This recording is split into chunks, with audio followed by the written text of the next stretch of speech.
Good morning, everyone. It's 9 o'clock, and I'd like to call this meeting to order. And the first thing I'm going to do is ask my fellow councillors if anyone has any declarations of pecuniary interest that they're aware of in the upcoming meeting. Councillor Bocek. Yes, I have a pecuniary interest in the Rogers resolution. I'm sorry I don't have it up in front of me, but I will sign the book. Basically, it's a conflict of interest because I'm the president and majority shareholder of the property that they're in question. Thank you. Councillor Cooper. Yes, I may have one today. I'll put something in the book. I'm not sure whether it will actually turn into one or not.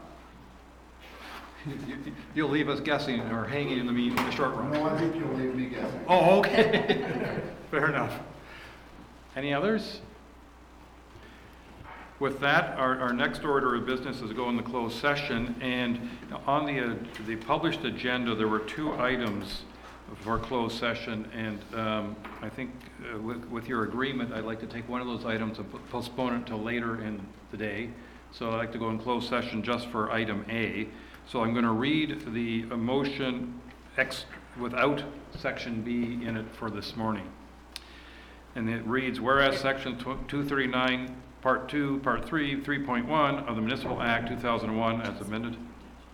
Jessica, you don't want me to read the whole thing, do you? You can read the whole thing. You don't have to only read Part A. You can read the entire thing because when we come back out, we're just going to be recessing and then we're going to go back in later. But also, we need to add a third item if that's okay with council because there's an LPAD hearing on August 21st and we need to give direction today to one of the lawyers. So if we can add item C, which I think we've already pre-written on the resolution, for an LPAD appeal update, which will also be heard this afternoon. If you allow, please let me try one more time. Okay, sorry. We do things differently, Jess, sorry.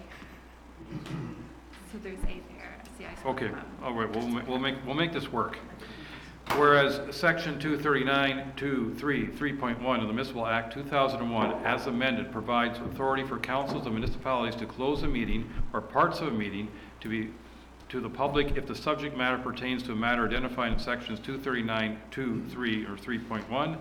And whereas the Council of the Township of Georgian Bay deems it necessary to close this portion of the meeting in order to address matters under the following sections of 239(2)(3), 3.1. A trade secret or scientific, technical, commercial, financial, or labor relations information supplied in confidence to the municipality of local board, which, if disclosed, could reasonably be expected to prejudice significantly the competitive position or interfere significantly with the contractual or other negotiation of a person, group, persons, or organization, and this is regard to an internet company non-disclosure agreement. B, information explicitly supplied in confidence to the municipality or local board of Canada, a province or territory, or a crown agency, or any one of them, and this is a funding update, regards to a funding update. And C, litigation or potential litigation, including matters before administrative tribunals affecting the municipality or local board, and this was in regards to the LPAT on 58 Ravine Way. Now be it resolved that Council of the Township of Georgian Bay moves into a closed session of council at 9:04 a.m. All those in favor? Carried. Thank you. To the next room, please.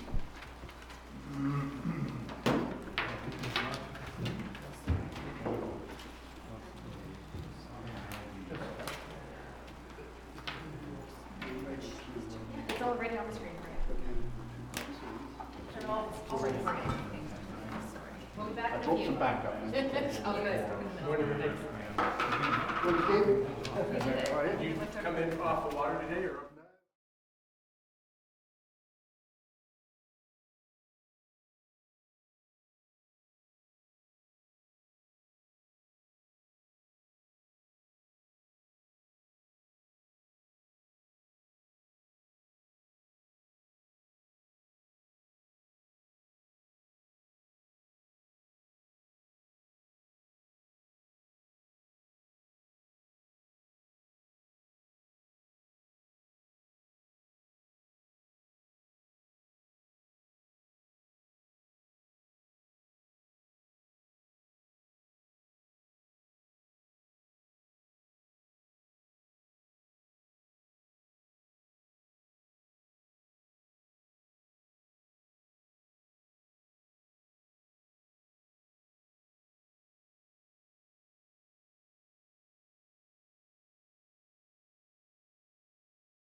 So it was,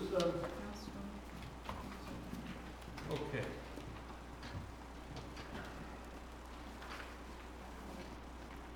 I'm trying not to, but it's impossible. Peter, did we have it from Star? I will go, grab some staff out if you want to come along. Okay. I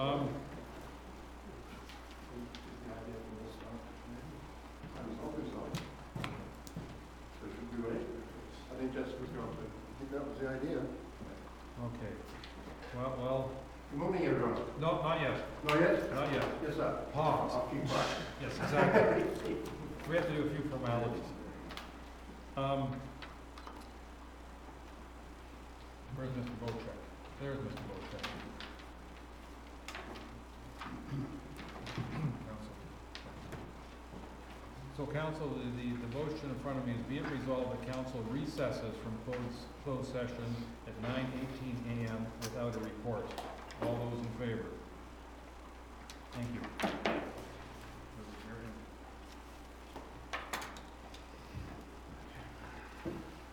All right. Now, next on our list is the deputation from Rupert Kindersley, Georgian Bay Association, with regards to the GBA history and current initiatives. Oh, I didn't have my mic on. My apologies to all of you, including the audience.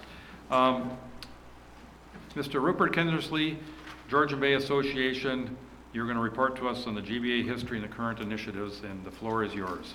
Welcome. Hi. I was just wondering if any more staff were intended to come in on this, or? I just went and did a roundup. Some Okay. were on the phone and direct counter, but they can always watch later too. Okay, all right. So, Georgian Bay Association has been around for 103 years now, and what I'm going to do today is just give a very brief description of what we do, and also go through our different associations, which is the map on the wall there.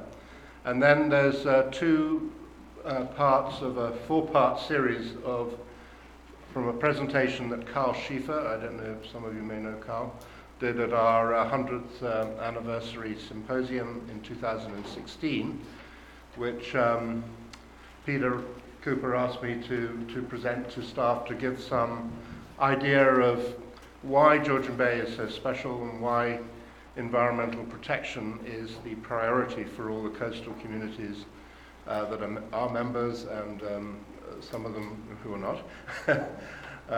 So I think, first of all, I'm just going to go through this map. So starting at the top, that's Bay of Islands, that one there. That's actually in the eastern end of the North Channel. So it's actually not in Georgian Bay, but the islands that are in there are almost identical to the ones we find in the other 30,000 islands that are in Georgian Bay. McGregor Bay is that one there. So those two are in a municipality called Northeastern Manitoulin Islands, or NIMI.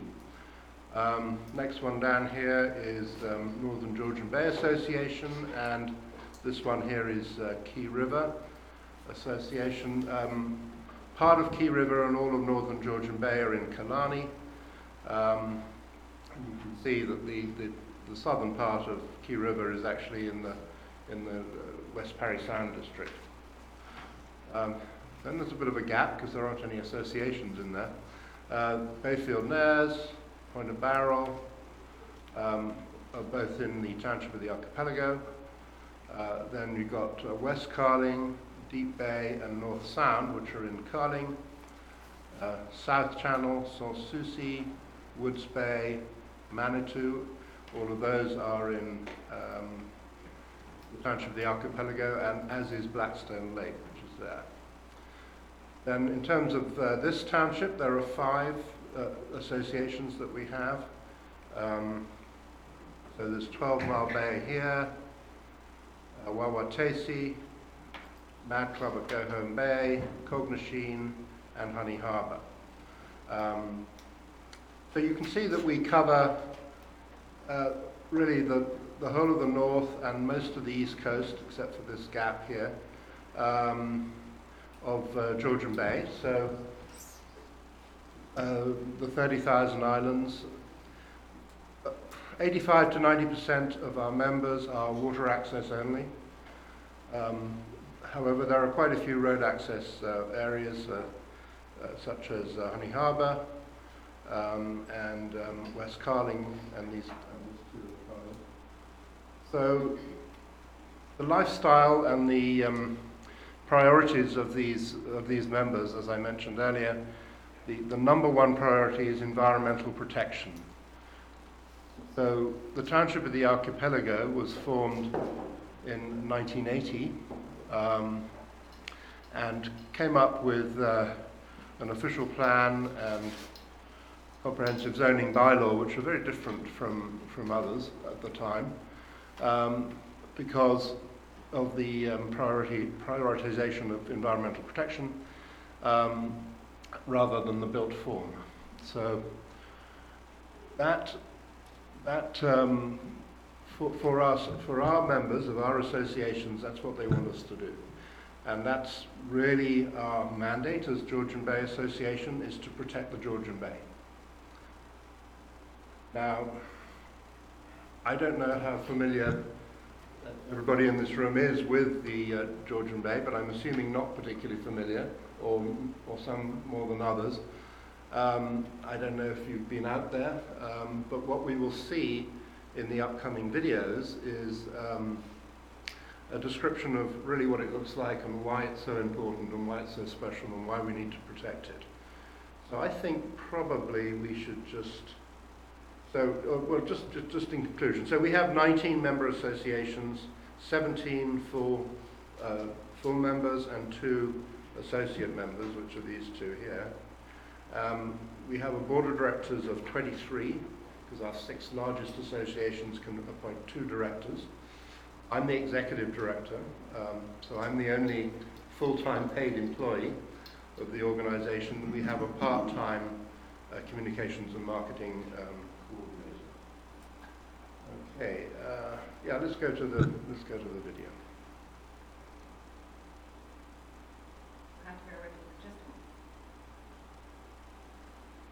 My background is environmental science, biology, and I've been working on the Great Lakes and the Georgian Bay in various research capacities for about 35 years.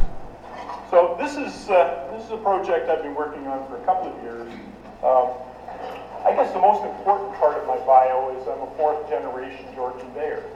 So like everyone here, I have a love of that place that a lot of people have trouble understanding. But it's out of that I really wanted to try to describe how unique, how special this place is. Not just, from the way we look at it, but truly from a regional, national, and international perspective. So that's what you're going to see today. Okay, I'm going to show you a lot of beautiful aesthetic pictures of Georgian Bay, which we're used to seeing. I want you to look beyond the aesthetics. I want you to look at this as an ecosystem, as a special, functioning, dynamic, unique ecosystem. And ecosystems have 3 primary components. It starts with the physical. The physical environment is geology, topography, basically the base on which ecosystems exist. So we always start looking at an ecosystem through the physical component. Second is the chemical. In this case, it's the chemistry, the productivity of soils, water quality, water chemistry. That's where biological productivity is based. It's on the chemical composition of water and soils. And finally, there's the biological. And the biological is a product of the physical, the chemical, combined with climate. So the physical and chemical components of the ecosystem, combined with climate, determine what plants and what animals are going to exist anywhere. It's true on the Georgian Bay coast as well. Okay, so starting with the physical, just having a look at the geology of Georgian Bay. As you're all aware, the eastern side of Georgian Bay is formed by the Niagara Escarpment. So it's all limestone bedrock, and it's fairly uniform, from Manitoulin Island right down the Bruce Peninsula, through Wyerton to the bottom of the escarpment. Compare that with the Canadian Shield. The granite igneous metamorphic rocks are incredibly complex. If Nick Isles were here, he'd give you a detailed discussion, of all of that. But suffice it to say, it's very complex and forms the northern and eastern coast of Georgian Bay.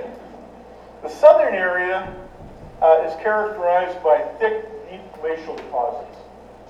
This is where the glaciers dropped a tremendous amount of sand, silts, and gravel during their retreat.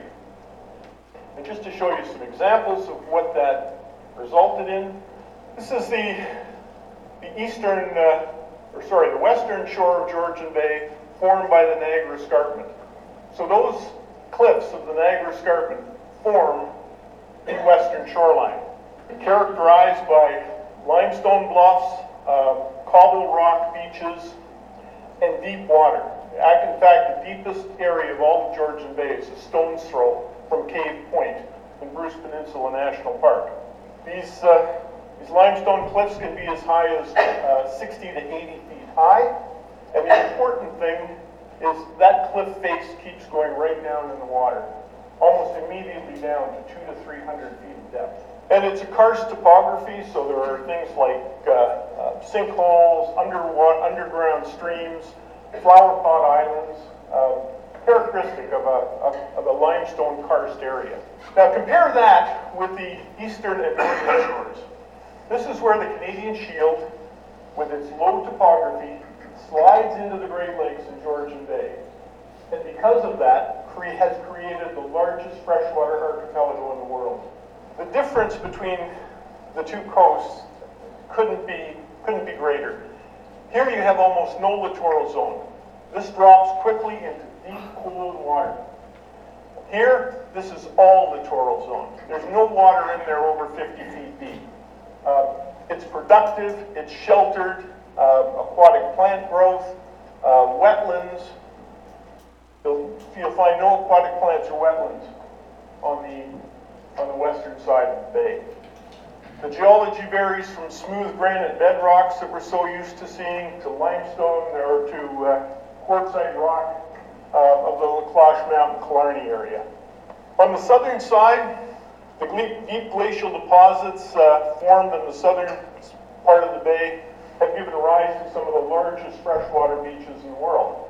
In fact, Wasaga Beach claims to be the longest freshwater beach in the world. The landscape is dominated by glacial features. These are drumlins, eskers, it's deep, sandy soils, and covered with dense hardwood forests. And the large islands in the southern part of the bay, Christian Island, Beckwith, Giant's Tomb, Hope Island, are similar. These are all glacial features, and they all are characterized by extensive sand beaches. So look at the diversity that you have around Georgian Bay. From this limestone topography to the Canadian Shield, the largest freshwater archipelago, to this large sand beaches, shallows in the southern end. So looking at physical habitat, there is greater diversity of habitat in Georgian Bay than any other Great Lake, than virtually any other lake anywhere in Canada, if not North America. Okay, let's have a quick look at bathymetry. The lake basin, another physical feature that's important for aquatic ecosystems. Most lakes are typically saucer-shaped. They're shallow around the edges, and they get progressively deeper as you go towards the middle. That's true of almost all the other Great Lakes. It's not true for Georgian Bay. In Georgian Bay, the archipelago on the eastern side forms this huge littoral zone, and it gets progressively deeper as you go west until the deepest water is just off of Tobermory, right at the base of the limestone cliffs. Here's a schematic cross-section, the littoral zone, and littoral zone I'm going to refer to it a lot. It's the shallow, warm, near-shore waters where sunlight penetrates to the bottom, and you have aquatic plant growth. That's the littoral zone. It's a critical concept when looking at the eastern Georgian Bay coast. So over here you can see the littoral zone is basically a meter or two wide. The cliff goes straight down, the littoral zone is maybe this wide, and I've got 200 feet of water right there. This is all littoral zone on the eastern side. It's sheltered, it's warm, it's productive, there's aquatic plant growth, there's onshore coastal wetlands. And in terms of thermal stratification, again, there's our schematic cross-section. The littoral zone covers almost a third of the distance across. There's no thermal stratification, there's no cold water in this area. On the opposite side, it's all deep cold water. This is where the cold water fish communities live. This is where the warm water fish communities live. Quick look at watersheds. The basic hydrology of Georgian Bay is relatively simple. You have runoff from the watershed into Georgian Bay, which drains into Lake Huron. But when you look at these watersheds, they're quite different and quite unique. Here we have lakes and wetlands perched on the shield. Granite shield, impermeable, everything's perched on top of it. There's almost no groundwater. These things drain into Georgian Bay through major river systems. The one at the top is the French River, that's the Musquash, Go Home River. These rivers all deliver water from the shield. That's acidic water, soft, low in dissolved nutrients, and it gets warm in the summer because, as I said, there's almost no groundwater, and these lakes warm up in the summer, these rivers get warm in the summer. These are important habitats for walleye, sturgeon, and quite a few other species that come from Georgian Bay up these rivers for spawning. The southern part of the bay, these are spring source rivers. They don't come from lakes. They're all fed by springs coming from that deep glacial deposit material. So they're spring fed and they're cold all summer. Think of the Nottawasaga, the beaver, the bighead, the sturgeon. So they're spring fed, clean gravel, and this is where the salmonid species of Georgian Bay spawn. These are salmon spawning in the headwaters of the Nottawasaga River. So the warm water fish community lives here and they use these rivers. The cold water fish community spawn in these spring-fed rivers. Quick look at hydrology. Seiche currents, unique to this archipelago. And you're all familiar with that. When there's a strong west wind and a pressure change, the lake tilts and water flows from west to east. And these channels look like rivers. And they can look like rivers for hours or almost a whole day. Water just flows in. When you have an east wind, the opposite occurs. The lake tilts to the west and is flowing from east to west. So these Seiche currents alternate and they move vast quantities of water. And they're responsible for mixing warm, nutrient-rich inshore water with colder, lower nutrient offshore water. Very important part of the ecology. That mixing, and all based on these Seiche currents related to winds and pressure changes. If that didn't happen, some of these bays would get quite stagnant by late summer.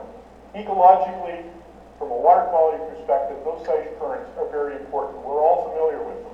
But think of them in terms of what they do from an ecological perspective. Okay, that's the physical environment. That's the base on which that ecosystem has developed. Okay, can you just pause it there for a sec, Jessica, before we go on to the next bit? So you can see that's the first part. We'll go to the second part in a second. But you can see that it's quite a complicated system.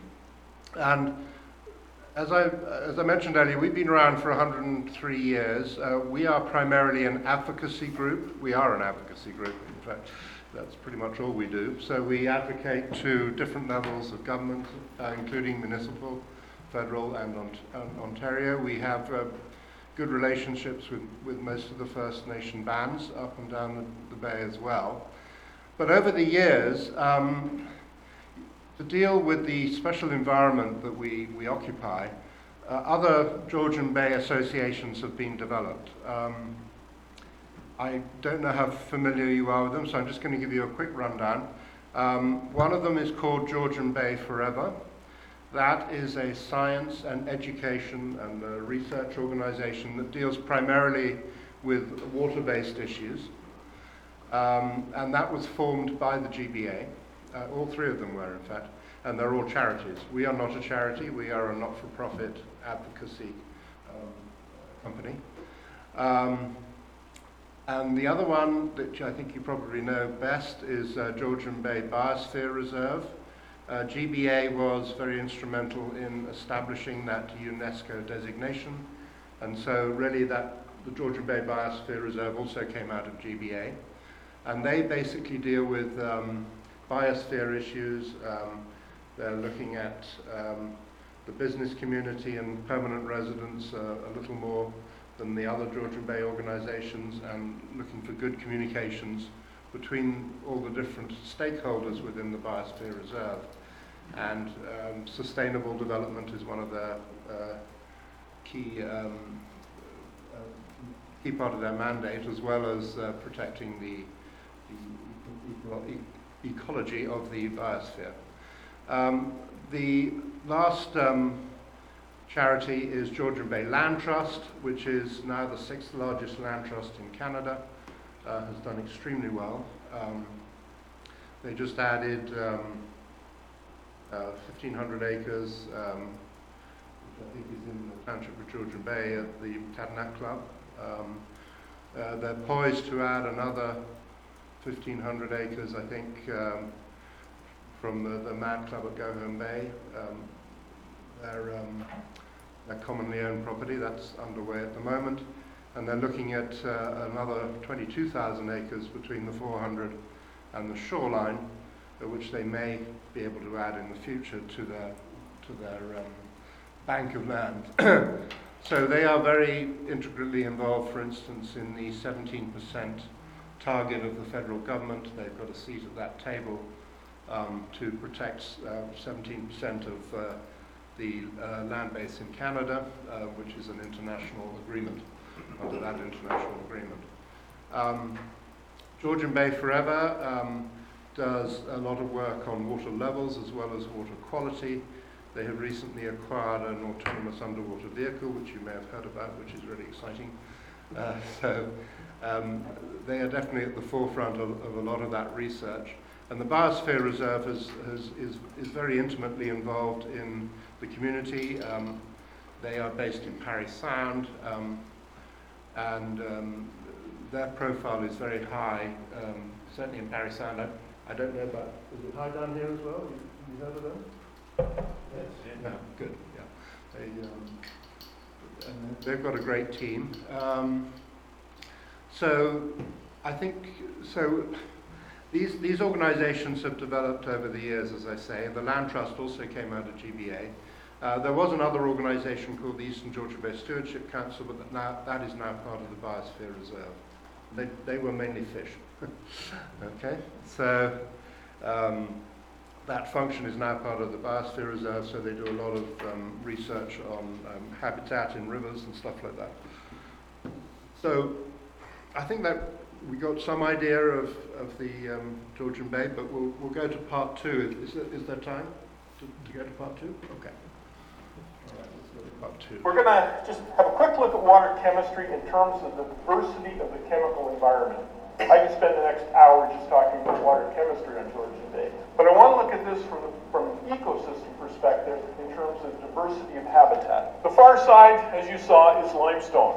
Limestone bedrock is soluble, so water out here is basic, has dissolved minerals in it, is relatively hard. The opposite is true on the shield. The shield drains bogs and wetlands that are acidic. They're on granite bedrock, which is insoluble. So the type of water coming in here is very different than out here. Look at just a couple of parameters. Conductivity is a measure of the amount of dissolved minerals in the water, how hard or soft the water is. So at 17, this is very soft water with very little dissolved minerals. 17, 85, 126, 135, 170, 180, 185. Look at the gradient of water chemistry, just looking at dissolved minerals in the water. In most lakes, this is almost instantaneous mixing. But because these are going into an archipelago, you have differential dilution all through the archipelago. Same for pH. At 5.3, draining this acidic wetland, that's a low pH. There's quite a bit of aquatic life that can't live below a pH of 5. It's that acidic. pH goes from 5.3, 6.4, 7.2, 8.1, 8.2, up to 8.3. This water's basic, alkalinity, it's got calcium carbonate from the limestone. And the last one, water clarity. Water coming from here tends to be brown, yellow, stained with acids. Clarity is 1.3 meters to 1.7, 1.8, 2.8, 3.5, up to 9.5 meters. There are places out here where water clarity is 40 to 50 feet deep. Here we only have 1 meter. So the point is that here is an incredible diversity of water chemistry, a gradient that organisms, plants, animals, amphibians, reptiles, whatever, that prefer, a range of this type of water chemistry. That is available within the archipelago because it's this unique differential of water chemistry going through. Now this is a very small tributary with larger tributaries like the Musquash, the Moon River, the Magnetawan. It can be even more exaggerated as it goes through, say, Woods Bay and out towards Sans Souci. But again, the point I want to make, this is a very diverse chemical environment. So you saw an incredibly diverse physical environment, on top of which there's an incredibly diverse chemical environment. Again, something that does not exist in any of the other Great Lakes. Okay, that all gives rise to a biological environment, or a biological component of the ecosystem that's equally unique and diverse. This is up near the French River. Just have a look, say at the terrestrial side, these offshore islands have almost no biodiversity on them. There's very little plant growth, very little animal life on them. They're exposed, they're extreme. As you go inshore, you get islands with some plant growth, biodiversity increasing, to the larger islands, to the mainland where you have large, dense forests. The same's true in the aquatic environment. These shoals out here are battered by storms and waves, and they're just washed bedrock. There's no aquatic plant growth. As you get in here where they're protected, a lot more aquatic plant growth, a lot more biodiversity with onshore coastal wetlands. So again, quite a gradient from offshore to inshore. These are biodiversity gradients. As you go from here to here to here to here, biodiversity increases, and increases dramatically from extremely low to some of the highest biodiversity that exists anywhere in Canada. Again, because of the diverse physical and chemical environment. It's another example, the offshore islands, very little terrestrial life, same on the aquatic side. These are extreme, harsh environments. Actually, a lot of these pictures are taken on land trust properties, so you'll recognize some of them. Offshore exposed areas, the kind of plant growth is gray and orange lichens and a few perennials growing in some of the cracks. Very harsh environment, very low biodiversity. As you get a little more interior, you're starting to get some sedges, some mosses, a little bit of soil creation in these pockets, but still a pretty extreme environment, but higher biodiversity. To show you how extreme this environment is, this white pine has been growing there for almost 40 years, living in a crack in the bedrock, exposed to summer droughts and extreme, winter exposure. It looks pretty lonely out there. Southeast Wooded Island, a good example. A very harsh aquatic environment and very limited biological activity. So same island. Just want to describe a little bit about the ecology of what happens on some of these islands. These pockets have organic soil that's accumulated over many centuries that can only hold so much moisture. So in the spring and during rainfalls, these hold moisture And in a cycle of every 10 to 15 years, and we've all seen it, we get an extremely dry summer. And during a dry, drought summer, depending on what kind of a reservoir of water these pockets have, they will dry out.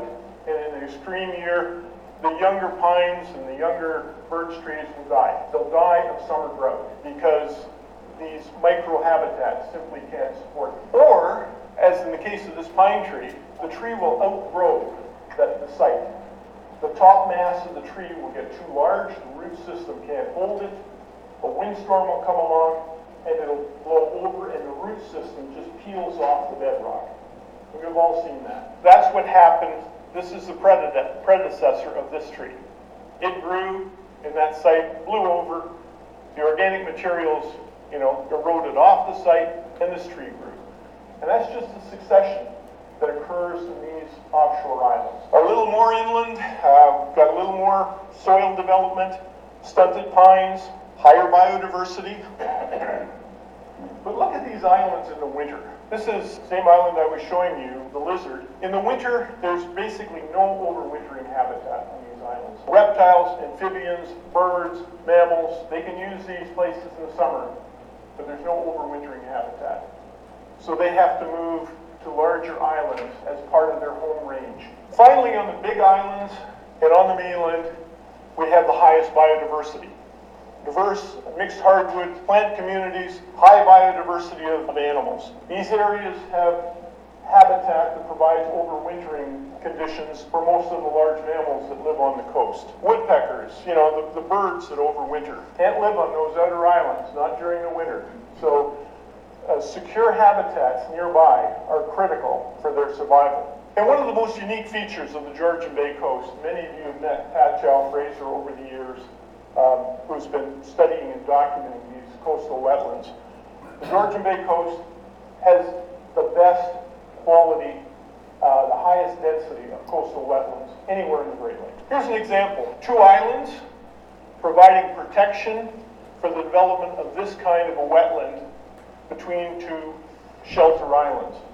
Now, these wetlands are critical habitat for waterfowl, shorebirds, reptiles, amphibians, aquatic mammals, and many of the fish species that spawn in this habitat. And because we have so much of this type of habitat, we also have the highest density and diversity of those kinds of organisms. Coastal marshes on the coast of Georgian Bay. The other significant kind of wetland, some of these are quite large complexes. Those of you from Madawaska Club will recognize this area. But look at the complex of this wetland. Doesn't exist like this anywhere else in the Great Lakes. Same place at ground level, exceptional diversity of plants and animals. Coastal wetlands have the highest biodiversity of any habitat. Subject to water level fluctuations, when water levels drop and this same wetland is reduced to this, a lot of the biological functions are greatly reduced. But the wetland doesn't die. I mean, a lot of these tubers are simply waiting for water levels to come up. And in fact, fluctuating water levels are actually good for the health of wetlands as long as it comes back up. Okay, the other kind of wetland are the interior bogs. And on the shield, these are very abundant, as you know. They tend to be regulated. There's a beaver den. They tend to be regulated by beavers, beaver dams. They're acidic. This is brown, stained, acidic, low dissolved nutrient water. Very different from the coastal wetlands. But again, it provides that diversity of wetland habitat that's unique to the Georgian Bay coast. This is a bog wetland on one of the islands. Most of the islands, if they're large enough, actually have perched bogs on them. So here you have a perched bog on an island in the archipelago, providing this acidic wetland habitat. And just over the hill, you have a coastal marsh, which is very different water chemistry, very different ecology, in close proximity.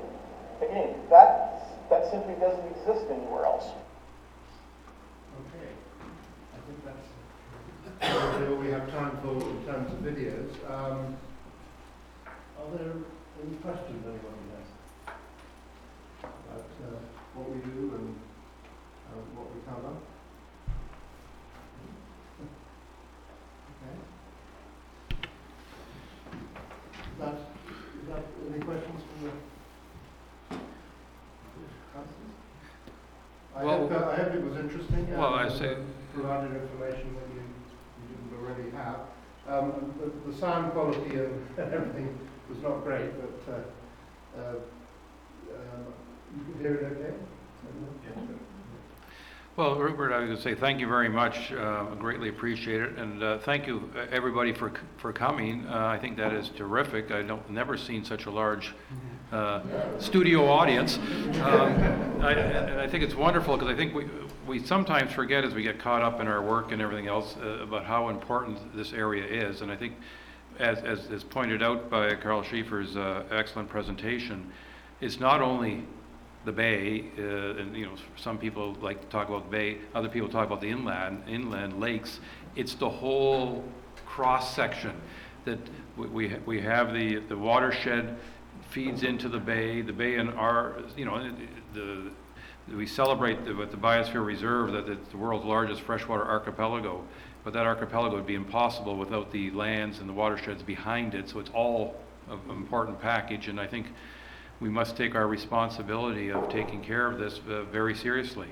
That we want it to outlive all of us by thousands of years, and I think that's one of the factors we always have to have in the back of our mind. But I greatly appreciate you coming to present to us, Rupert, and presenting the first half of Carl Schieffer's presentation. I remember being there at that presentation a few years back, and it was an excellent presentation because how he so carefully did a superb overview of all sorts of different things. So maybe someday we'll get the other half. And I think the complexity of the system and all the different issues we deal with and all the other Georgian Bay organisations, I think hopefully it explains why we have so many Georgian Bay organisations, which can be a little bit confusing. But they do very different things. We're an advocacy group. Georgian Bay Forever is science and education. The Biosphere Reserve looks after the biosphere, and the Land Trust is very specifically a land trust. But there are a lot of overlaps in what we do, so we work together all the time on fighting phragmites, for instance. All 4 organisations are involved with that. We have like 11 committees dealing with different issues. It's a big, and we get a lot of volunteer support, which is fantastic. Peter, does that cover everything you wanted to cover today? Or? So I just want to thank Rupert for attending, to be very brief, and presenting this information. And I'm hoping we can, at some time, maybe in September, have another short session with the other 2 aspects of, sure. Of this. And we have it here now, so we can probably, I guess, do it ourselves if you can't make it, but I'm delighted that we've seen the first part of it. And so thank you very much, and especially to all the staff that showed up. My goodness, I promise to bring the popcorn next time. So there we go. Thank you. I'll leave some cards here if anybody wants them. Yes, sir. Yeah, you're talking about saving the islands and wetlands and stuff like that. I don't know if you guys are involved in birds. Yes.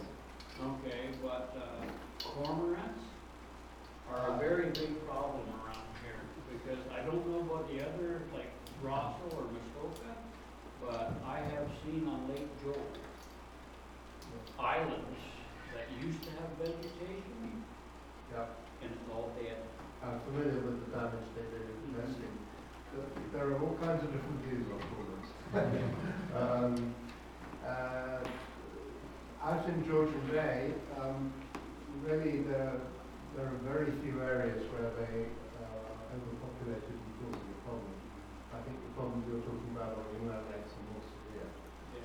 One of the reasons we're seeing more cormorants on the inland lakes is that they are eating a round goby, which is an invasive species. Okay, And the round goby are migrating into the East Greater Lakes. Wherever there's a way they can get in, they're going in. yeah, So the cormorants are actually following them inland, and there's a huge problem. But some of them are already there from before. They're actually helping too as well by getting rid of the invasion. Yeah. I mean, the round goby do provide food for some of them. Okay. So it's a very. We've had a lot of problems with invasive species. Cormorants are not necessarily considered an invasive species. I mean, people say they are, some people say they've been around for a long time, so. But I mean, a few years back, like 10 years ago, it actually showed up in Stuart Lake. Yep. Well, that could be around here. I don't know for sure, but it's possible. Anyway, people didn't know what they were. Yes. It's one of those subjects that people are either for or against them.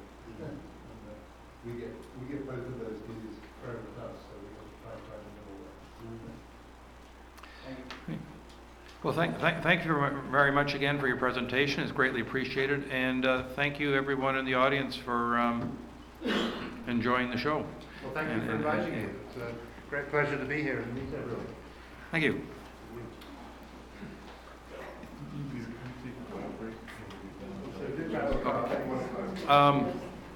I've had a request for a bio break, so let's reconvene at 10:05, please.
I would like to call this meeting back to order, and I can't help but notice that we have past councillors Edwards and Kay in the room, so we'll say welcome. And our first order of business at this point is a delegation, and we will turn it over to Jennifer Antico, is that? Antico. And if you could please, the floor is yours. Awesome, thank you. Yes, I'm Jennifer Antico, here on behalf of Rogers Communications, speaking to two proposed telecommunication sites in the Township of Georgian Bay. Site 4497, located near Highway 400 and Crooked Bay Road, as well as C6803, which is located near Honey Harbor and Oak Bay Road. Oh, sorry, Crooked Bay Road, I don't know if I mixed those up. Okay, so I'll first speak to why we proposed them, and then the actual locations of each site, and the process we've taken to date. Oh, there we go.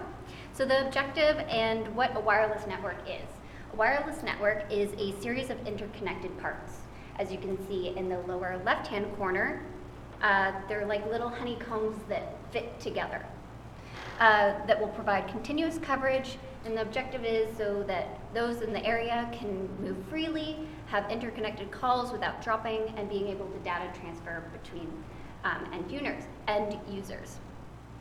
Where a network is lacking infrastructure or has met capacity, because those base stations do have a maximum capacity it can withhold, they'll result in dropped calls and interrupted services.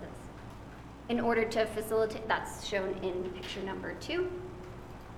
In order to recover those coverage gaps, new base stations need to be installed and restored that continuous network throughout.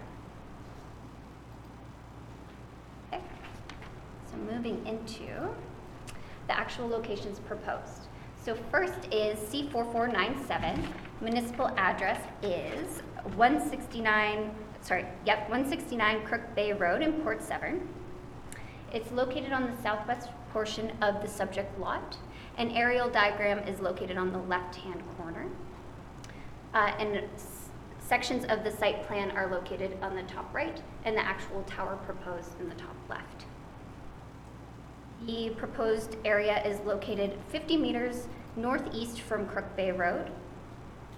It'll occupy a compound of 8 by 10 meters and a total height of 40 meters. The tower itself is proposed to be a 40-meter monopole, pine tree style. So that just means that the antennas will be located at the top portion of the tower itself, but will have pine tree type needles sticking out to disguise those antennas. This will provide coverage in the area itself, as well as travelers along the 400 highway. And the actual lot itself is zoned as a commercial marine type 1 zone.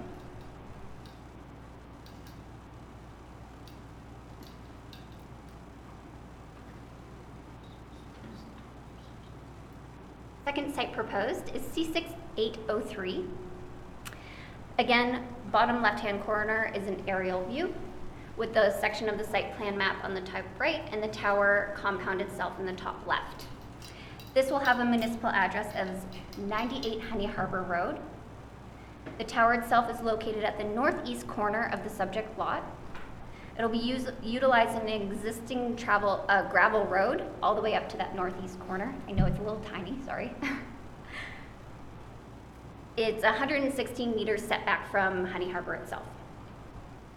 The compound will be 15 meters by 15 meters, and the tower height is 60 meters, steel lattice style. It's located in an industrial zone, and again, this one will provide coverage in that coverage area as well as along the 400 highway. Steps taken to date. Innovation Science and Economic Development Canada, through the federal government, regulates that all carriers must contact the local authorities for an established process for telecommunication proposals. In this case, the Township of Georgian Bay has elected to utilize the Industry Canada's default public consultation process.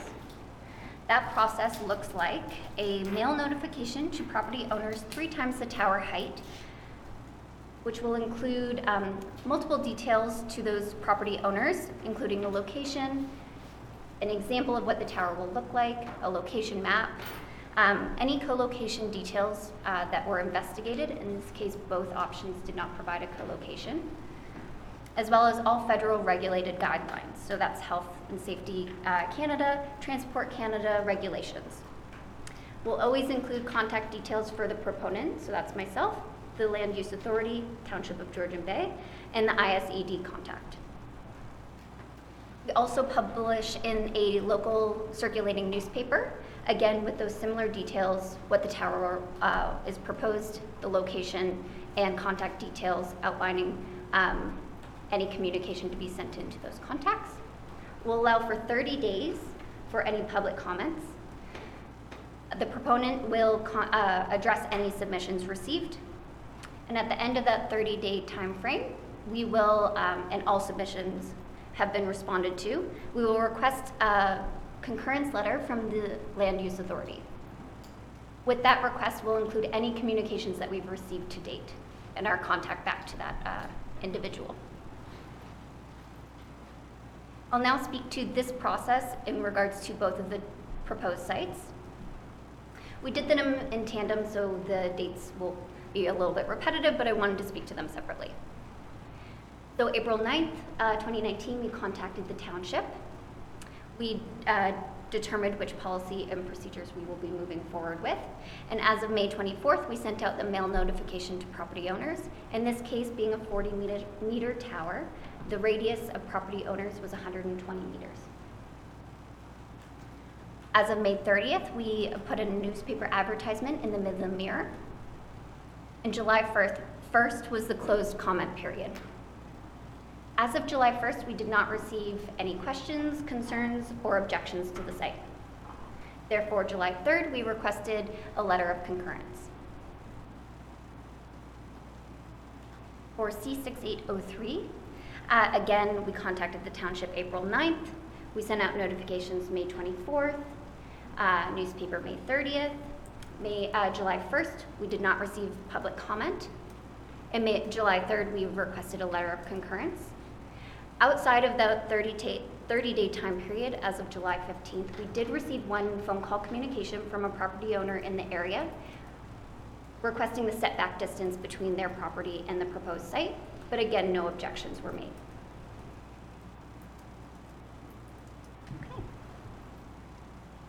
So the reason why I'm here today is those letters of concurrence to address any questions council may have, as well as receive a signed letter stating that we've acknowledged that the township has acknowledged all requirements were made and no objections were received to both sites.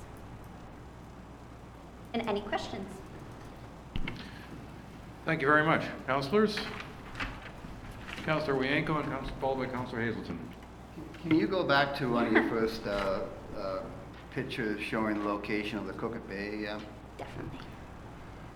Okay, is it the little yellow dot there? Yes, that is correct. And is that on the property or close to the property of the Wauwatosa Marina? It is that property, correct? It's right on the property. That's correct.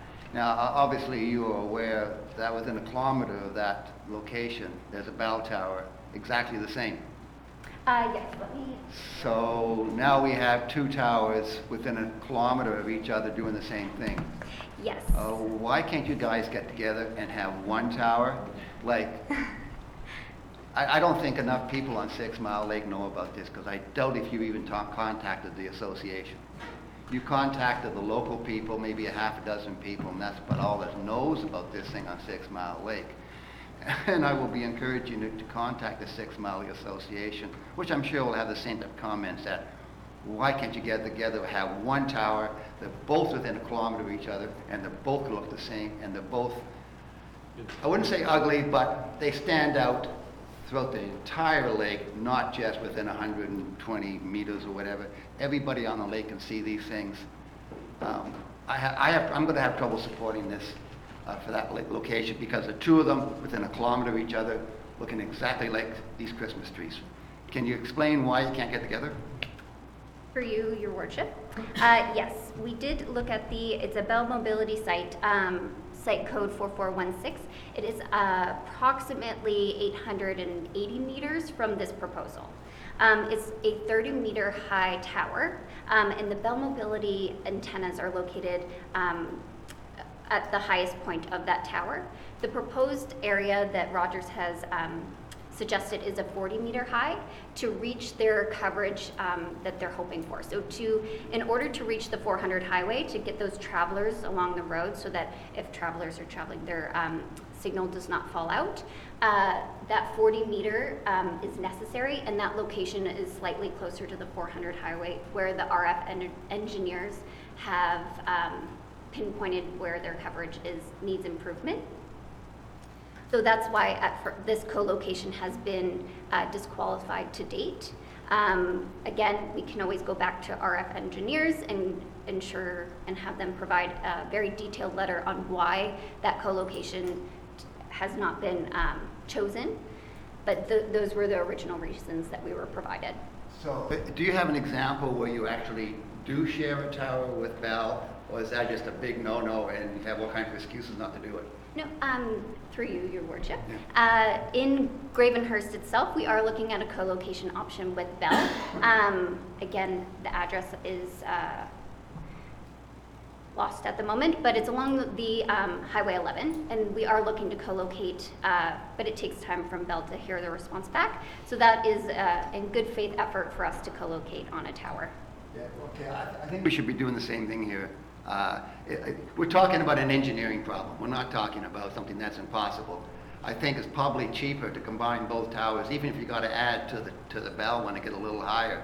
It sounds like that engineering process is a lot cheaper than putting up another tower, because at the Wauwatosa they already have another tower for internet.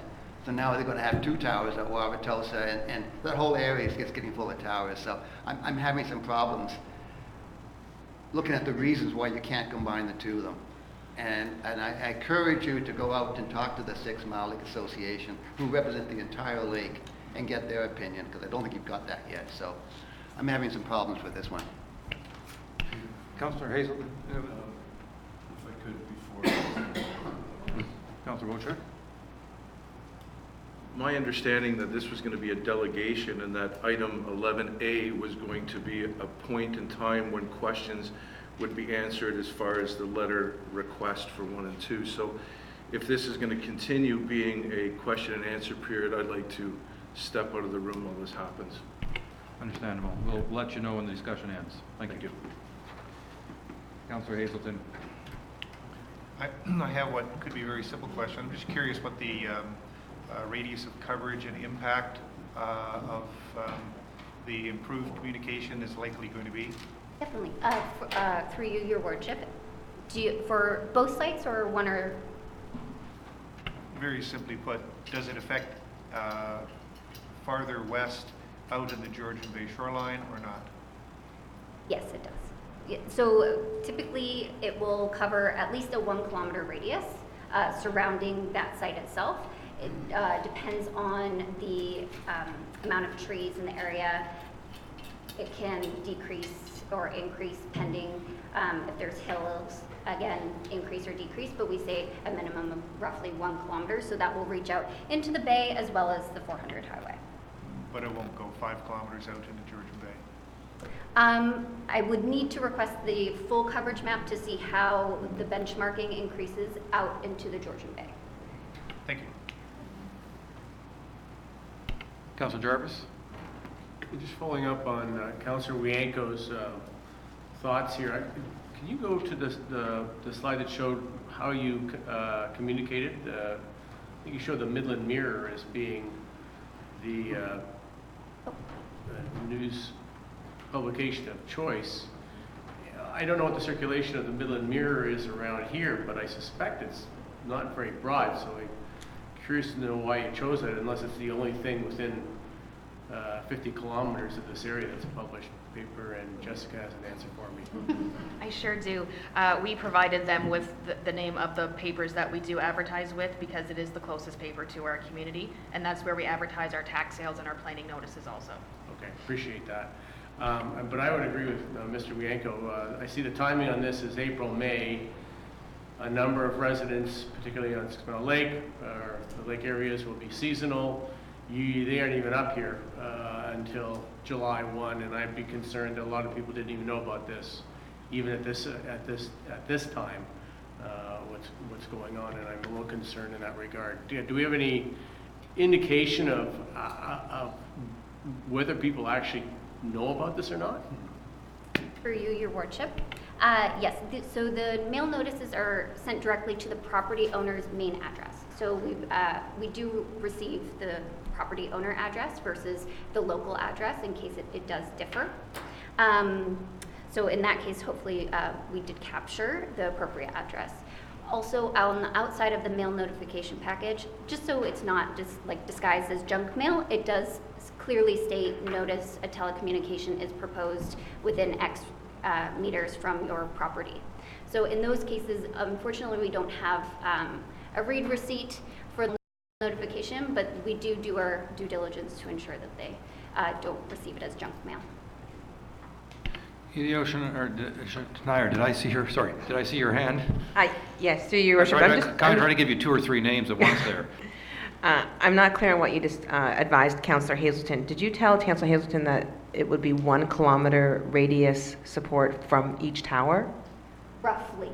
So on 98 Honey Harbor Road, you're still inland and not near the cottage community in Cognisheen or in Honey Harbor? So what I would recommend is that I go back to Rogers and receive their coverage map, so that way I can in detail provide how far out the coverage is provided. That's a rough estimate in which we are given, but the Rogers radio frequency engineers will have a full coverage map to provide. Okay, and your worship, just to let you know, Bell has provided 5 internet to the lower area at 98 Honey Harbor Road. It would serve the Oak Bay community, which all now have the Bell 5 network. So that's a current new build and satisfies that community. So if it is the will of Jennifer, perhaps a relocation of that tower would better serve a community that is underserved, as that Oak Bay community is very well served already. Thank you. I had one question actually of either Jennifer or our acting CAO. Why don't we utilize the township communication, the e-news, the Facebook, or the whatever, all that we have to advise our residents of this application? We can, but as council is aware, or I think you're aware, but you're about to be aware, the part that you play is giving a resolution of support, because communications is sort of above us. They don't need permits for towers or things like that. So they can let us know where they're sending their ad. They can send us their ad, and we can put something in our communications to contact them in the future. But we have not done that to date. I'm just thinking that if there's any sincerity in placing something in the Midland Mirror, it might be more effective if it's placed in something that more of our residents actually read. That's, for example. Yes. Councillor Douglas. There are 2 locations that you are still looking at, or is this one being the designated? For you, your worship, these 2 have been chosen as the 2 locations from Rogers. And they will be locating only 1 tower, or 2? They're choosing Both for 2? Are proposed, so 2 towers. Okay, thank you for the clarification. I agree with Councillor Wayanko. I do believe that the cottage associations should be contacted prior to this. I understand what's on the table in front of us, but we've already had one experience with a cottage community getting a tower put in, which was extremely helpful. But I think it was, we had asked that more consultation was done, and it came to the positive. So I think there's good reason to do it, just to get more information prior to us making, or me making a decision anyways. Thank you. Fire Chief Van Dam. I'm wondering if there's an opportunity, we've been reviewing our communications for the Fire and Public Works Department, and we have a potential tower site that we may be looking for, and I'm wondering if there's an opportunity that the township may enter into an agreement to share a tower with others. The one tower site that we're looking at is a potential area that we're looking to fix a tower. So Through you, Your Worship, definitely. That is something that Rogers does on a continuous basis. So I will take that back to Rogers and say, do you recall which site? It's the Oak Bay site. Okay, perfect. So I will definitely inquire regarding including antennas on that. Councilors, any further questions? Seeing none, I'm going to say thank you very much for your presentation. We appreciate the information. Thank you. Thank you. Councilor Wienko. Should we go to 11A now and approve it or disapprove it or whatever? Like, we have the motion in 11A, should we do it while she's still here, or do we might wait till this afternoon when she's gone? I'm going to go to our staff for their recommendations of whether we can change the schedule around that way. You definitely can, as long as you make sure that you adopt the regular agenda first, and then you deal with item 11A, and then we can go back to the regularly timed presentations. Council? Shall we, all right, let's do that, and then we can leave Councilor Bocek on his own a little bit longer. Because he wanted. He's not allowed, he's declared. Do the consent agenda first? Oh, So- yeah, I guess. Okay, then we'll send him out again.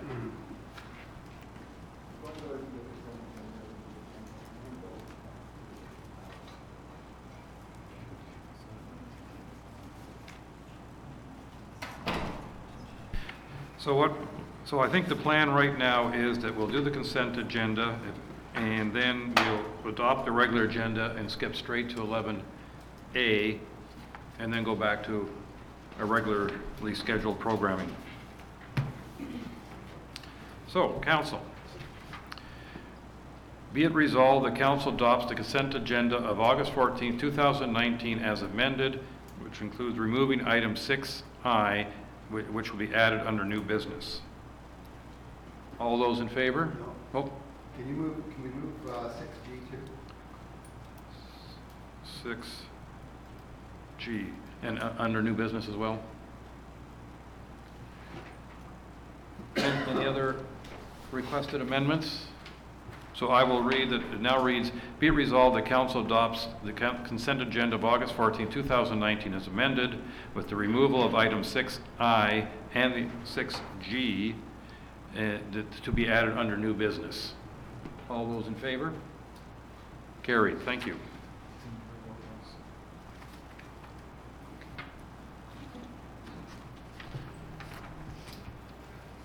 Okay.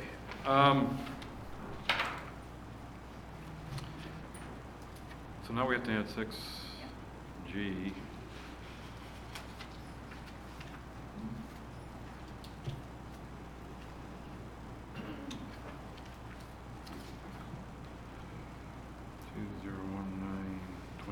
Okay.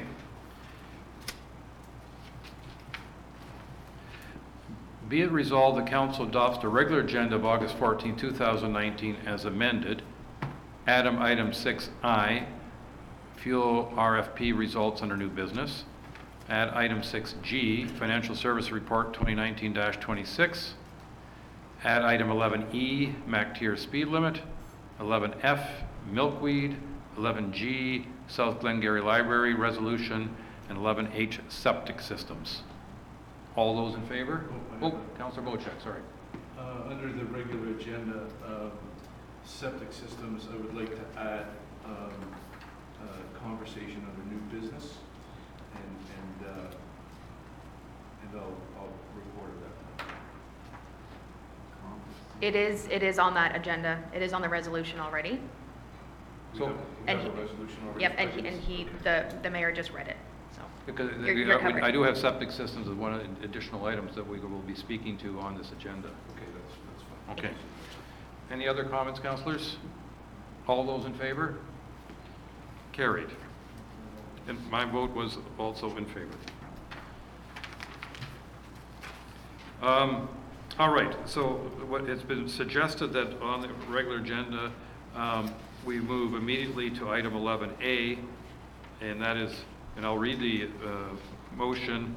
Be it resolved that council authorize staff to sign letters of support for the installation of 2 Rogers communication towers on private property at 169 Crooked Bay Road and 98 Honey Harbor Road. And I believe, Councillor Bocheck, this is where you had declared a conflict of interest. Thank you.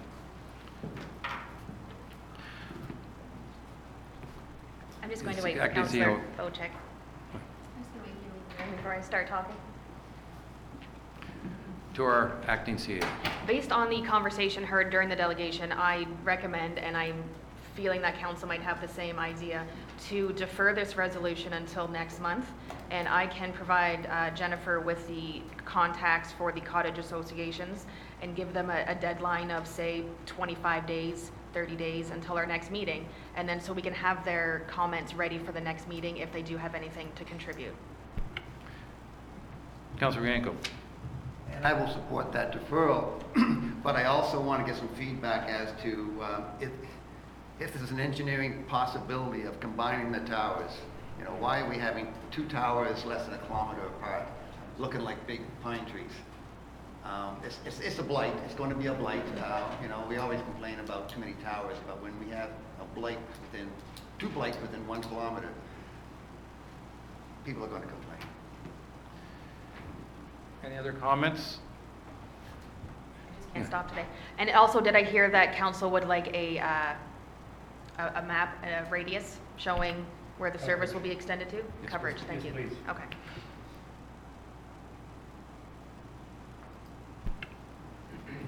Our clerk is modifying the resolution. Councillor Hazel? Oh, sorry.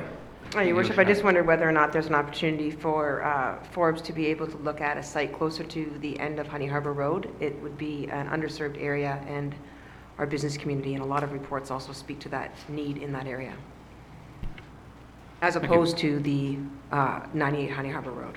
Thank you.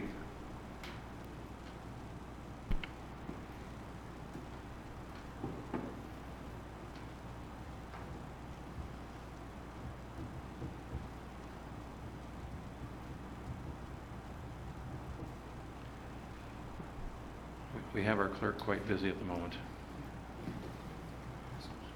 Councillor Hazelton. CAO, please.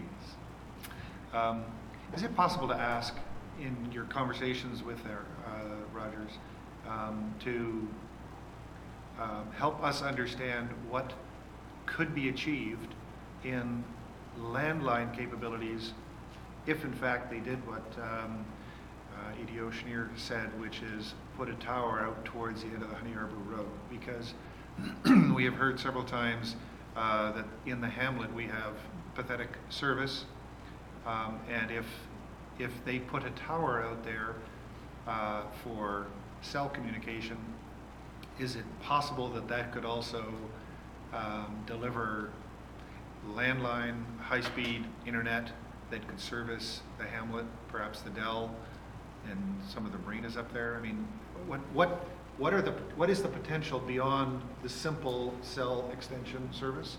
Yeah, I've written down all of council's questions and requests, and I can definitely have a conversation with Jennifer and then bring all this information back to you. I can either email it to you prior to the meeting, or I can just bring it to the meeting, whatever timeline occurs. Thank you. I now.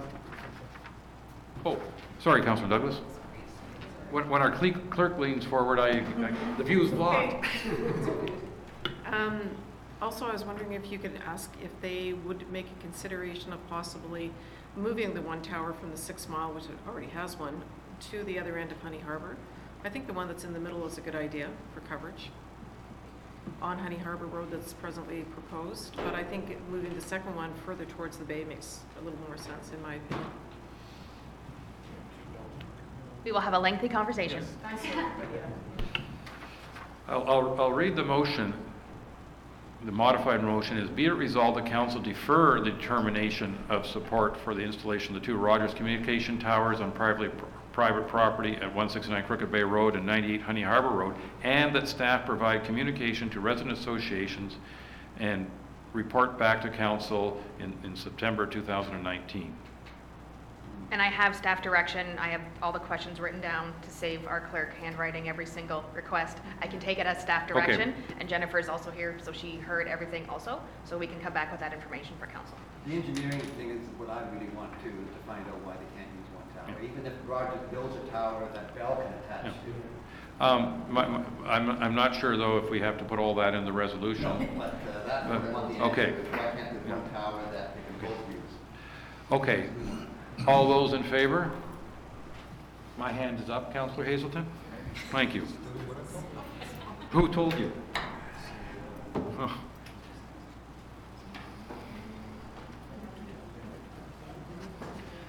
That woman. Okay.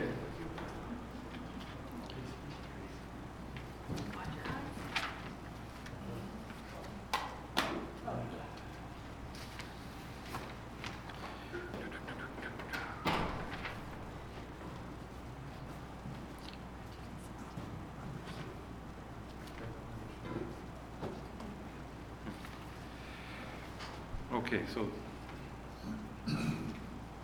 we've passed the consent agenda with two exceptions. Do we have to go through all those consent motions? Do we know? CAO, Benby, do we have to read all the consent motions now that we've passed the, no, I didn't think so. No, Okay. they get set off to the side and you can sign them. That's. Appreciate your patience. Our new clerk is new to the way we do things here at the township in some degree. Okay, we're not going to do that. Or I'm wondering if we should make, because we have an audience here, might skip straight to the operations report, Honey Harbor update, if you're prepared, EDO Schneier. I believe it's your report. Your Worship, I have commented on it, but it's definitely more Brad's report, but I'll speak to it. Please.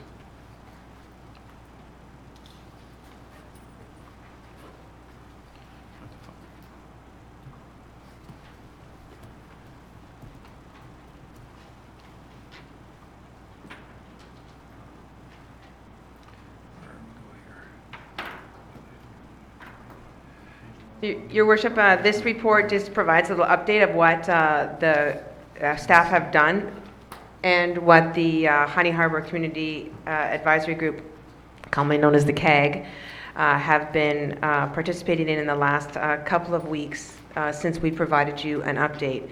So the report highlights, does identify that we do have an RFP scheduled to be released on August 19th. And the CAG did return to Tobermory. Some of the members have been there before, but it was a good opportunity for the new members of the advisory group to see the product that is in Tobermory so that it could be relevant to what is proposed in Honey Harbor. And the good news also is that we have had feedback through Tatum with respect to the MNR, the MOE, and the DFO, and our very unofficially, it is the good news that we have heard at the staff level that the MNR is very pleased with the rebatement program that we are proposing for the shoreline for the pedestrian promenade. As an alternate, it could have been proposed to council to do a complete reconstruction of the shoreline, but this was not the priority of the past or the present CAG, so we move forward looking at creating the proposal to support the existing, including estuaries or any nesting that might be happening along the shoreline. And the good news is that there's very limited work that needs to be done to support the shoreline, so it's a good space. The other thing we want to let you know is that FedNor has graciously extended their funding deadline for the completion of this project to June 2020.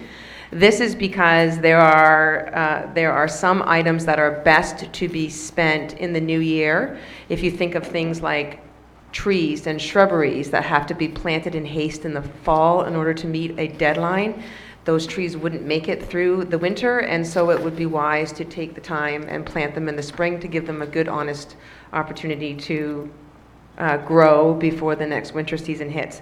FedNor was very pleased with our request and has since, supported that. And that's where we're at right now, Your Worship. Thank you, and I notice that we have a lower item with a couple of resolutions from the CAG that they would like us to consider. But before we get to that, do any councillors wish to ask any questions on the report that we just received from Hideo Schneier? Councillor Bianco. Maybe it might be best to be done under the KEG update, but I'd like to find out what happened in the meeting of the day, so maybe we should do that under the KEG's update, or should we do it now? I just wanted to find out, get a staff report about the meeting that was held on Monday.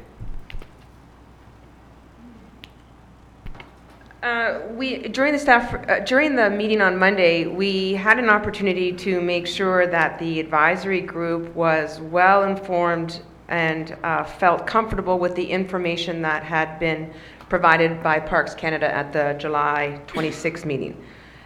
So we had a good opportunity for feedback on that. The resolutions that are presented in new business 11B do speak to our request to have Parks Canada designate Honey Harbour as the departure location, and Parks Canada is not able to do that through the RFI process, which stands for Request for Information, as has been advised by Graham Lamb, the acting superintendent at the National Park.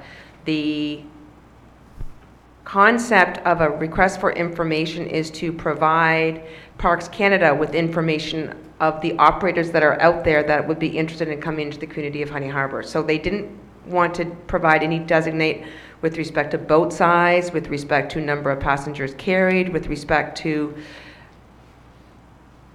number of people in the company, with respect to the time it would take and the destination that a boat operator would be interested in departing from, so that Parks Canada would just be able to gather information. So when that information was presented to us at the July 26th meeting, it created a great concern of the CAG that essentially what was being interpreted was Parks Canada was saying that they were not interested in partnering with Honey Harbour. But outside of the meeting, and we provided feedback to the CAG, that was not what was intended. What was intended was a clear message from Parks Canada that they have to do a full, fair, and transparent process of acquisitioning the support of a third-party operator without having bias.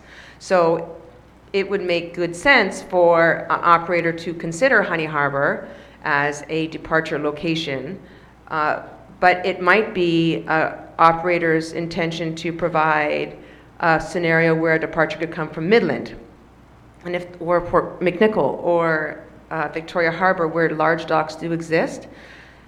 And because it's full, fair, and transparent, it would allow anybody to be able to create any proposal to create the end mandate of moving people from land to a water-based national park.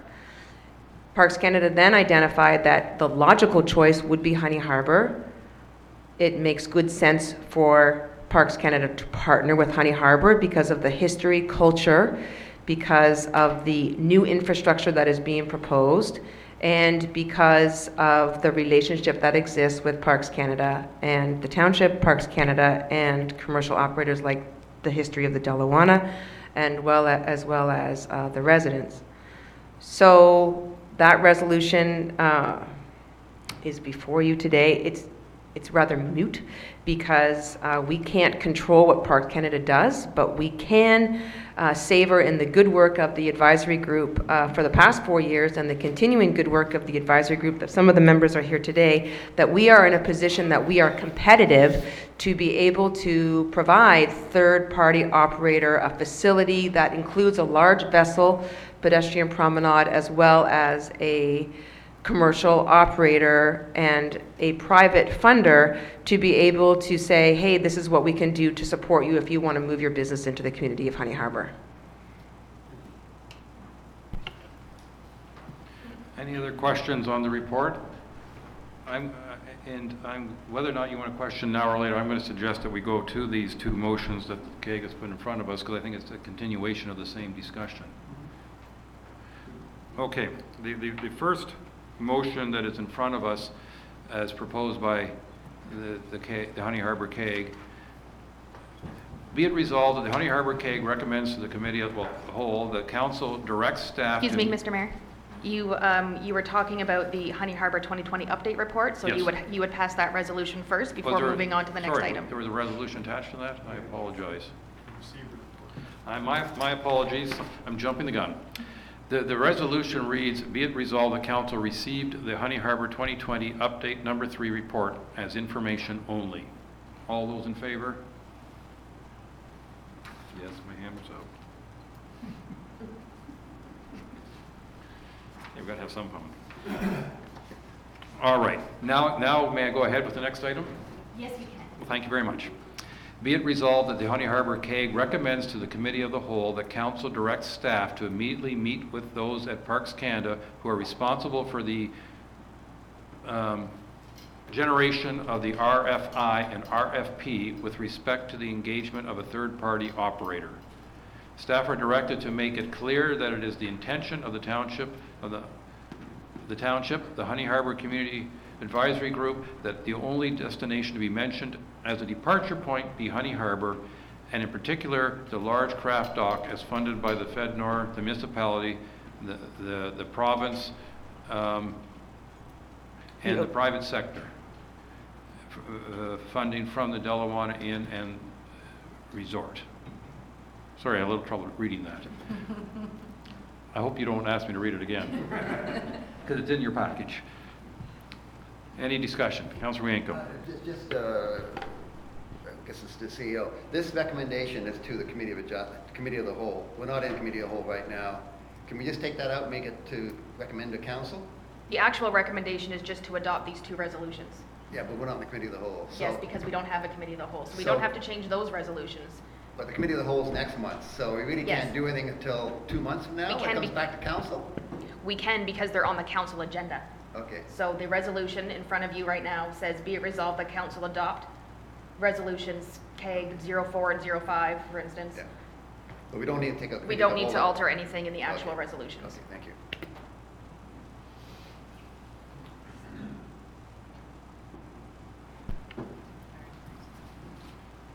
Oh, sorry, it's all part of one. So the other portion of this was, be it resolved that Honey Harbor CAG recommends to the Committee of the Whole that Council to direct staff to inform Tatum Engineering to use non-intrusive lighting that will project lighting on the pedestrian promenade only, being mindful of navigation routes and the night skies policies in the Township of Georgian Bay, pending legal opinion that may dictate the standard required for litigation, mitigation of risk, etc. So it speaks to dark sky lighting. And the resolution that the council actually has in front of it be it resolved that council adopts Honey Harbor Community Advisory Group resolutions CAG 08-2009 and CAG 09-2009 from the July 26, 2019 meeting. Any discussion before I call the vote? All those in favor? That's carried unanimously. Thank you.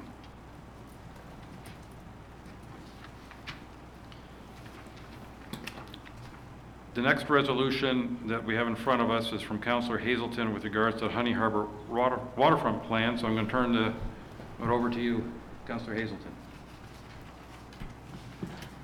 Thank you.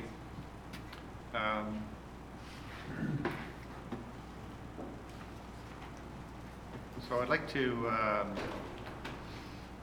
begin just to provide a little bit of background on my resolution, and just to be clear, because a lot of people have misinterpreted my intent here. So my first intent is that we want to do everything we can to accept the funding that has been discussed and promised from both governments and private parties. And I have no desire to delay the receipt of this funding. I do have concerns, though, with the messaging that I've heard about what strings are attached to the funding, and I haven't, in fairness, been able to get any documented clarity on this. I've heard that we have to build a large craft dock to support the mega growth previously discussed by Parks Canada. I've also heard that the large dock is not tied to government funding. I have heard that the large craft dock is needed to support the Miss Midland stopping in Honey Harbor or providing tours out of Honey Harbor. I've also been told and found research that the Miss Midland has been up for sale for several years. If you happen to have $750,000 in your pocket, you could be the proud owner of the Miss Midland. So those are some areas of concern and question that I have. I also have not been privy to the business plan for the project. I have offered up some numbers in casual conversation about the potential size of the or the cost, if you will, of the large dock. And again, I'm just repeating what I've been presented. I'm not inventing anything here. And so I think we need clarity on that so our community can understand what it is we're getting into. So so there's a few other things here. If the project is based on previously stated growth plans of Parks Canada, then there could be a growth from 5,300 day trippers, visitors per year, to perhaps 10,000 or 20,000 or more. On one hand, that would be great. But that would clearly require parking, water, sewage, garbage services, maintenance, and cleaning services. And who would fund these? Would they be funded from the township? If not, who is going to step up and build out these services and then manage them? We've heard rumors that some third party is going to do that, but anybody in business would, I'm sure, know that if you are currently handling 5,300 day tripper traffic today, and if that is the criteria for this project and the growth, if somebody says, well, I'm going to go to 5,000 or 10,000 or whatever, and there's no background, there's no depth to those growth estimates, then what third-party business would step up and want to build out those services? These are not criticisms per se, they are more questions. If the project is based on visitor traffic from the Miss Midland, then the parking may not be a big concern, but the rest of water and sewage, garbage, maintenance would still be required. And I haven't seen any of this in the project plan. So, do I want this project to succeed and proceed? Absolutely yes. Do I want surprises tomorrow, next week, next month, of costs that could be incurred and required by our residents, our taxpayers? I don't want those surprises.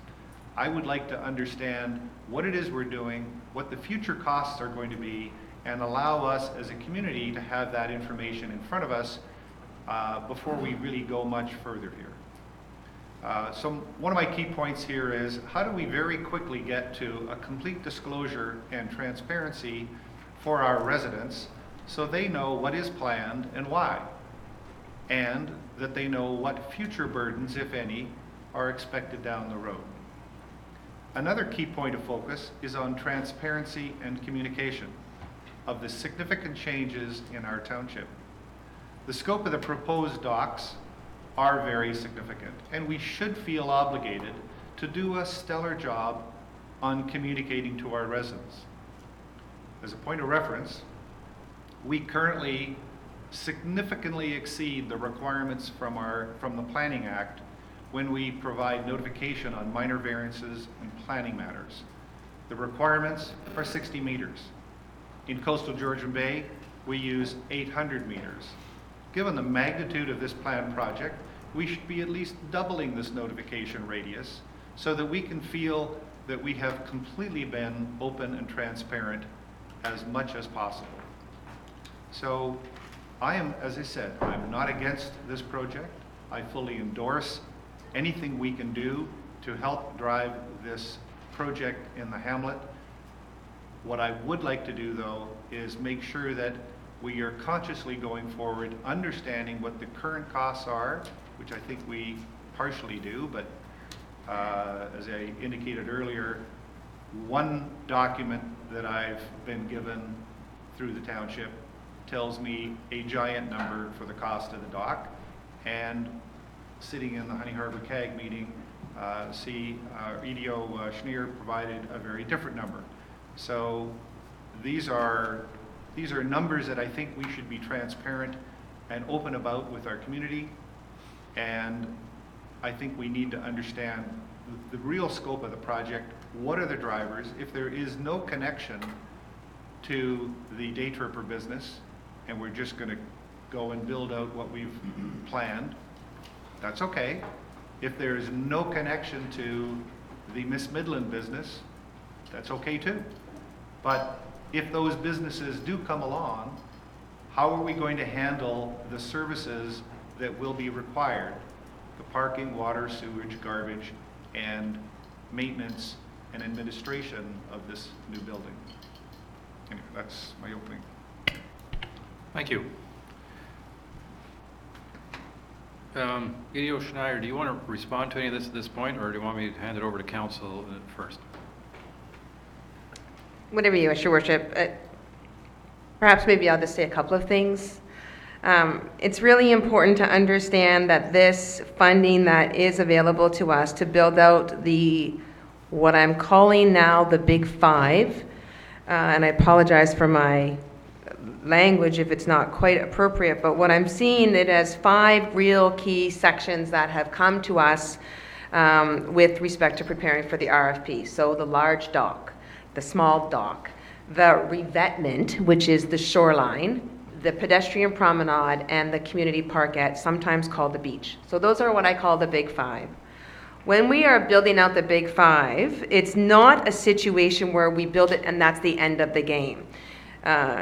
Your Worship and all of Council, we will be here for a number of years talking with you and with our advisory group for the next 4 years to talk about what we can do to support what's next as we grow into the project. Certainly washrooms, parking, use of docks, municipal enforcement of docks, winter use, summer use. There are all discussions that are going to have to come, and you have in place an 11-person panel for an advisory group that will help to ensure that communication and transparency, where we can be transparent, is available. The proposed scope and use of the docks, large docks and small docks, will morph as time progresses, and I can't sit here today and say to you that Parks Canada will use the docks at the end of this, but I can say to you that as a municipality, kudos to you that you are in a competitive space to bid appropriately with a commercial operator and align ourselves to be the community of choice. We would not be able to even have this discussion if we didn't get this far already. So remember that, but please also remember that this isn't the end.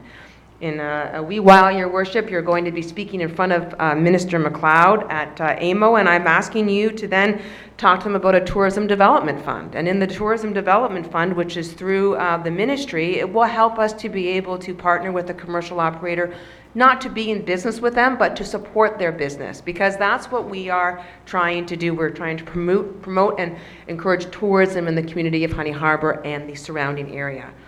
We can work with them in the economic development field and as a municipality as a whole to apply for that funding that's available municipally to support what's next. And I'm not sure what that application will look like, but I'm just letting you know that there are lots of tools in the toolbox to be able to grow the community. We even spoke today about how important internet is, in the community of Honey Harbor. There's so much that has to happen. This is the beginning of an infrastructure build for some great things ahead. I don't have a crystal ball, but we do have some good partners that are right here that whether they are or are not for sale, they have identified to us at this point that they are interested in our community, and we're moving forward from there. Thank you. I'm not going to open it up to the public at this moment because I think we'll let some of the councillors speak to it if they so desire. Councillor Jarvis. When I fully support the whole proposition of this waterfront plan, along with Mr. Healton, I do have concerns whenever anybody looks at putting a lot of money into something such as this, a large investment, and we have some significant funds that have come in from several levels of government, and that's marvelous to see. I think it is our responsibility to provide some sort of business case for 5, 10 years down the road. My biggest concern right off the top, as per Councillor Hazelton's comments, are to do with infrastructure. If you don't mind, I'll digress to a situation which may seem to have little to do with Honey Harbor, but it's right in Toronto where high-rises are being built, and it's been determined that now the building's been built, can't get water to the top floors of the buildings, and that's in the city of Toronto. And that's to do with infrastructure. That's what happens when you don't provide that type of additional service somewhere in the plan. And that's where my biggest concern is. The other one is we're building very big docks. A number of us on the lake, and this is where this is, know with water levels where they are this year, the significant additional costs that have been incurred because of the high water. And that's to do with dockage specifically.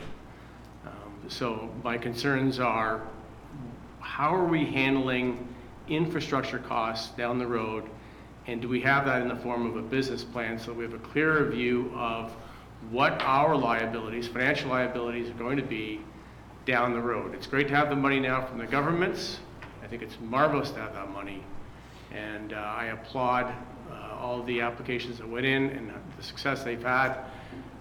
But are we going to get burdened as a municipality after everything is built with significant costs that we had not previously anticipated? Thank you. Councillor Wojcik, followed by Councillor Cooper.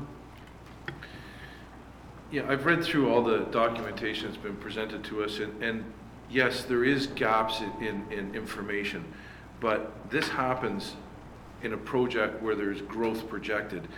A typical example would be the Honey Harbor Park, where we've received funding, we've gone through and built the project, and then once the project was built, it was brought to council on how to administer and how to support it. And through council, we've come up with ideas like metered parking, which we found out has really been a great asset to the township. So there is growing pains with any project, but ultimately council has the ability to make the changes on the fly and approve the changes on the fly. And as we come up with stumbling blocks, it's incumbent upon us as council to figure out the best way to get around these stumbling blocks. So to jeopardize funding, to jeopardize the project for the unforeseen, I think there's unforeseen in any project that's done. McDonald's didn't start by opening up 50,000 restaurants. They started open with one. And it grew and it's successful. And I think we have to look at this model as being something that's going to be an ongoing concern for years and years and years, and it's upon us to make sure that things are done correctly. So I am going to support this 100%. Councillor Cooper. First of all, I'd like to congratulate the group for the funding that is available and the additional funding. That's very good news. I do have some concerns. I don't think a business case has been built such that we have any sort of vision into the future. So I think we have some work to do. I think there will be legacy costs, and we don't know what those are. So those are concerns that our constituents will have, and should have, and do have, and have raised. I think I'd also like to say that while this is sort of an infrastructure project for waterfront, I'm not seeing sustainable employment, especially during the course of the year. And that is where I'm sort of having some difficulty with this project, unless there's something else that can be done to ensure that this infrastructure is in support of something more than a community that is busy for 2 months or 3 months perhaps, and then gets pretty quiet after that. So there's not year-round sustainable employment that I'm seeing with fairly significant investment. And with that in mind, I've mentioned this before, and I'm going to mention this to the advisory group again, that we have the potential of creating a sustainable employment opportunity in Honey Harbor with the Education Center at the Delawana. But, and in fact, I have been able to go out and raise half the funding to have a feasibility study completed for this education center. To date, I have not had any response from the township other than no, we don't think we can do that at the moment. So I raise the specter again of the sensibility of, it makes sense to invest $25,000 in a feasibility study,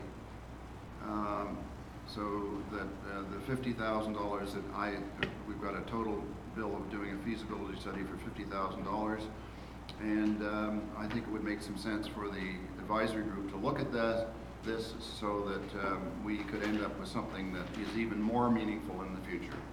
Those are my comments. Thank you. Councilor Yanko. Thank you. I've read the resolution and I've talked to people on the KEG, and I'm concerned that council has made a decision to move forward this project. We're in the midst of receiving all the funding for this particular project, and I will not support a step back. I think we have to be united in moving forward on this project. Yes, there are some important questions, and that's why we formed a KEG. These questions should go to the KEG. They should be concerned about some of these questions, and they should be taxed with trying to come up with answers on that. If we need a $50,000 study, let the KEG recommend that.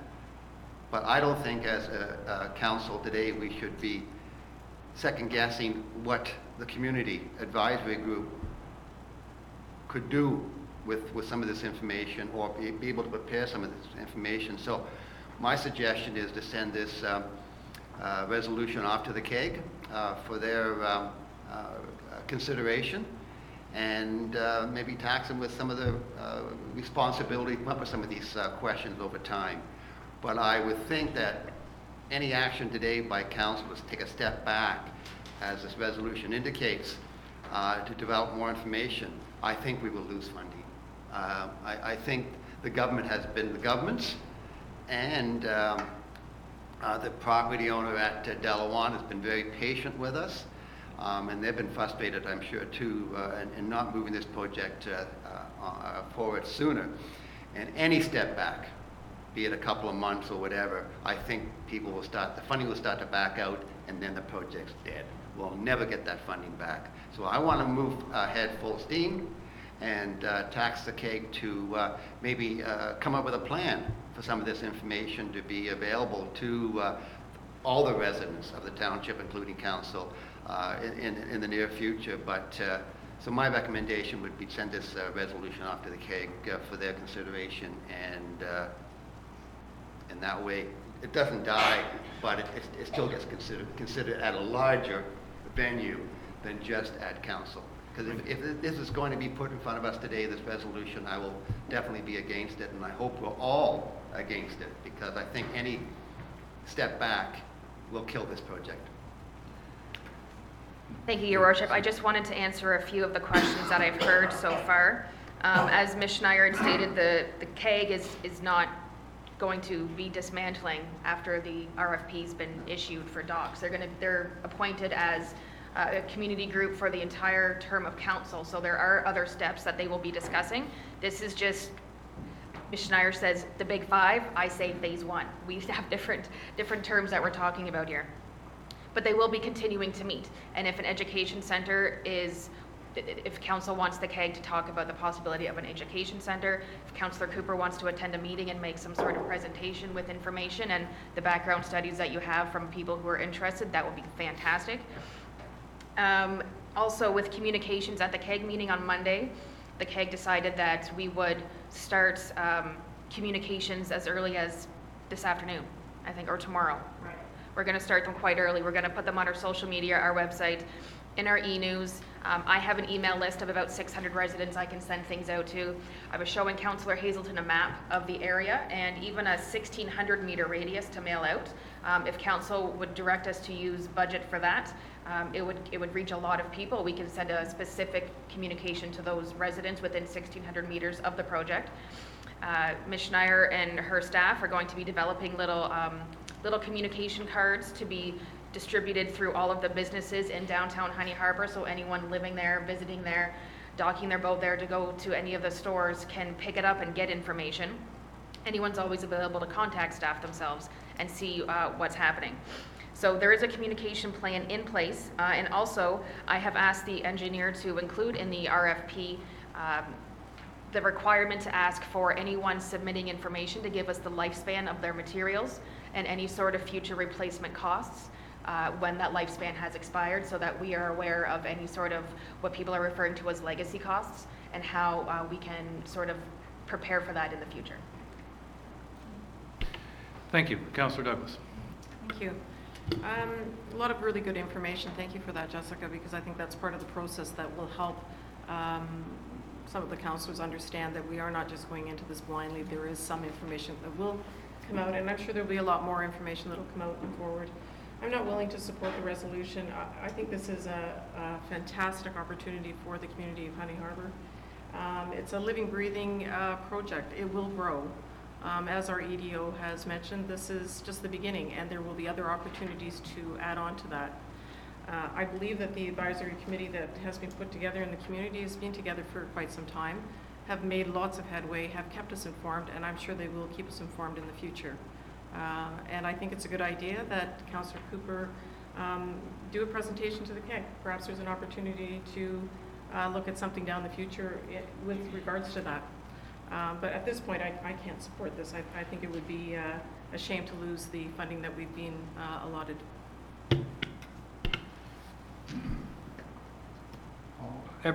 Well, I'll give you a brief follow-up, because every councillor's spoken once and I want to speak as well. I'm sorry, you go ahead. The reason I want to speak to all this is that I cannot support this resolution. I strongly support this waterfront development plan, and the suggestion that we suspend any and all contracts until lots of things are satisfied. I'm totally convinced that if we do that, our funding will be gone, the project will be gone, and it will take decades before the government might even listen to us again about anything. I believe the business case was made satisfactorily in the past, prior council, and the work that the prior KEG did, because we did receive now the funding. Obviously, it was a modified proposal compared to the first one that was made 5 years ago or so, or 4 years ago, I can't remember the exact timing, that was not as successful for various reasons, elections and being among them apparently. But I think it's imperative that we move forward. The federal funding, which is up to 45% of the project, is time sensitive. They've made it very clear they want most of the money spent before Christmas, and with the last bit by next spring, I believe. And I'm very nervous that if we support this resolution, that we will lose that funding, we'll lose a great opportunity. I found it interesting, Councillor Jarvis's remark about water not getting to the top of a condo, that we don't have that challenge quite here. But I think what you spoke to is infrastructure should come first. And this is key infrastructure to downtown Honey Harbor. Without the docks, no private, we're not going to have more private investment in the various services.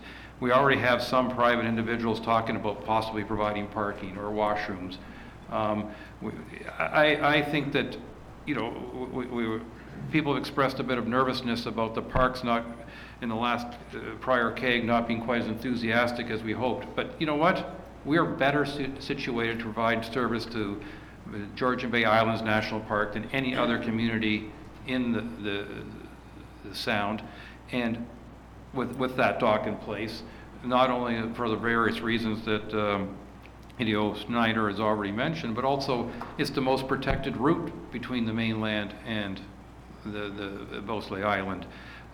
It's far more scenic and safe than coming from Victoria Harbor or Midland or any of the other places. There's, for so many reasons, it would just make sense. So I think, and I'm going to go one step further, I know that Councillor Wienko suggested that some of the Councillor Hazelton's report could go to CAG for response, but I think it's could and already has in effect gone to staff to address. And I think if we treat this resolution as rather direction to staff for questions we want answered, I think that makes perfect sense. But I absolutely will not support this resolution as it's currently written, and I strongly encourage the rest of council not to support it because I do not want to see that funding go away. Councillor Cooper. Thank you. Just briefly, and I'm sorry I wasn't trying to jump in front of you, but just a couple of things. I'd be happy to make a presentation to the advisory group. I will inform the advisory group that I had made a presentation about 3 or 4 years ago, almost before some of this, in fact it was more than that, maybe 5 years ago, with respect to the education center, and I'd be happy to do it again. I do feel that we need to anticipate the fact that we are creating something here, some infrastructure that will be wonderful for Honey Harbor, but there needs to be something sustainable, and I'm not convinced that the Parks Canada and Beausoleil is the only answer. I think there needs to be much more to justify this kind of expense, I guess is how I would put it. The other thing I wanted to ask is the 1,600 meter radius for the communication. I'm not sure where that takes it, but I do know that the community where I hail from is all water-based, and everybody from Cognachine down particularly, even in Goham Bay to a certain extent, are going through Honey Harbor, using Honey Harbor, not just in marinas, but everything else that is in Honey Harbor. So I just suggest that maybe what we need to be doing is considering sending it out to the communities that actually go through here so that we're getting feedback from them. But maybe 1,600 meter covers that. I'm not sure about that. Well, if I may, through you, your worship, 1,600 meters does not definitely cover every cottage association, but the CAG also discussed sending it to the cottage associations to send out in their e-blast and put on their website and share on their social media, so we can cover as many people as possible. Councillor Hazelton. So I want to, first of all, make a statement here that if I have offended anybody by putting my motion out there, I apologize. What I wanted to accomplish, I think we've actually accomplished. And in hearing what CAO Gunby has said about things that she is planning to do, and hearing what Mayor Coetzee is expecting as a result of this conversation, and further, I just wanted to highlight, I had what I thought was a very useful, productive meeting with the president of the Honey Harbor Association, Bill Cooper, yesterday. And I was sadly shocked, and I shouldn't have been, at how motivated he is and is committed to chasing all kinds of business opportunities that could leverage these new facilities in Honey Harbor, which I had not heard of previously, because that takes an enormous amount of energy. It takes a lot more than a single person, and I want to commend Mr. Cooper on being able to share that with me, and I would like to withdraw my motion.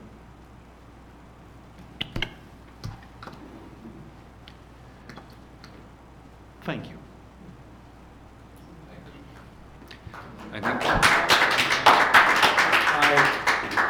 I want to thank all of you that came here in support of the waterfront project. I want to thank all those who wrote as well. I got numerous phone calls, numerous emails.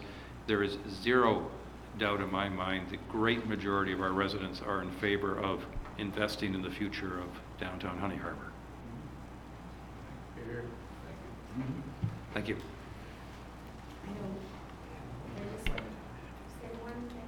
It's a done deal, and you sometimes have challenges being brief. But if you can be brief, I can tell that. Please, we'll give you the floor for a moment. I want to thank all of you for all of your comments, and I know that this is unusual. I know that you're breaking protocol by letting me address you, but I don't know how to do this. Hello? But I just want to, I've been here in Honey Harbor a long time, and you know, this idea of build it and they will come seems to be a scary thought for many cottagers.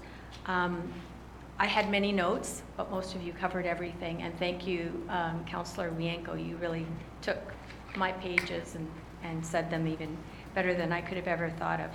But once upon a time, I was a realtor looking across the street, and where I currently have my office was a marina. And it was a marina. And it was a mom and pop shop. And at the time, the mayor, and it was a woman from Mactier, she was crazy. I can't remember her name at the moment, I apologize. She went over there because, of course, that's always closed session when they make purchasers. And she paid $700,000 for the property that currently is the church landing and the library and the Remax building. We thought it was ridiculous, totally overpriced, overpaid for. The community was in an uproar. We couldn't believe what she had done. But what would Honey Harbor be without it? We wouldn't have a dock to go to the grocery store. The Hive dock is totally used as a government dock, and it's not.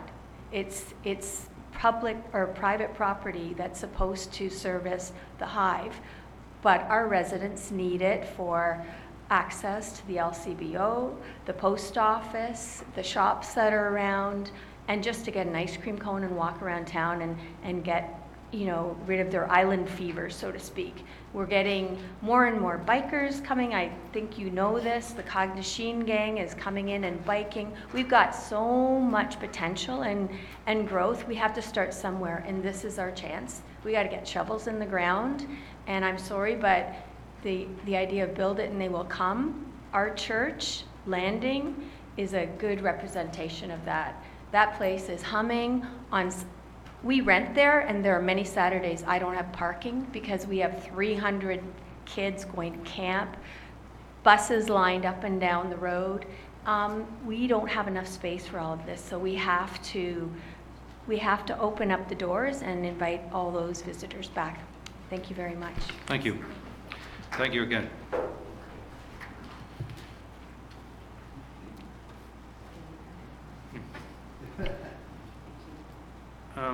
CEO Gunby, were we not expecting a guest? Yeah, 20 minutes ago, and she's in the lobby. So Okay. I can bring her in unless you want to take a quick 5-minute, 2-minute. Well, I'll say 5 minutes because I know everybody will stretch it to at least 7. We'll take a recess.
Meeting back to order, and next on our list, under staff reports, 10A, Suzanne Craig, our Integrity Commissioner, and thank you very much, Ms. Craig, for your patience, and we appreciate if you could present your report, please.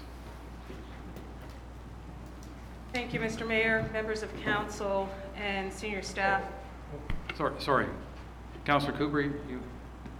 Yes, I'd just like to say that I have to, and I've already said this earlier, but I'm declaring a potential conflict of interest depending on the outcome of this discussion today. And I will, I guess I have to remove myself from the table for now, but I will be back with comments afterwards. Thank you.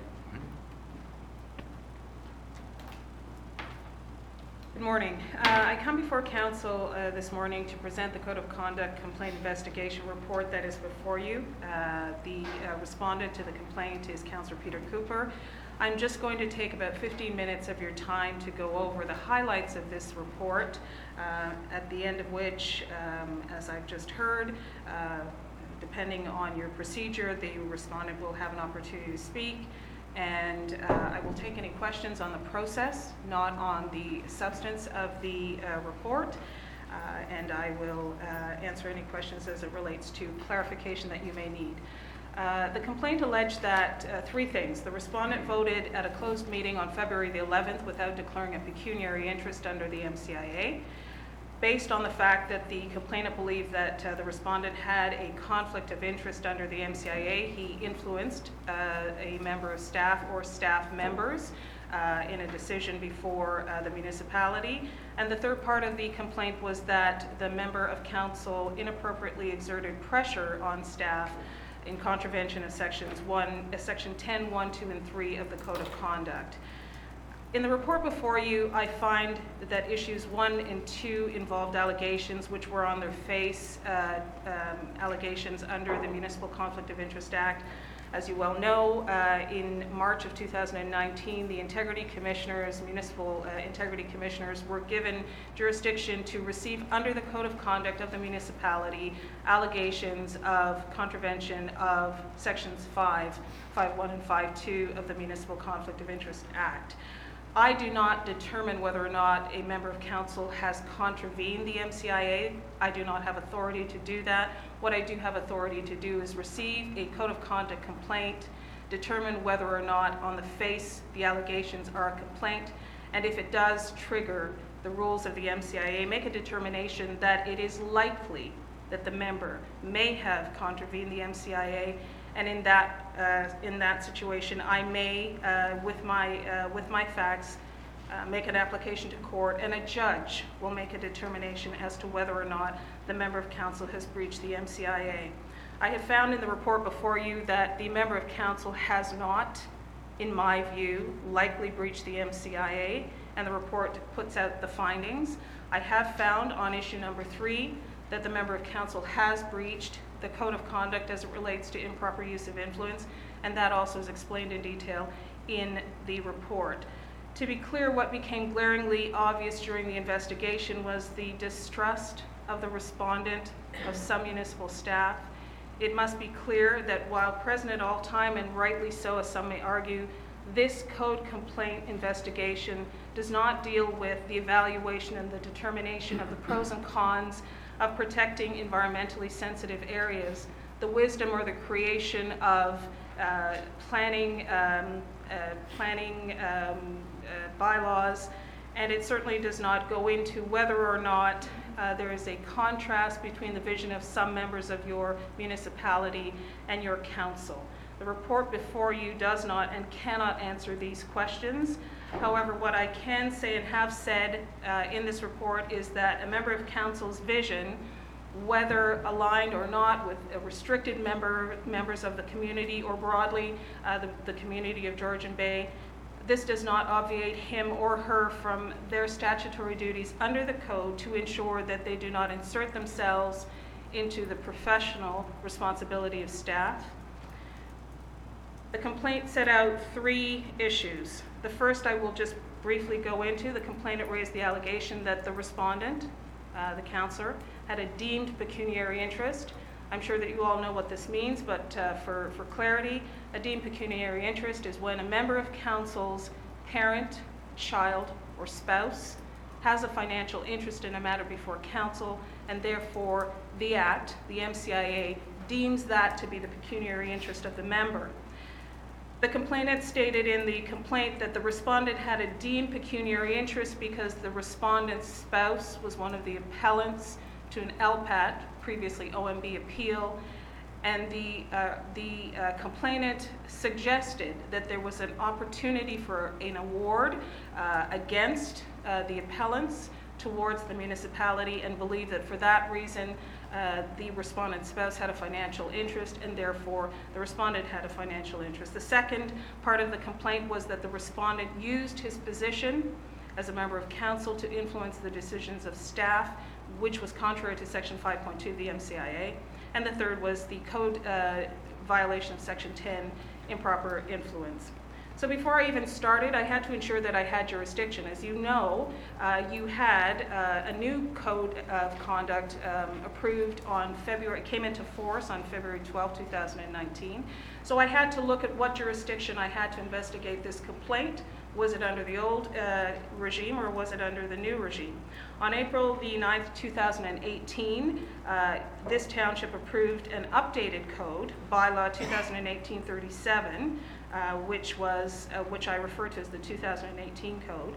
And with the 2017 modernization of Ontario's Municipal Legislation Act, there were amendments to the Municipal Act, and because of this, you had another Integrity Commissioner who drafted another code, an updated code as I call it, and that came into force on February the 12th, 2019. So the first issue I needed to assess was under which code of conduct was I going to investigate this. What I found on a preliminary review of the complaint is that the action or the trigger of the complaint was a February 11th closed meeting discussion.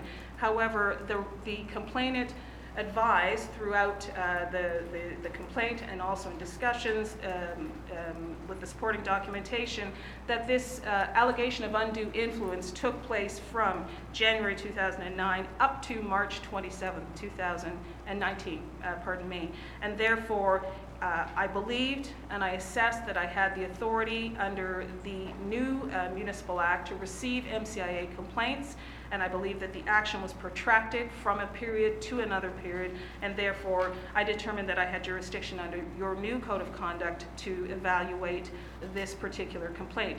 Notwithstanding that, both your old complaint protocol and your new complaint protocol allow an Integrity Commissioner to review allegations of improper influence without even dealing with the MCIA. And for clarity, I have only found a contravention of the improper influence for this particular respondent.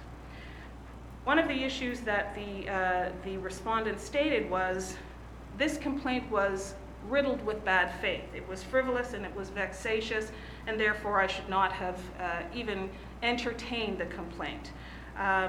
What is bad faith? I had to look at some of the decisions of other tribunals, like the Information and Privacy Commissioner at the Tribunal of the Human Rights Tribunal, operating under the Human Rights Code, and they've given me some identification of what frivolous and trivial and vexatious and bad faith mean. Looking at one of the decisions of the Ontario Human Rights Code, it states, for the complaint to be trivial or frivolous, the issues must be unimportant, petty, silly, insignificant enough to waste the tribunal's time. The Information and Privacy Commissioner says bad faith is the opposite of good faith, generally implying or involving actual constructive fraud, or a design to mislead or deceive another, or neglect to refuse to fulfill the duty of some contractual obligation. So taking into consideration many of the precedents of other tribunals, while I am not a tribunal, I look to them for guidance, and I found that the substance of the complaint on its face triggered the code of conduct, triggered the action of a member of council and their responsibility to not have improper influence on the actions of staff. In his supplementary response, the respondent states, it would seem prudent for the Integrity Commissioner to have waited for findings of the LPAT tribunal to have the outcome as part of her final deliberations in order to see whether or not the LPAT chair assigns any costs against the appellants. The decision of the LPAT appeal, I state, is not a criterion that I would consider in determining whether or not I was going to investigate this complaint. And in any event, even if I were to do so, I have found that the cost award was so remote and insignificant that it would not influence the member's decision as it relates to his duty of office. Nowhere in the original complaint, nor throughout this investigation, I want to make very clear, did I find any evidence to support the member's comments in his supplementary response that staff had stoked the respondent's anger and tried to weaponize the respondent to attack the respondents and others. In other words, I do not find that this complaint was frivolous and vexatious. It does not prevent an individual from filing a code complaint if they are a political opponent, even if they disagree or have acted in a way that was untoward. If the substance of the complaint triggers any part of your code on its face, then I, as your integrity commissioner, may determine that I will investigate and I'll make a finding based on the facts. Let's not be disingenuous, however. It is likely that this complainant and any other complainant that comes before me is not purely motivated by altruism and a desire to ensure accountability and transparency at the municipal level. Let's be clear. That's not what I'm saying, and that's not what the complainant was purporting. But even if I concluded that this complaint was politically motivated or motivated by the complainant's view that he would have better success in resisting the LPAT appeal if the respondent was not involved in decision-making at the city, that would not make the complaint frivolous and vexatious and not require me to dismiss the complaint on its face. So what was the respondent's position? It's set out in the report before you. He did confirm that he did urge the planning staff of the township to make every effort to try to settle the matter.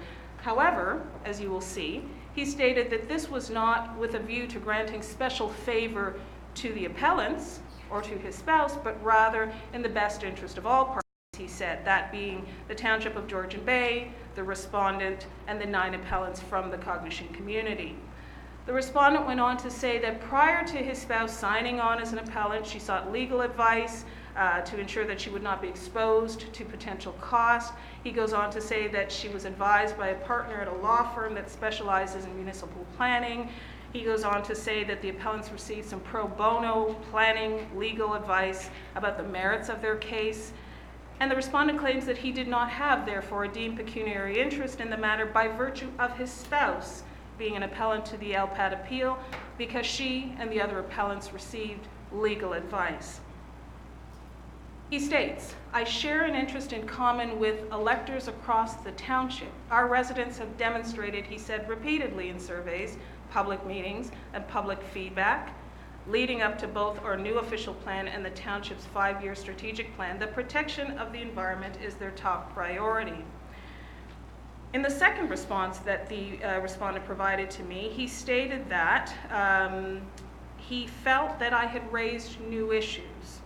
What your code of conduct, the new code of conduct has is a process. I receive a complaint, I determine if there are grounds to investigate.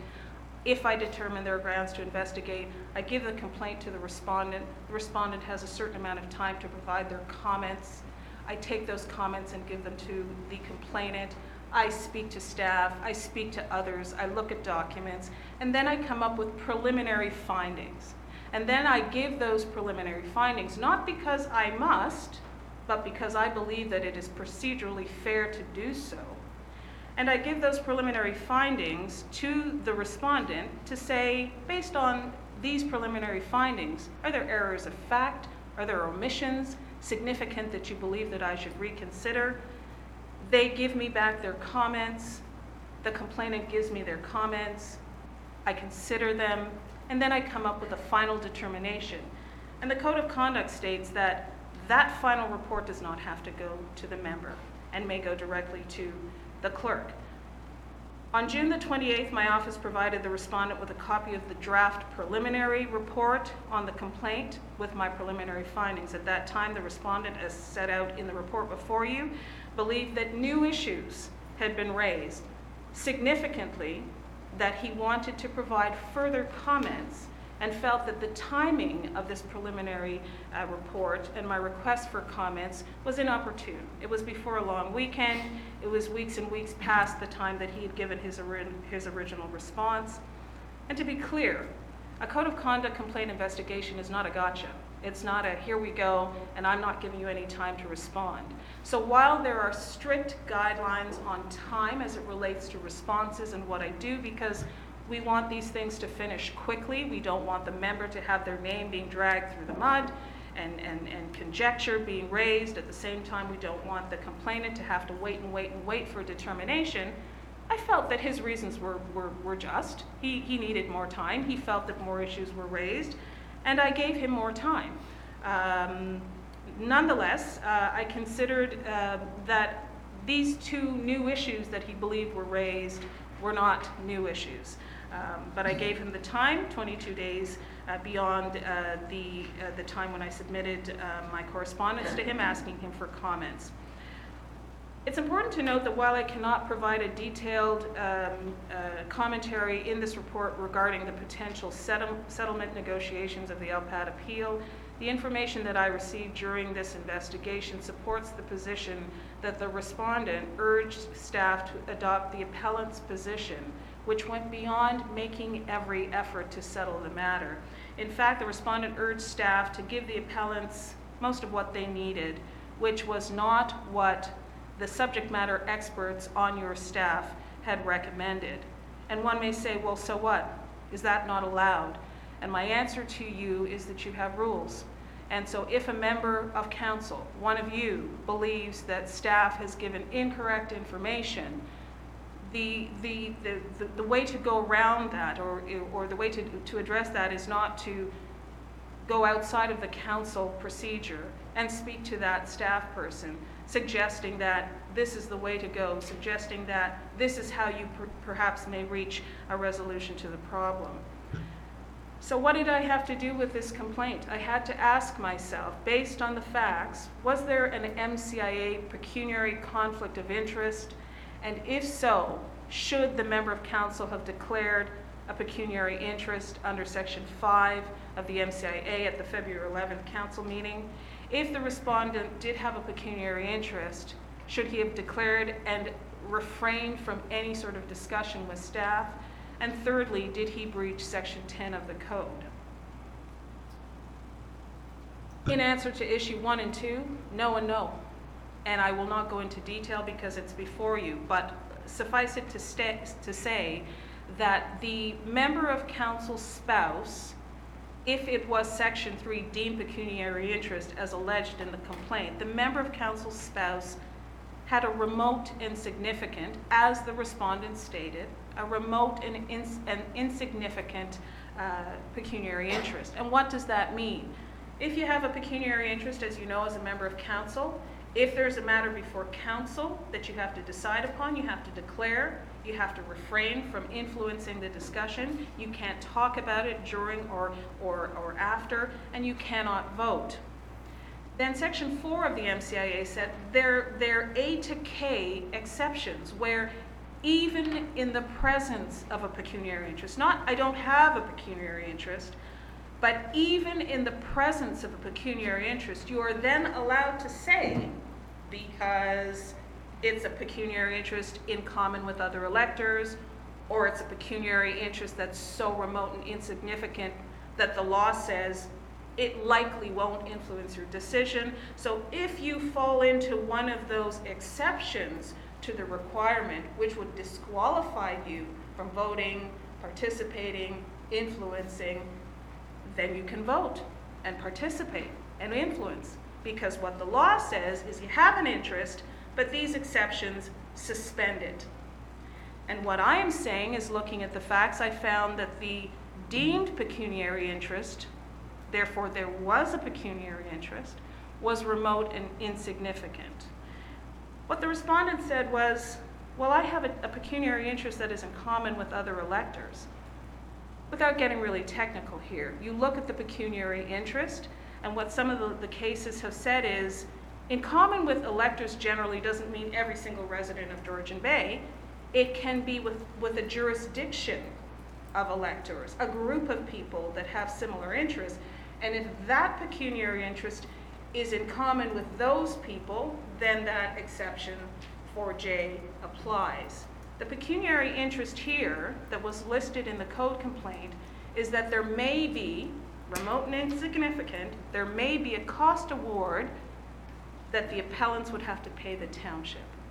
So that group of people that may have to pay that cost award, even though it's remote and insignificant, is not all the people of Georgian Bay. It's not a group of people at Georgian Bay. It is the appellants to that appeal. And therefore, it is a very small section of your community. And therefore, Section 4J does not apply. It is not a pecuniary interest in common with electors generally. The desire to protect the environment definitely is something that both the respondent and the broader community hold, but the pecuniary interest in the technical operation of the MCIA is not in general with all electors. We were talking about the possibility of an award. It was remote and insignificant, as the respondent stated.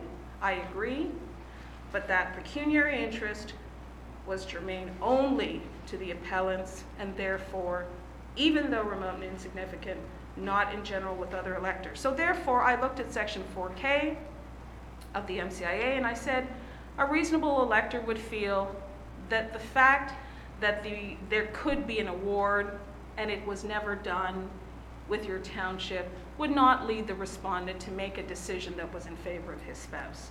So as I mentioned, I did not find that there was likely a contravention of the MCIA, but I did find that there was a contravention of improper influence of the Code of Conduct. In doing so, I looked at one of the decisions, the leading decisions, Old St. Boniface Residents Association versus Winnipeg. It's an old one, but it's one that stands. And what does Justice Sapinka of the Supreme Court say here? He's talking about conflicts of interest, both pecuniary and otherwise, under common law. And that's, what we used to look at before. And these are his words. I can't say it any better. People smarter than me and with way more experience, I'm gonna take his language and read it to you. I would distinguish, he said, between a case of partiality by reason of prejudgment on the one hand and by reason of personal interest on the other. It's apparent, he says, that some degree of prejudgment is inherent in the role of a counselor. That is not the case, he says, in respect of interest. There is nothing inherent in the hybrid functions, political, legislative, or otherwise, of municipal councillors that would make it mandatory or desirable to excuse them, from the requirement that they refrain from dealing with matters in respect of which they have a personal interest. It is not part of their job description that a municipal councillor be personally interested in a matter that comes before them. So what's the test? What do we look at? Do I just say, yep, that looks like a personal interest to me? No, the test is found in several cases, and the general consensus is if there is an apprehension of bias, it has to be reasonable. What's reasonable? It has to be held by a reasonable and right-minded person. So the test is the reasonable man or woman. And I think a lot of people will say, well, I'm reasonable. What we're told is that generally speaking, with all the facts before you, looking at all of the circumstance, would a reasonable person who is not in that situation, comes at it fresh, would a reasonable person think that a member of council might be influenced with his or her personal interest on the decision they have to make? Not a financial interest, a personal interest. Is there a benefit to someone? And the councillor also has that benefit, and they might be mulling in their mind, you know what about this? Will that reasonably influence their decision? And the courts say that's what I'm supposed to look at. So non-pecuniary conflicts of interest may arise out of as the courts say, a close personal relationship. So the first test, do you have a closed mind? Have you said in the past, no way I'm gonna think any differently, and therefore you are holding an apprehension of bias? And the second test is, it's almost like a financial pecuniary test, but it is, will your own interest override the greater interest of the municipality? And that's a tough one, Because in essence, that's saying that you're acting in favor of someone else. And I don't think that anyone in front of me, and I don't think any counselor that I've ever worked with or spoken to has said, yep, for sure, I am absolutely going to go up there and make a decision on behalf of my spouse, on behalf of my business partner, on behalf of those 4 people that are my neighbors. Nobody does that. And that's why the law says this is what you have to look at when you're making this determination. Section 10 of your Code of Conduct expands this principle that I just said, and it says the code that you approved, you meaning council, even though you may not have been in office, because when you become a member of council, you are bound by your bylaws. The code says the improper use of influence of their office and conflicts of interest to both apparent and real. Members of council shall not extend in the discharge of their official duties preferential treatment to family members, organizations, groups in which their family members have an interest. Members of council shall not use his or her position to seek to influence a decision of another person or council so as to further his or her private interest or the interests of relatives or friends. A member of Georgian Bay Council is required to consider whether her or his relationship and affiliations could be perceived as preventing him or her from acting fairly. So I think this is an important point, because what most people say when they're brought forward in a code complaint is, but I wasn't acting unfairly. And what your Code of Conduct says is it is granting or appearing to grant. Appearing to whom? To the reasonable man or woman. So your actions have to meet the test of, would a reasonable person think that in your circumstance you are granting favor to a friend or a relative? Your code says if the answer to that is yes, then you've reached the code. The code recognizes that the decision-making authority for the municipality lies with council, not an individual member of council. Members of council are held to a higher standard of behavior. Well, that's not fair. Well, it is, because your oath of office says that you will be held to a higher standard. What the public may perceive is relevant to a determination of whether actions of a member are in contravention of a code are important. And that's why you have a code of conduct, and that's why the province said, municipalities, we've given you 10 years to decide to have a code of conduct and an integrity commissioner, and now they have mandated it. And so you may not like your code rules, you may not like me, and you certainly have the prerogative of having another integrity commissioner, but an integrity commissioner must oversee your rules of integrity because it is the law. And one of those rules of integrity is that you do not exercise improper influence. I find that the purpose of the code has been seriously undermined by the actions of the respondent in relation to the LPAT planning matters. I did not speak to any members of staff in coming to a determination or come to speak to any members of staff as it related to the recommendations of penalties and the recommendations of remedial action. Notwithstanding the fact that the respondent may hold a different position than that of professional staff, the fact that the position the respondent promoted and attempted to have staff adopt was also a position favorable to the successful outcome of his spouse and appellants to the LPAT appeal, was in contravention of Section 10 of the Code. I invite you to take a look at the depth of the report if you have not already. It's important that you understand why I came to these conclusions. My recommendations are that council apply the penalty of a reprimand against the respondent for having acted in contravention of Section 10 of the Code and using his status and position as councillor to attempt to influence staff to the private advantage and non-pecuniary interest of his spouse and the appellants. That council of the town of Georgian Bay impose a suspension of remuneration paid to the respondent in his capacity as councillor for a period of 30 days. And thirdly, in addition to the recommended penalties, adopt the corrective action or remedial action of removing the respondent from his appointment on the planning committee. As members of council, I am your subject matter expert who looks at the facts, comes up with findings, and presents you with a report. You may accept these findings and the recommendations. You may change these recommendations, or you may dismiss them, receive the report, and make no findings on my recommendation. I think it's important to recognize that, as I've said before, but I'm going to speak as though I have not come here before, I don't take what I do lightly, and I don't think that anybody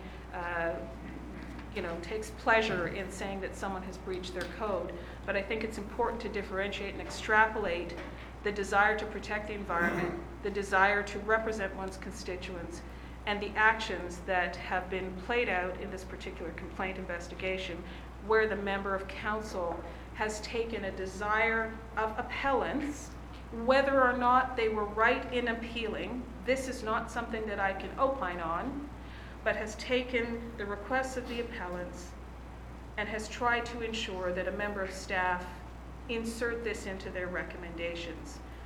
Had this member of council done so at council, which is not what I'm being asked to look at here, the council table is where you speak, where you bring your ideas. But to go outside of council and to be directed by council to act in a certain way, and then staff is told by an individual, well, how about this and how about that? And this how about this and how about that aligns itself with the position of the appellants who are appealing a decision of the township, according to me and according to your code, is contrary to the ethical obligations of the member of council. I'll stop here. I'll take any questions that you have after you've heard from the respondent. Thank you. Does the respondent wish to respond? Well, certainly.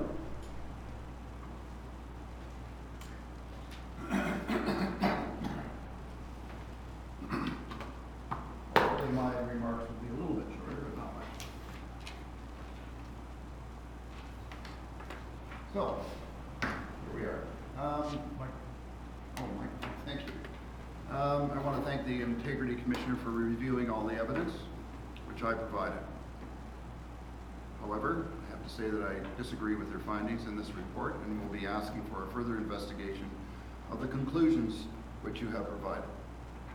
I'm asking Council to consider deferring any decision until Council can investigate my complaint.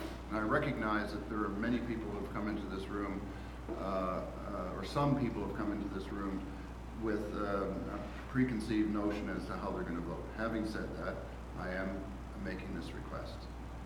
I consider this report to be somewhat biased and clearly seems to take one point of view, that for staff, and that she is disregarding the overwhelming evidence of my innocence. My contentions have, for the most part, neither been shared with council nor fully investigated. The deferral will allow time to have a full review of this case as was presented by the Integrity Commissioner.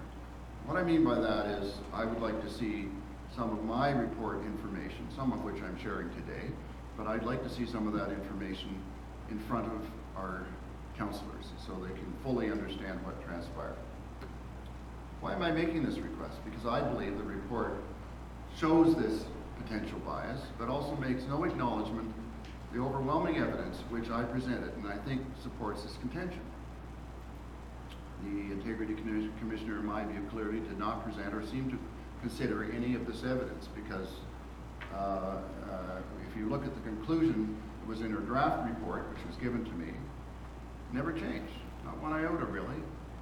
I didn't see any substantive changes, so I don't find that particularly fair if I present a lot of information that I think is relevant. Maybe none of it is, but I'm not quite getting that there was any sort of fair consideration of my position. And in addition, I will also be asking for a deferral because new information is about to be released that will shine further light on the motivations of certain senior staff members who supplied the complainant in this case with evidence and allegations which misrepresented the facts of key files to council. So any testimony they have given to the Integrity Commissioner on this particular matter is somewhat suspect. If this deferral is not granted, I will have no choice but to also demand the township ask a judge to review Ms. Craig's interpretation of the MCI allegations in this case against me, and here's why. She claims that I have a pecuniary interest in this appeal despite the legal advice obtained that I did not have a deemed pecuniary interest because there was not possibly the possibility of cost assignment to the appellant group, which happened to include my wife. So whose opinion is correct? and who is best qualified to make this determination. I feel a court could make this determination. So I'd suggest it would be much fairer if we are going to have an escape clause under MCIA. I'd rather have the courts determine that I either did or didn't. Furthermore, she also found that I was not eligible for exemption 5J under the MCIA, which I happen to believe I do. I maintain I shared an interest in common with all communities on Georgian Bay. And to be clear, all of these communities did not want to see marginal properties like this one be developed, especially ones that were not accessible or serviceable in low water years. We all agree that allowing development on inaccessible and unserviceable properties could expose the township to financial liabilities that the ratepayers will be forced to absorb in the future. With respect to having a clear understanding of the MCI decision, I had a legal opinion from a lawyer who, with all due respect to Ms. Craig, has far greater experience in this particular areas as it pertains to the tribunal. And their historic refusal to assign costs against an appellant, unless the appellant has committed a heinous crime, or act, I should say, such as either lying under oath or falsifying evidence or filling a complaint which is no merit or is vexatious. None of that applies here. Ms. Craig admits in her report that she only checked with the OMB history for the Township of Georgian Bay, which had 0 cases of cost assignments. However, she did not check to verify in the province of Ontario, more broadly. Has the OMB ever assigned costs to an appellant when their case had merit? I believe Ms. Craig does not understand that this appeal process is public legislation and the public must be able to bring their concerns to the board without fear of having costs assigned against them. Otherwise, the system would break down due to the obvious chilling effect. The legal advice obtained was that the case against the particular township decision had merit and there was 0 chance that the tribunal will assign costs against the appellant group, even if they had no success in the appeal. Apparently, Ms. Craig considers herself to be more qualified with respect to judging the OMB LPAT practices and the MCIA than others who have been practicing in the field of municipal and planning law for over 40 years, who I consulted.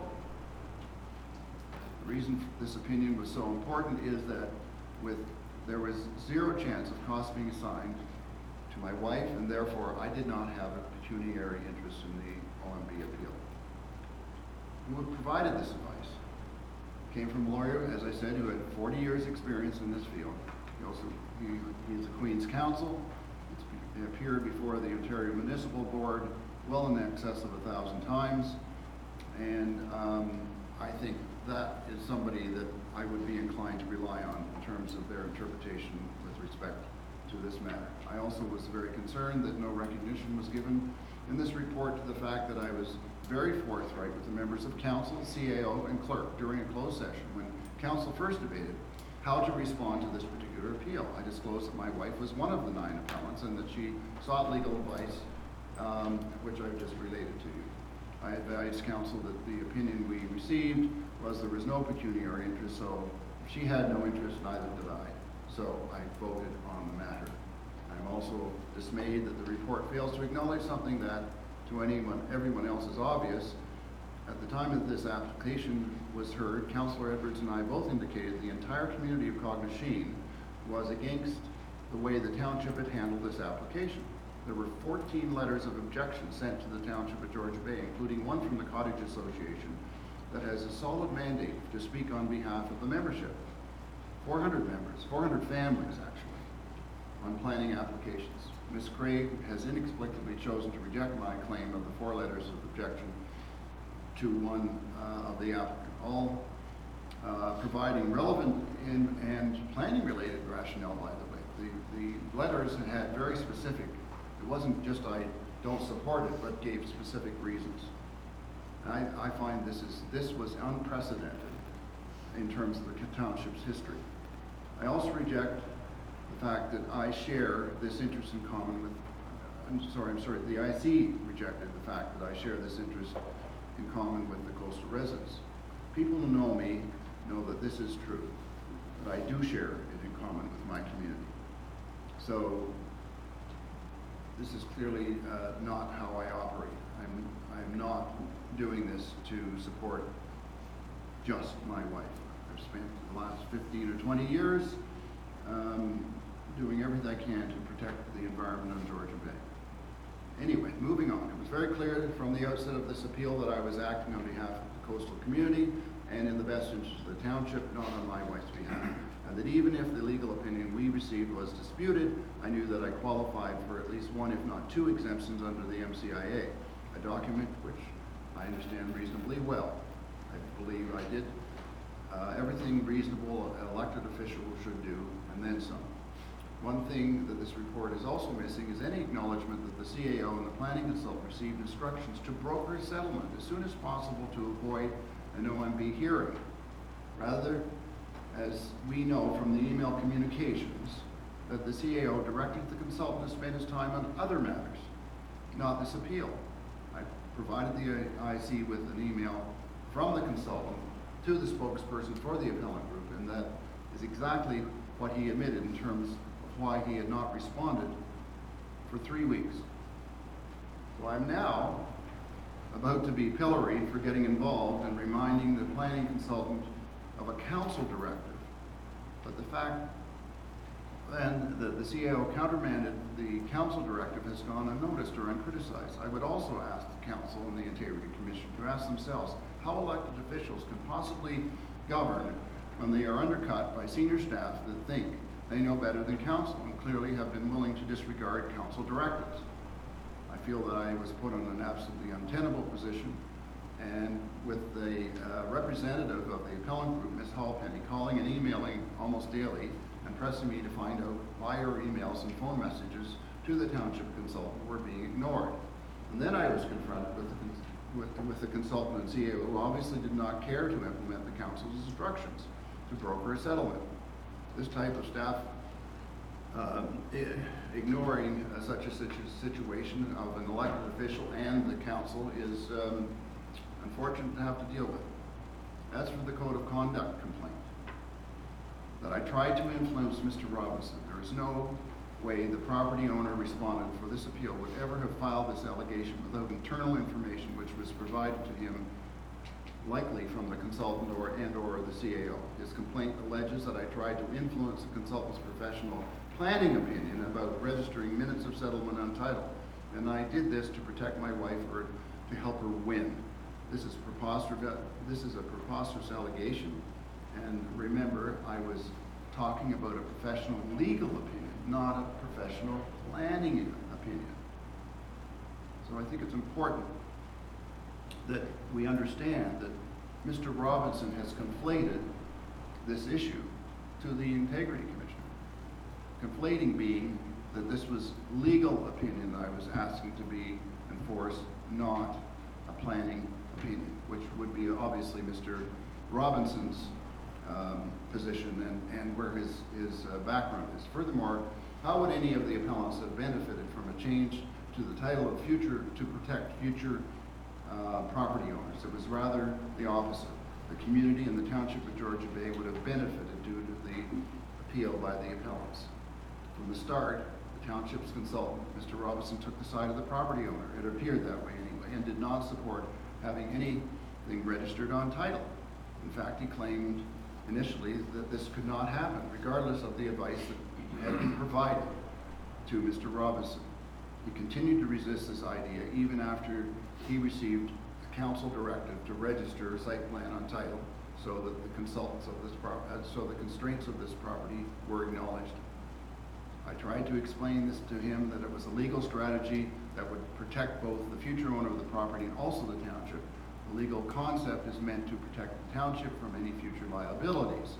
In the event that someone purchased the subject property with no knowledge that it was inaccessible or unserviceable during low water years, they could sue the Township of Georgian Bay, since the township had placed a hole in the vacant lot and then inexplicably lifted it. The township bylaws only allow lifting the hole if the property has been deemed suitable for development. Clearly, the appellant group and 400 members of the Cognizine Cottages Association felt that a lot felt that a lot that cannot be serviced by barges or emergency vessels in low water is therefore not suitable for development.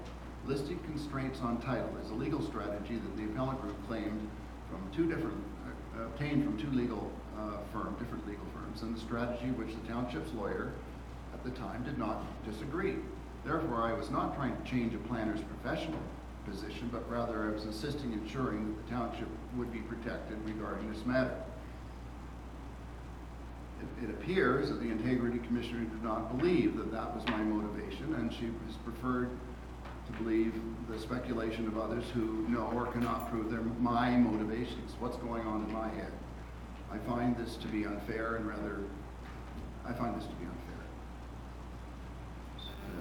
carry on here. So let me be very clear. I was simply trying to convey to our planning consultant, who has no legal training, the reasons why the township would be legally protected if some of the limitations of this property were noted on title, so the future owners of this property would not sue the township. So I contest the mischaracterization of using my influence to help out my wife. My wife and the rest of the community also only cared that it would create a costly liability for the township in the future, and this is why we wanted this disclosed. I believe that most ratepayers think the township has an obligation to protect all from such identifiable liabilities. No matter what other theories are being put forth here, and what the Integrity Commissioner may choose to believe, that is what was on my mind when I tried to convince our planning consultant that the registration on title was in the best interest of the Township of Georgian Bay and all constituents. I wait to see if the township has in fact created a potential liability for itself by failing to clarify the site-specific bylaw for this lot. That has many limitations, not the least of which is the issue of the inaccessibility. Potential purchase of the property will have no way of knowing the limitations without some recognition of the facts in the bylaw. They could argue that the township had a duty to disclose the marginal nature of this lot, lifting the hold on it and declaring it being suitable for development. I appreciate that an Integrity Commissioner may not know the nuances of planning matters and may not be able to differentiate between a planning opinion and its legal strategy meant to protect the municipality. At the end of the day, settlement of this appeal was not reached, and the hearing went forward, and therefore no one's best interests were served. But I tried to represent my community, to protect the Cognachine community plan from a dangerous precedent, to protect the Township of Georgian Bay from future liabilities. I made sure I would speak on behalf of my community despite this allegation about being influenced to protect my wife. Perhaps I was overly assertive or enthusiastic, but that should not be treated as a crime. There are other similar applications to lift holds on marginal properties in other communities. I sure hope this investigation does not deter other elected officials from representing their communities too. Long and short, the MCIA issue, I was representing my community, not my wife. Code of conduct, I was not trying to direct our planning consultant to change his professional opinion, but rather to get him to follow direction of council and use sound legal direction that had been given.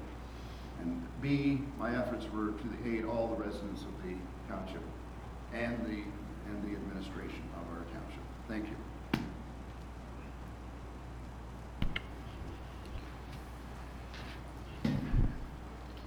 I'm afraid I'm new at this. Is the appropriate thing to allow our Integrity Commissioner to respond to the response, or do we go straight to council? I'll look at Ms. Craig for that. And through you, Mr. Chair, this is new territory. We now have members of council who are subject of an investigation allowed to speak at the debate. And so there is nothing in the regs of the Municipal Act, unfortunately, that give us guidance. There is a lot that the respondent has said, and I certainly don't want to adjudicate this matter on the floor of council. But if it is council's will, I do have some comments that I would like to make, and that can be either, I have taken notes as he spoke for clarification, or if you would like to just go to questions from members of council as it relates to the comments of the respondent. There is no process for this. Thank you. If I can just say one thing to Councillor Cooper, since you did declare on this matter and you took your seat to state that, I do suggest that you return back to the gallery before any other discussion or vote takes place.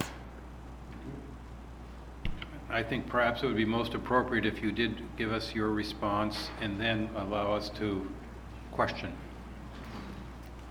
For you, Mr. Chair, I'd like to characterize it as my comments rather than a response. So I'm just looking at my notes. What I have set out in my report is that there was an allegation, there were allegations in the complaint that the respondent had breached his obligations under the MCIA. And he responded by saying that he did not believe he had breached the MCIA, and he said that he believed that he had an interest in common with other electors, therefore an exception so that he could participate, and in the alternative, it was remote and insignificant, and therefore the exception under sub K of section 4 of the MCIA. And in any event, he stated that he had advised council, he had declared to you at the time that his spouse was the appellant. That is in my report. I have stated very clearly that this complaint stated 1, 2, and 3. And I have looked at the complaint and said there is enough on its face to commence an investigation. And throughout that investigation, with the comments of the respondent and my own review, I found that it is true that the member of council was shielded from the disqualification. So I have not found that he has breached the MCIA. I do believe that section 4K applies to the circumstance of the individual. The member of council has said that he and or his spouse received legal opinions or a legal opinion from an individual who has far more experience than me. I certainly do not put myself forward as a planning expert or a legal expert on appeals before LPAT, and I don't need to be to adjudicate this particular complaint because I find that I am not looking at the substance of the planning advice. I'm looking at the application of the MCIA, and I agree with the respondent that section 4K does apply to his circumstance, and therefore he could participate in the discussion. That part of the complaint, I said no and no. And therefore, I am not saying that he breached the MCIA. Only a judge can do that, and I am not invoking my authority to go to court to have a judge determine whether or not he has breached the MCIA, because I don't believe he has breached the MCIA. The amendments to the Municipal Act were put in place so that there would not be a burden to the taxpayer if they believed that a member of council had breached the MCIA. Prior to the amendment to the Municipal Act, a member of the public had to go through the court system.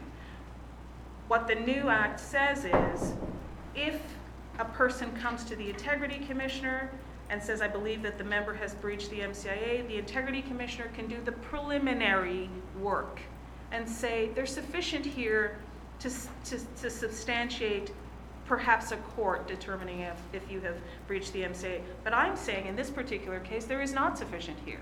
So I am disagreeing with the complainant and agreeing with the respondent. Whether or not he got a legal opinion from an esteemed member of the bar or not, I am not calling into question that legal advice. I am saying that he has not breached, in my view, likely the MCIA, and I'm not going to a judge to determine that because I don't believe he has. With reference to not taking into consideration his supplementary information, I did take it into consideration, and I certainly don't believe that I should bring forward what that was. The Code of Conduct regime is very clear. It was set out in a precedent. I was the Integrity Commissioner of that judicial review where a respondent who was subject of one of my investigations said, this is not the way it works, and went to court to have my decision reviewed. And what the court said was, The regime of an accountability an integrity commissioner is prescribed by statute, it's prescribed by the code of conduct, and it's prescribed by the protocol. And the integrity commissioner has her home statute, as it's called, these pieces of policy which guide what she does. And so I take into consideration supplementary information. That does not mean I have to change my preliminary review. And what I said in the report is that I'm not looking at the planner's advice to council. I am not looking at substantive comments by the planner. What I am looking at, and I prefaced it by saying I can't get into the details of any settlement discussions, what I was looking at is that the respondent, according to the information that I received in my investigation, did not ask the planner to do everything to settle, as was the will of council. He went a little further. And I can't get into detail right now because it was subject of your settlement agreements. But what the respondent, I'm saying, in the report urged the staff to do is not change his planning advice, is not go against legal advice, but rather take the position of the appellants in their entirety to broker a settlement. That is not what the instructions of council was. The instructions of council, I understand from the information that I received, not only from staff, but from minutes, is that council wanted staff to broker a settlement.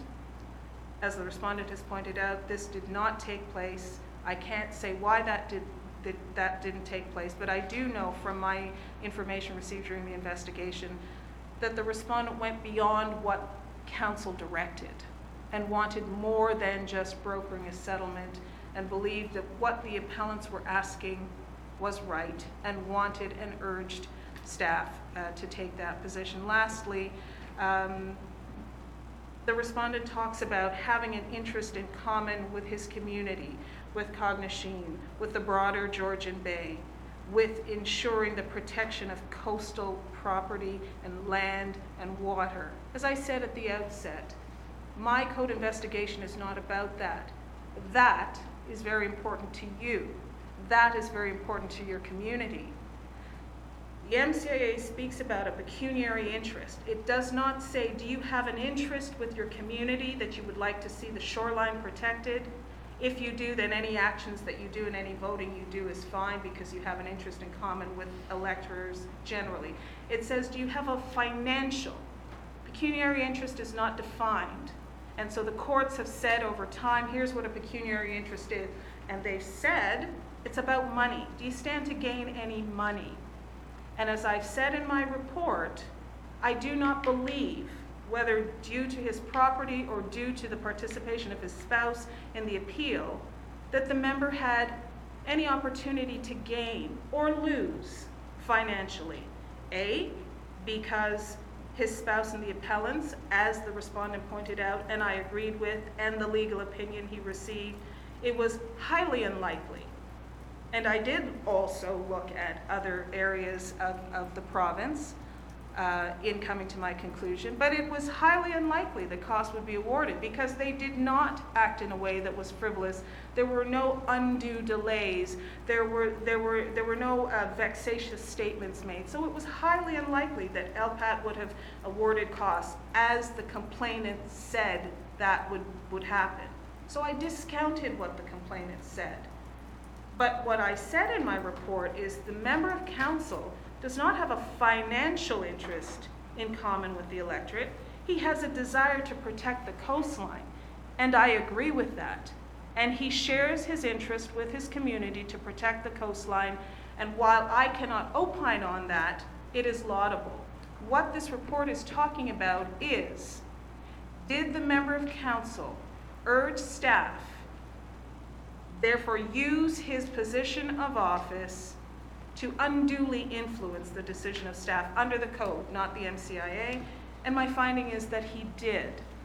And I can't go into detail, but you all know what the settlement direction was. You know what you directed staff, and you also know what the respondent urged. So it is not that I discounted what the respondent provided to me. I know very clearly what the planning director recommended. And I am not touching his planning advice. And I know what your legal counsel advised, and I'm not touching the legal advice. And I know what you directed, and I am not in any way questioning, nor can I, your direction. But I know what the respondent said he would like staff to do, and I know what the position of the appellants was. And what the respondent wanted was for staff to adopt the position of the appellants, which was not reach a settlement. It was reach a settlement to the extent of what the appellants want. And that urging went beyond his requirements and outside of his role as a member of council. And that is the reason why I believe he's breached the code. Thank you. Councillors, who would like to speak to this? Councillor Bocek. Thank you for your report. It's very informative and it brings up many concerns. I too believe that in fairness to council and to the councillor, that this should be adjudicated in a court of law, and that I feel that the recommendation of penalty that you've stated in your final report is not significant enough to stop this action from happening in the future. And I would support, if it comes to the fact that this does go to the courts, and that the penalties be increased from what is recommended into something that aligns itself with a similar case that happened years ago in this council, and that was they suggested, and it was suggested, that the seat be removed from the councillor, and that he could not run for office for a period of 5 years, and that there would be no remuneration during that period. So I think a judge needs to look at this, and I don't think it's incumbent on us to determine whether his actions were appropriate or not. I think it's up to the courts to decide that. Thank you. Councillor Yanko. I just have, one question for Suzanne. Councillor Cooper provided some feedback to you this morning. Do you feel there's anything in his dissertation that would change your opinion and say, oh, maybe I should go back and reconsider it? Or would anything he said that would change your recommendations? I'm just trying to get that feeling that, did you learn anything new from the feedback that you would say, maybe I should have done something, or maybe so that's one of my first questions. Through you, Mr. Chair, to Councillor Yanko, I listened carefully to the comments of the respondent this morning. There is nothing that I have heard that is new. It's fair for the respondent to think that I discounted his original response, his supplementary response, and perhaps even his comments today. But this is not a matter of I said and he said. The reason that I mentioned the judicial review from another jurisdiction is because that's exactly what that respondent said. That respondent was also represented by legal counsel, and both at counsel at the time of the deliberation of my report and afterwards at the judicial review in their pleadings in court, they said, she didn't listen to you. She was biased. She decided to just listen to a couple of staff members. So what the court has an opportunity to do is not say we're going to review everything that the Integrity Commissioner does, because what usually happens with administrative tribunals, as you know, and what does happen with Integrity Commissioners in that one judicial review, as we see, is the court says, was there any sort of error in your application of the law? So we're not going to reinvestigate that. We're not going to look at everything that everybody said. But did you apply the rules of the law, your statute, your code, correctly or incorrectly? And the second is, did you afford procedural fairness? Did the respondent have an opportunity to be heard? Were they given an opportunity to disagree, to give? And were you affording them proper opportunity to tell their side of the story? That's what the court looks at. And so I can tell you that the reason it took me, as the respondent points out in his supplementary response and in his reply to me when he received the draft findings, the reason it took me 11 weeks is because I did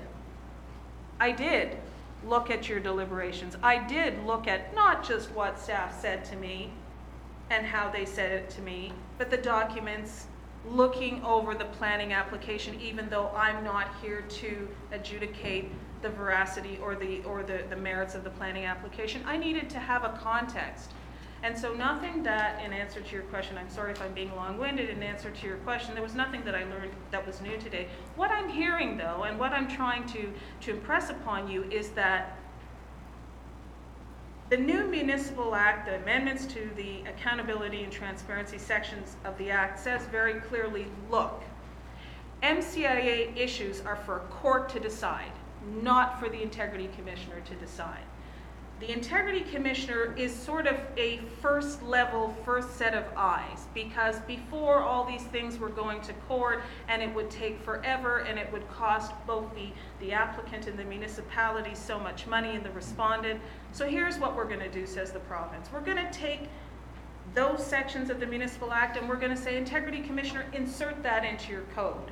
Now people can come to you and say, I think the respondent breached the MCIA. You're going to look at the facts, you're going to review the information, you're going to say, you know what, I think they might have breached the MCIA, but I'm not the expert, you are court, so I'm going to give you a package, judge, and you are going to review it. Or I'm going to say they're sufficient to say, I don't think they breached the MCIA. Why would we waste the time of the court? Because the court is going to say, he didn't breach the MCIA unless your Integrity Commissioner has no understanding of the law. And what I said in the report before you is, I do not believe that the member breached the MCIA. So nothing new came forward, and briefly in response to your question, I have stated that I don't believe that he has breached the MCIA. Of course, I am not a court, I am not a judge. A judge may find differently, but it is unlikely. Thank you very much. That was very helpful. I've been on the other end of this issue too. I'm quite familiar with the conflict of interest legislation, and it was not a fun time. I think something seriously has gone wrong here. I quite distinctly remember Council's direction on this particular application, and we provided direction to our legal staff and our planners to negotiate a settlement. I was not aware that Councilor Cooper was going behind our back and trying to negotiate something different. I think that is wrong. I think in my career as councillor, I've always come to council for their direction, for their guidance to staff. I've never gone behind the back and tried to negotiate something different. My forte, of course, is planning, as well as Mr. Cooper's and others. It's quite easy to go to our planning staff and say, hey, you know, I know better than somebody else. I know better than council. Maybe you should consider that. I don't feel like I have that right. Even though I feel that, maybe I should be doing that, I don't feel I have a right to go directly to planning staff and ask them to change their opinion or do something differently. It's so easy to do in planning. So easy to go and say, maybe they should be able to have that extra bunkie or something like that. You know, it's so easy to do that. But you got to be very careful that planning is a very sensitive topic within our township. And if an individual council takes it upon themselves to represent their community and say, I know better than council, then I have a real concern about that. And this is probably not the first time that Councillor Cooper has taken this position where he thinks he knows more than council.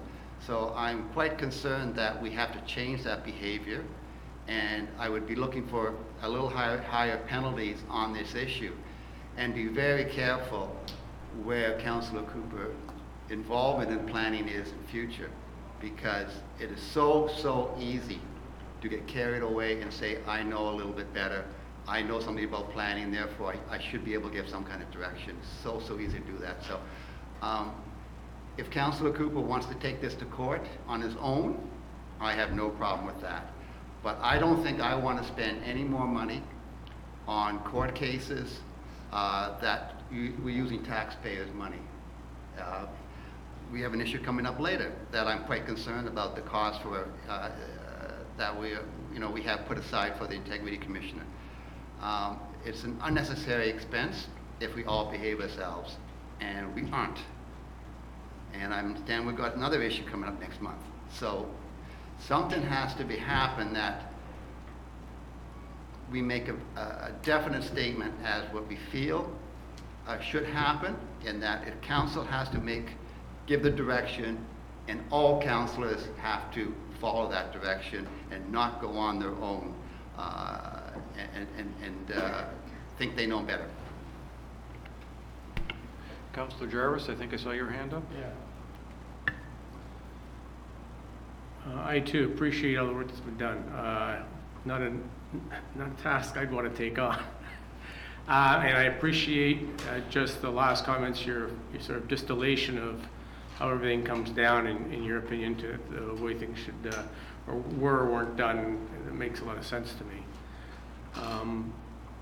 I have a difficult time as a member of this council coming up to any kind of decision on this, and I'll say this on my understanding of council makeup here is that we've got members of council that have already been before the Integrity Commissioner on another situation. I happen to be very closely aligned in my thinking on municipal business when it comes to Councillor Cooper.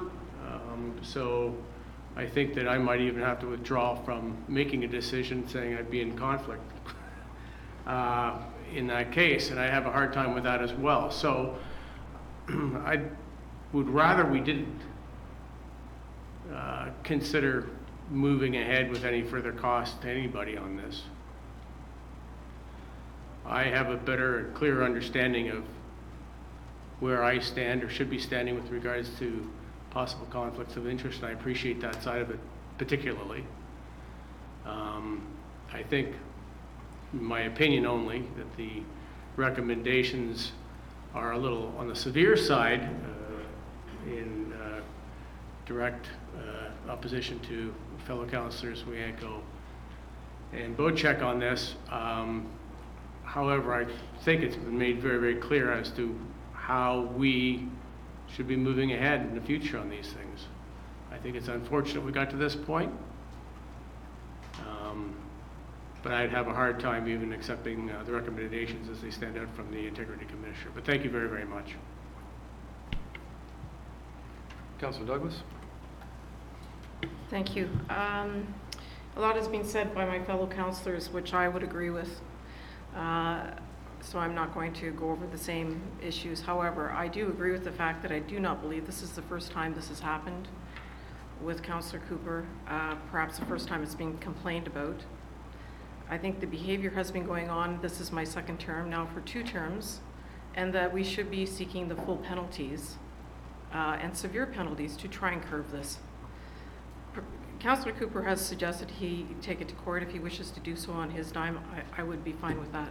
I too do not want to spend the township's money and our constituents' money on court cases. However, I do feel that there's been a serious breach here, and I do think the penalties should be severe.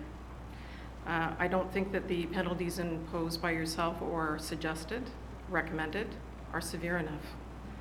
I would be in favor with Councillor Wienko on this, that the penalties be at the maximum. And if Councillor Cooper wishes to take that to court, so be it.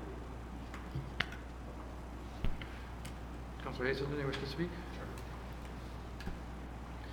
All I can say is wow. The extreme opposite ends of the spectrum from various councillors here is just unbelievable to me. I think if I understand the core element of your conclusions are that Councillor Cooper used too much influence of staff in an improper manner. Is that really the core element of it? So I guess what I find very frustrating on this conclusion is when I hear Councillor Cooper say that he was engaged in putting off and having to tell his constituents that he doesn't know why people aren't being responsive to them. Like, he's got an email, I think, from one of his constituents indicating that a period of 2 or 3 weeks went by with no response from staff on that particular matter, and yet we as council had directed staff to make this a priority. So I'm confused as to why staff were acting like this. So it wouldn't surprise me that that there would be a desire to represent your community, and as a new councillor, I'm trying to figure out, how do I represent my community effectively? And if I get people in the community banging on my door, calling me up, sending me emails saying, I want you to do this, and I have no ability to do that because staff aren't being responsive, that's a bit of an issue that I wrestle with, and I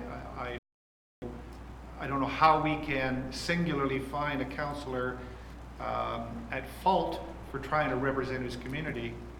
But as far as the kinds of things that he was trying to do, as I think I understand, he wasn't trying to change planning opinions of the planner.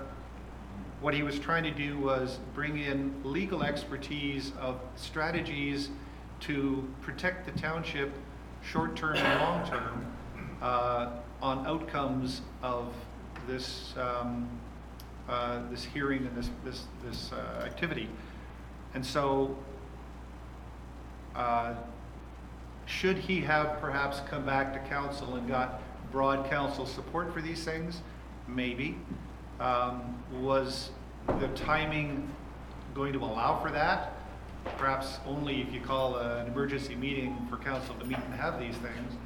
But I guess what I'm frustrated with is I think in hindsight, a reasonable person would look at what he did and said, that was the right thing to do for your community. Did he push the limits a little bit with staff in the process? Maybe, but were staff being responsive? No. So I can't see any reason to find him at fault on these matters. I think he was doing his job as an elected official and trying to represent his community, and staff at the township were actually getting in the way and not doing their job to enable this whole process. And anyways, that's my opinion.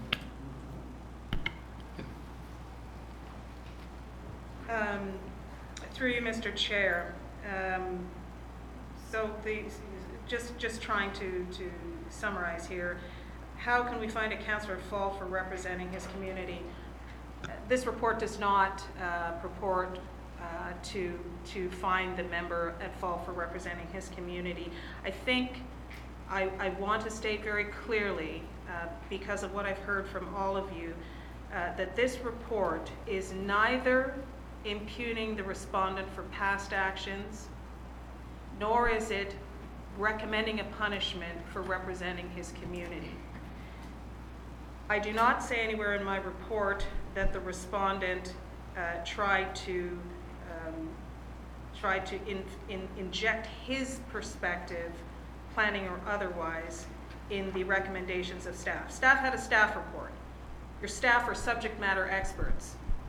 You may think so, you may not think so, but they are your subject matter experts. And your subject matter experts collectively, I'm not saying planning, CAO, whomever, your staff say, this is what we're recommending. Based on looking at what they're recommending, you as council say, we direct you to go and settle. Staff goes and tries to broker a settlement. Appellants say, we want all of this.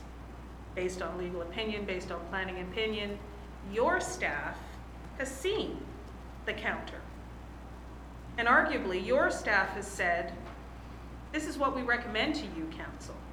Now, if a member of council says, I don't agree with you, staff, and I agree that this makes sense, then the place to have that discussion is council. What I am saying in the report is not, please punish under the code the respondent for representing his community. It is not saying this person did not contact a member of the community for 3 weeks, so therefore the member of council stepping in and saying, call them. That's not inappropriate. If your community is saying we are not being responded to, please be clear, council. What I am stating here and what I have stated in the report is if council receives a staff report from your subject matter experts and they say we are recommending A, B, and C, and you as council say, all right, now go and broker a settlement, and one of you says, well, actually D, E, and F would really be good to put into that settlement because I think these people are right. That is contrary to your code. If you represent your community, do so. That's what you're elected to do. If you disagree with your staff, that is your prerogative. You are the directors of this municipality. But you have a procedural bylaw, you have the Municipal Act, and you have a code of conduct, and they set your rules of behavior. Your rules of behavior are the how-tos. And I am saying that based on the information over a 12-week period, those rules were not followed. I am not saying that anyone at this table or behind me should not represent their constituents. I am not saying that your planners or your senior staff are right, wrong, or indifferent. What I am saying is there is a way to deal with your staff, there is a way to ask for information, and there is a way to disagree, and there is a way to enter into settlement negotiations, and that is not unilaterally. I will just close by saying, because I have been at this for a while, I have not had 40 years of legal experience at Alpat, so I cannot and will not give that type of advice. You know that I can't give you that kind of advice. But I would caution you as it relates to looking at previous behavior, because the Integrity Commissioner must look at the facts before her and cannot look at past acts to determine a recommendation on penalty. I would also caution you to look very carefully at my findings. I reiterate that I found that the member likely did not breach the MCIA. Might a judge see differently? It's unlikely. How do I know that? Because I have peeled over MCIA decisions of the courts. That I have done. So I invite you to take into consideration not only my recommended penalties, but my findings as it relates to the MCIA, because while you have the prerogative to accept my report and change and heighten the penalties and go to court, those are costly decisions. And I would invite you, if you are unable to make a decision at this time, to seek some sort of advice, because I am almost certain that the member did not breach the MCIA. Thank you. You want to make a quick response? Because I want my turn to speak as well. Go ahead. Okay. Because we've all spoken, I have not spoken, I'd like to speak. CAO Gumby's asked to follow me, and then we'll see how the conversation goes from there. I'm going to spend no more than a couple sentences on the pecuniary MCI issue, because I don't think it's worth our discussing, because the Integrity Commissioner, and this is no offense whatsoever to the complainant, but the Integrity Commissioner has advised us that she does not believe it is a material enough significance to pursue, and I find myself agreeing with that. However, the code of conduct, I think, is the issue that we have to decide in front of us. And I want to make very clear, and I've summarized it in maybe too quick a way, but I think I'm talking about motivation versus method. I do not in any way whatsoever question Councillor Cooper's motivation, his desire to serve his community. That's to me, that's no issue, and that is not a point worth arguing about. I would go so far as to say much of what Councillor Cooper wants to achieve, I personally agree with. It's the method that he went about it that I think is the question in front of us, and where a councillor speaks individually as opposed to the council as a whole speaking, I think is the issue in front of us. And we've all been reminded of this now and then. Those who have been on council much longer than I, or have much more experience than I, have probably heard the reminders far more often than I ever have. But we're constantly reminded that council, while we're free to discuss as individuals amongst ourselves in council, we make a decision and council speaks as a whole. And we may not agree with the decision. We haven't all had unanimous votes, and if we take a vote on this, I'm quite certain it won't be unanimous again. But once council decides, we as a councillor, an individual, should not be giving advice that is to staff that is contrary to what the council itself recommended. I think it's quite separate from a reminder. You know, I think it's quite fine that we might remind a staff member, did you know that council last month passed such and such a resolution? Because then we're just repeating ourselves. But I think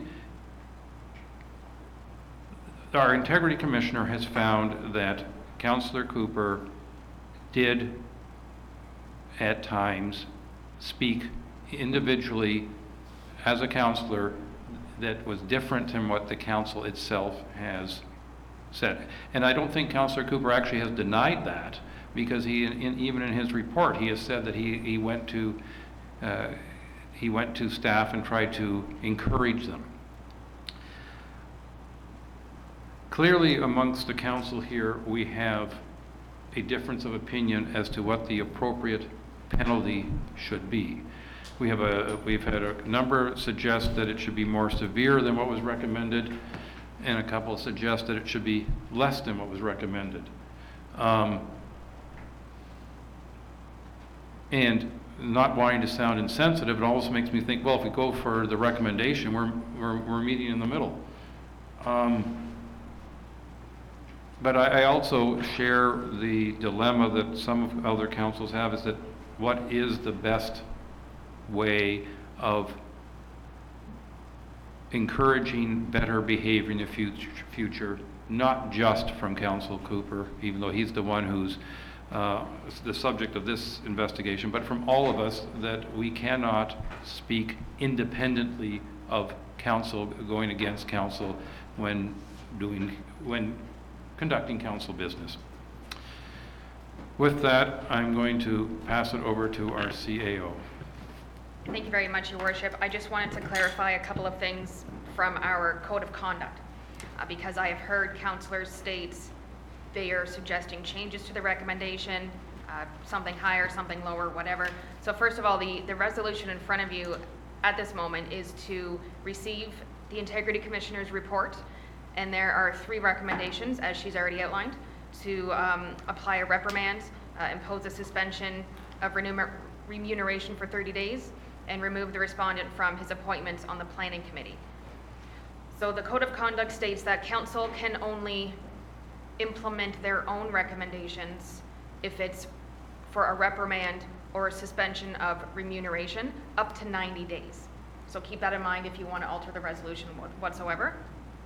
The next section states that council may, on the basis of a recommendation from the Integrity Commissioner, also take any or all of the following corrective remedial actions, which one of them is to be removed from the Planning Committee. So if council does not want to implement that recommendation, they could simply cross it off the resolution.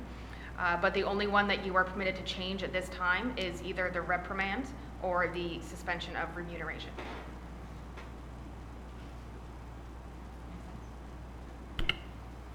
Thank you. Councillor Yanko. Can we address them one at a time? Or do they all have to be done in one resolution? However council wishes, but it just might take the clerk a moment to separate some resolutions. Councillor Hazelton. Yeah, I would ask for clarification on a comparative matter, which I think is relevant.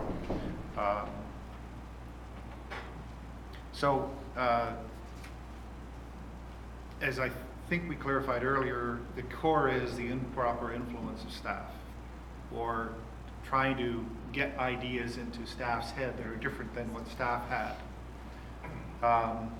And I would like to highlight an interaction that took place here in council chambers 1 or 2 council meetings ago between Councillor Bochek and our Director of Operations, whereby our Director of Operations brought in a report and then seemed to be quite pleased to receive the expertise that Councillor Bochek provided, and it resulted in a very positive outcome.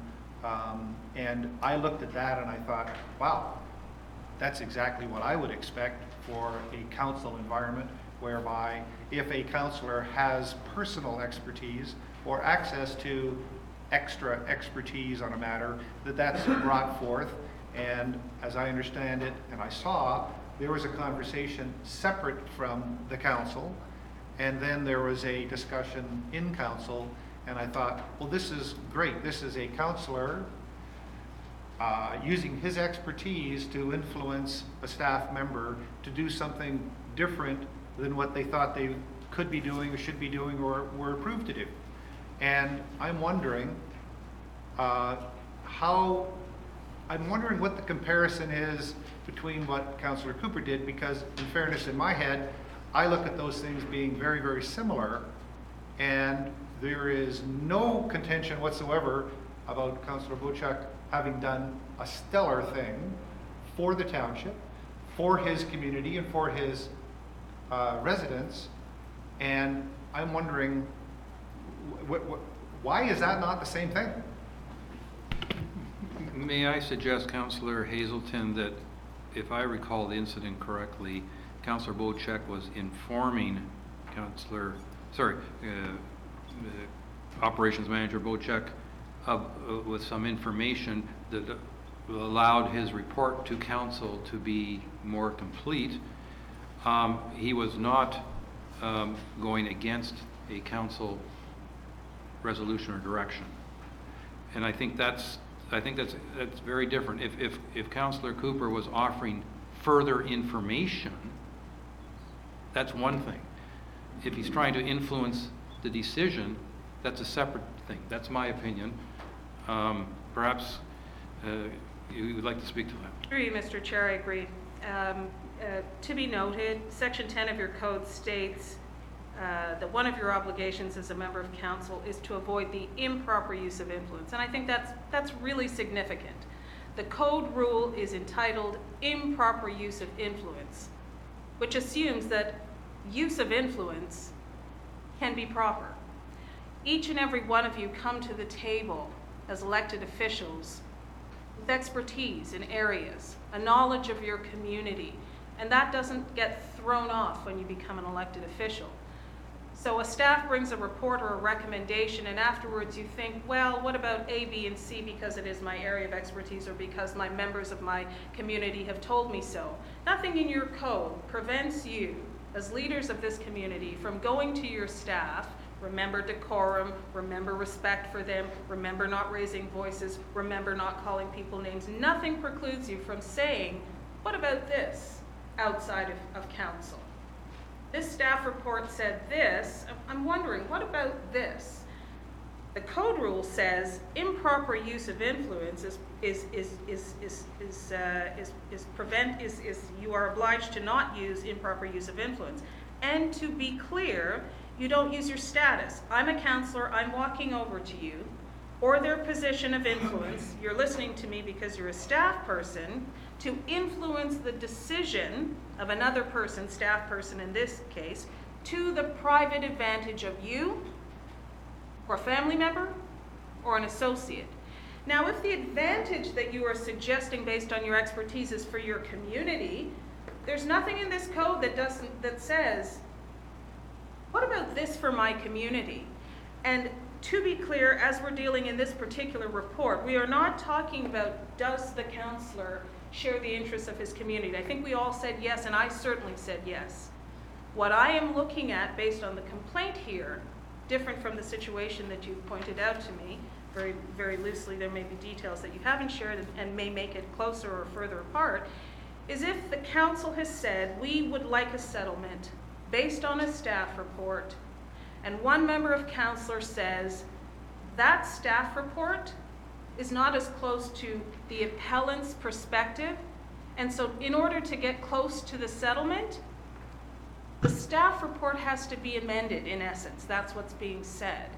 So it is not, you do not have the right or the ability to influence your staff. Of course you do. That's why you're elected. You're the directors of this corporation.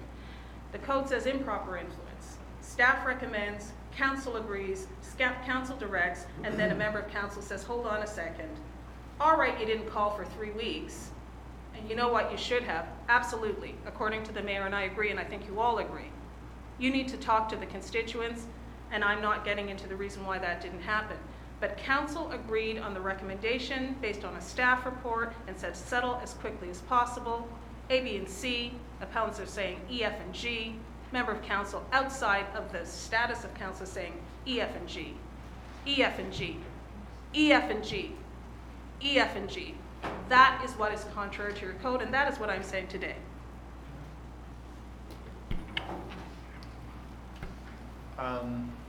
Thank you for the clarification. The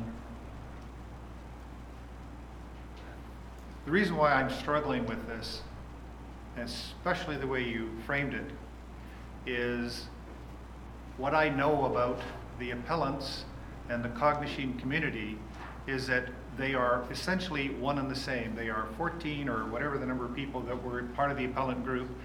They are synonymous with and so tightly aligned with the interests of the community that I would say that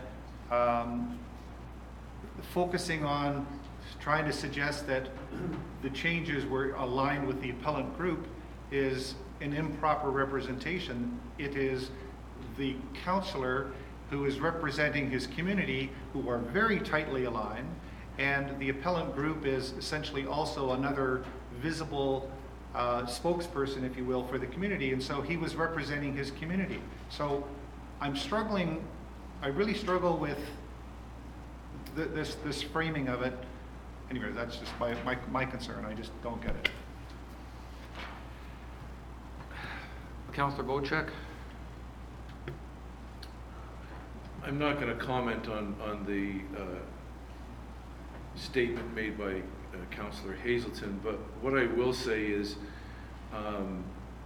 I believe that Councillor Cooper does not agree with the findings of the Integrity Commissioner. I would support moving forward with this with an increased penalty from what is stated in the report. And if Councillor Cooper does not find that to be of his liking, he has the option to go to court and defend himself. I don't think it's incumbent on any one of us as individuals to judge the councillor. I don't think it's incumbent upon the Integrity Commissioner to judge the council member in question. The court of law is where this belongs, and I believe the report to be true and accurate, and I will suggest to council that we seek the maximum penalty that we can for the actions that were taken by the councillor, if the judge rules that he was at fault only. Councillor Yanko. We're trying to change the behavior of all of us at the council table here. It's so easy to say, okay, I don't like council's decision. I'm going to try to change a staff opinion. It's so easy to do that. And if I'm only going to lose a month paid in doing it, that might be what I have to do. I'll take the month's, lose a loss of the month's salary if I can get my way with staff. So I think we have to send a message to each of us, that if you're going to violate our code of conduct, which we spent a lot of time preparing and a lot of lawyers looking at it, if we're going to protect that and send a message to each of us, we've got to be substantial. 30 days is not substantial. We tried that with a councillor from the last period of council, and it did not work. Did not work. 30 days does not... You're going to talk about me, mention my name. 30 days does not work. So I think we have to go for the maximum, and so anybody that breaks a code of conduct from now on gets the maximum. And that's the only way we're going to change it, because right now, the costs, and that's what I want to talk about later on, the costs of our integrity commission are out of hand. And if you talk to any municipality, and I do it with the district, they all say, what the hell's going on down in the Township of Georgian Bay? You can't follow your own code of conduct. We've got to be penalized to the maximum if we're going to change and reduce our legal fees.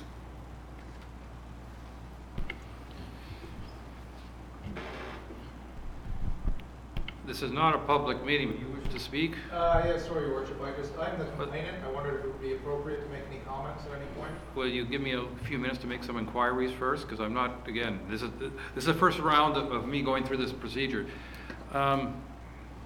Integrity Commissioner Craig, what's your take on allowing the complainant to speak at something like this? Is this a normal practice or acceptable practice? Through you, Mr. Chair, I always defer to the procedural bylaw and the clerk and or CAO of the municipality. For example, in another municipality where I am the appointed integrity commissioner, they have a meeting process where they have committee of the whole and then they have council. At committee of the whole, members of the public are able to speak, and there have been instances where the complainant and the respondent prior to the change in the municipal act have spoken. I do not know your committee structure, if you usually receive comments from the public. I can't speak to your process. CEO Gunby. Well, the clerk is brand new and the CAO was brand new, so this is fantastic. But you're an experienced clerk, may I remind you. I would suggest that we follow the procedure as any other time a member of the public wants to address council during a council meeting. That if the chair and the majority of council approve the member of the public addressing, then the member of the public can come up and speak to council. Council. Well, if he speaks, then Mr. Cooper might want to speak too, and so we're going to get into an argument between various groups. I don't know if he wants to. Councillor Jarvis. I see nothing to be gained by having a member of the public speak at this time. I would invite it. I would invite it. I think Oh, it's fair. we have a nice split here. You know what split means? It means no. I fully recognize that. What's your opinion? My opinion is I would allow him to speak briefly. I'll go on.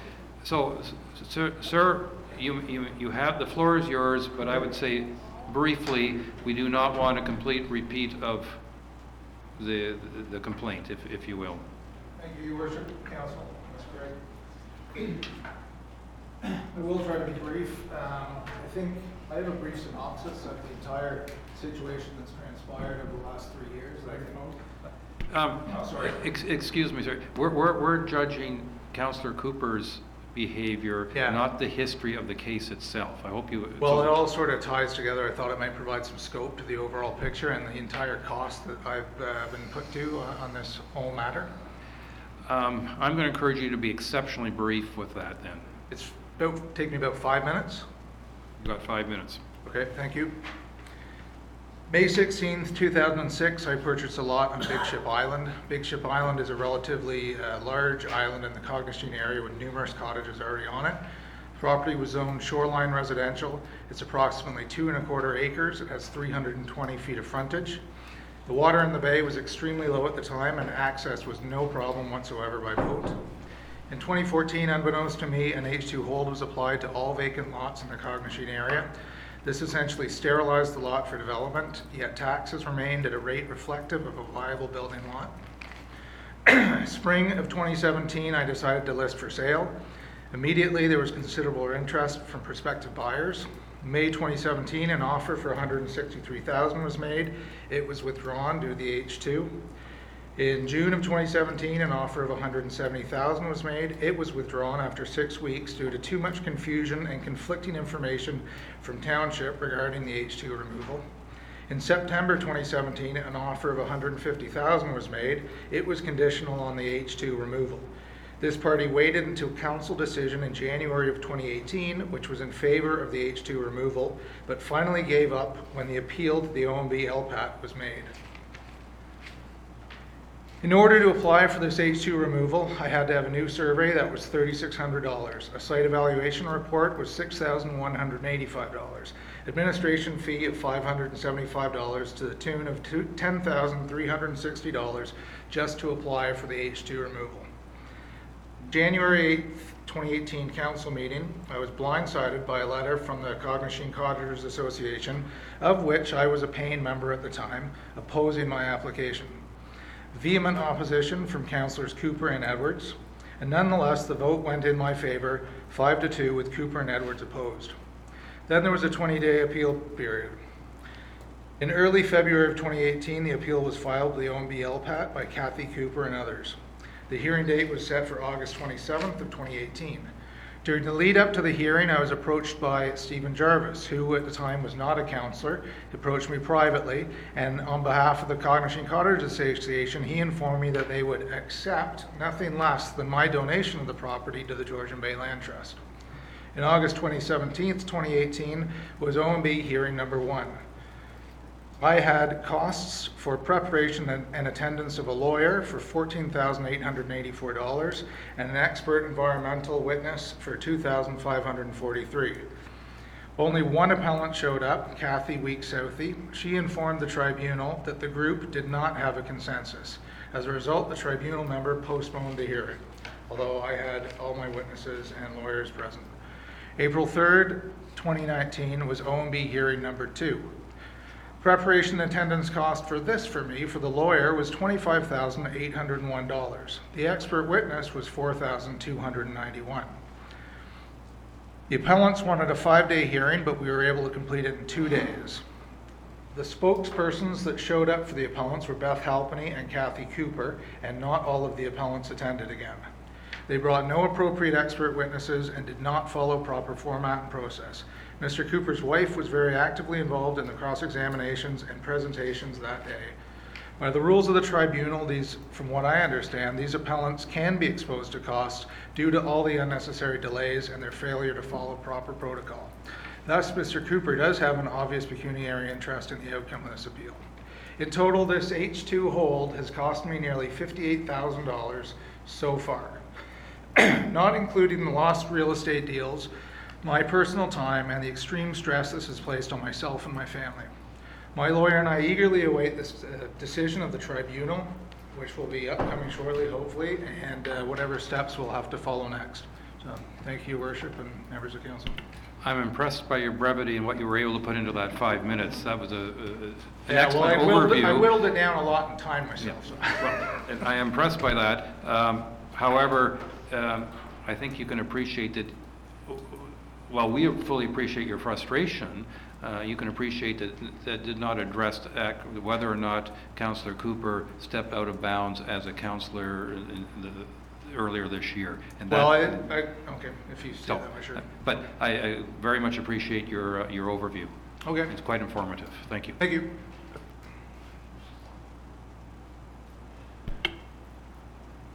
Okay, Council, here's the dilemma. We've heard a lot of information, and there is clearly 3 councillors who have suggested that the penalty should be more severe than what has been recommended. There are 2 councillors who have suggested they should be less, and there's 1 councillor who happens to be your mayor, figuring that, well, somewhere in the middle is actually perhaps the most appropriate.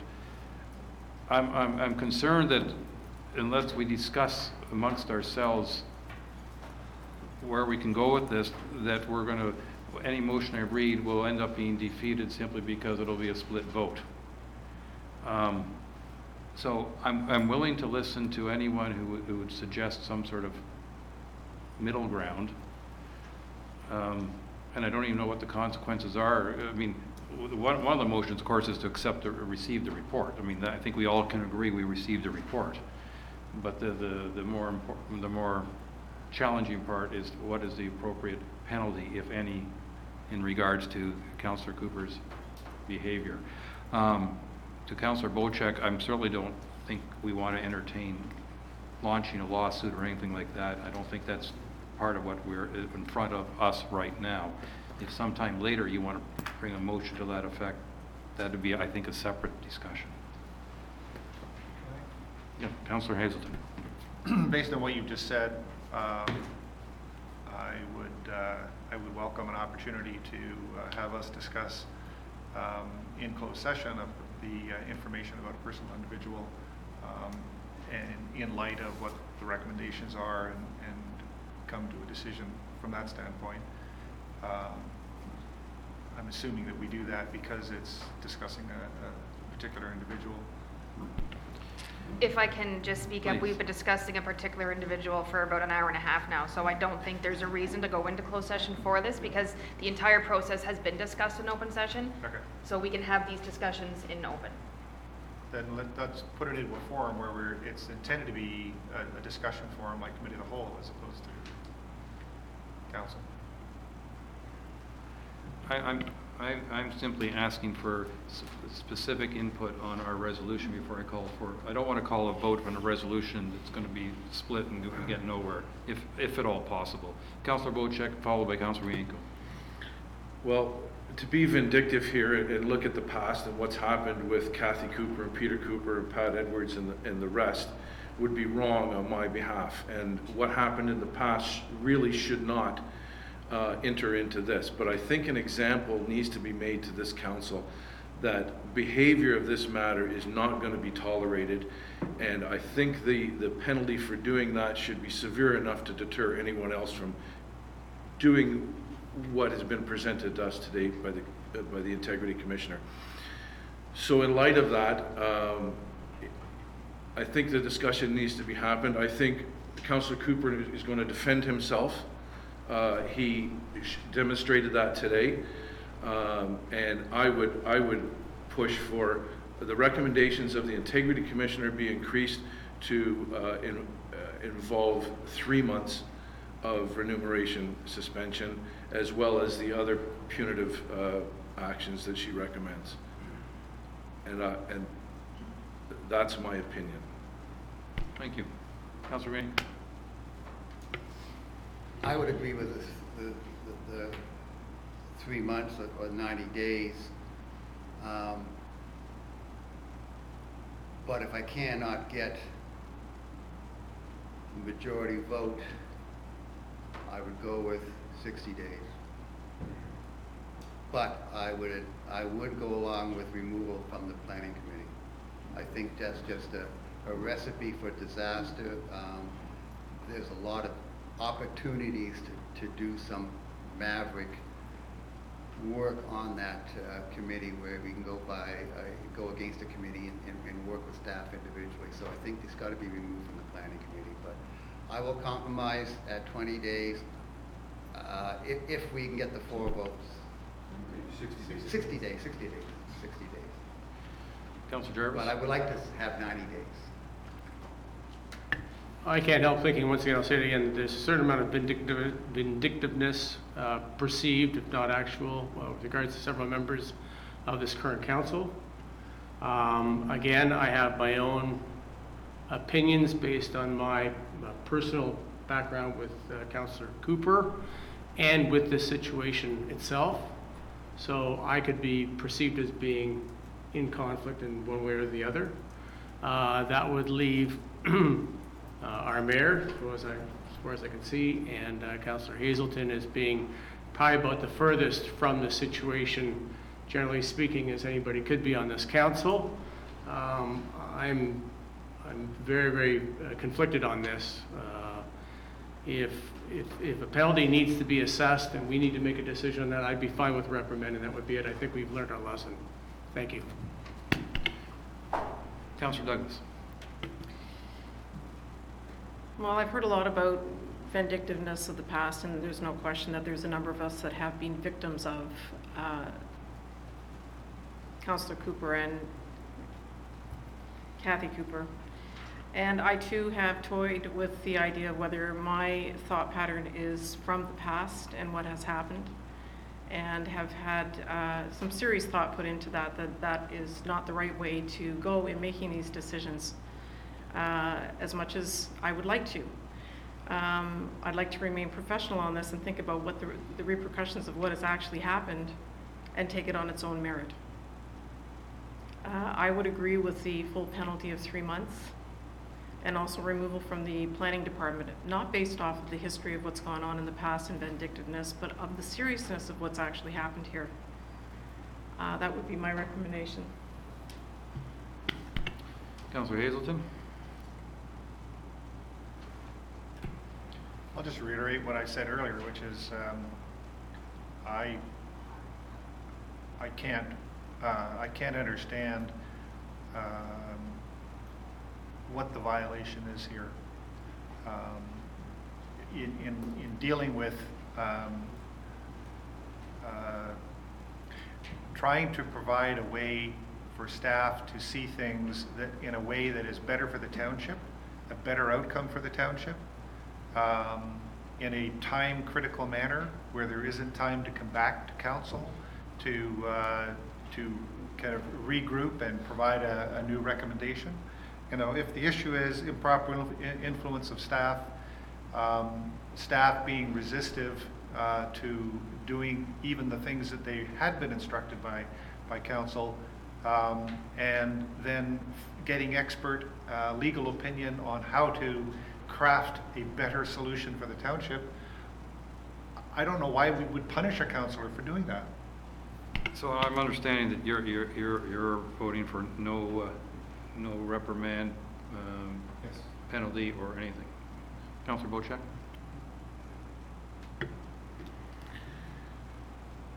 To step out of the bounds of council and broker or influence with our staff, I'm not in agreement with. I'm totally in agreement that council speaks as one, and when council makes a decision, that's a decision that's made, and a rogue councillor cannot go behind council's will and try and broker or suggest that what council is thinking is wrong. And if we do not penalize that action, which you're suggesting, then it's fine for everyone to do it in the future? I don't understand that rationale. I don't understand that thought process. That I see a blatant misuse, I guess we could say, of the code of conduct here, and a breach. And to go unpunished would be wrong. It just sends a message that it's fine to do. We speak as one. This council speaks as one, and to further council's business outside of this room, collectively, is a blatant breach. You do not further council's business outside the council's office, outside of this chamber. And so I'm going to stick to my guns, and whatever we can do to defer or to make sure that this doesn't happen in the future, I'm in support of. Is it appropriate for me, I'm looking to our clerk and our CEO, appropriate to break this down into a number of different motions? I'm going to suggest that the first motion is simply to receive the report and the recommendation of a reprimand. Make that and then the second one will be with regards to pay penalty, and the third one in regards to removal from the planning committee. And you are going to respond to that. Of course I am. I actually suggest that your first resolution just be to receive the report. Okay. And then break each recommendation down separately. Thank you. This has not been easy. It's a difficult and important, but a very important discussion, I think, that we're having.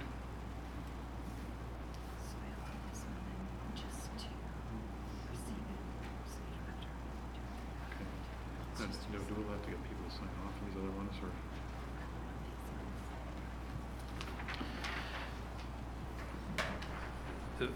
The first motion I have in front of me reads, Be it resolved, the council receives the Integrity Commissioner's report dated August 1st, 2019 regarding Councillor Cooper and the recommendations contained therein. So we're just receiving that report. We're not following any of those particular recommendations. I would also remove the line that says receives the recommendations, because that could be construed as you're implementing them. That's okay. So therefore, let me try one more time. The first motion simply is, be it resolved that council receives the Integrity Commissioner's report dated August 1st, 2019 regarding Councillor Cooper. All those in favor? Do we have questions of clarity on this? Absolutely. Being that I'm not a lawyer and more of a layperson, by breaking this down individually, if Councillor Cooper wishes to defend himself in a court of law, we now have 4 or 5 different things currently on one resolution that could end up in the courts, and a decision can be made by a judge based on all the information. If we break it down individually and we vote on these matters individually, I'm afraid that if Councillor Cooper was willing to defend himself, it would be on the individual penalties that we're thinking of issuing, and the judge would not have all the complete information.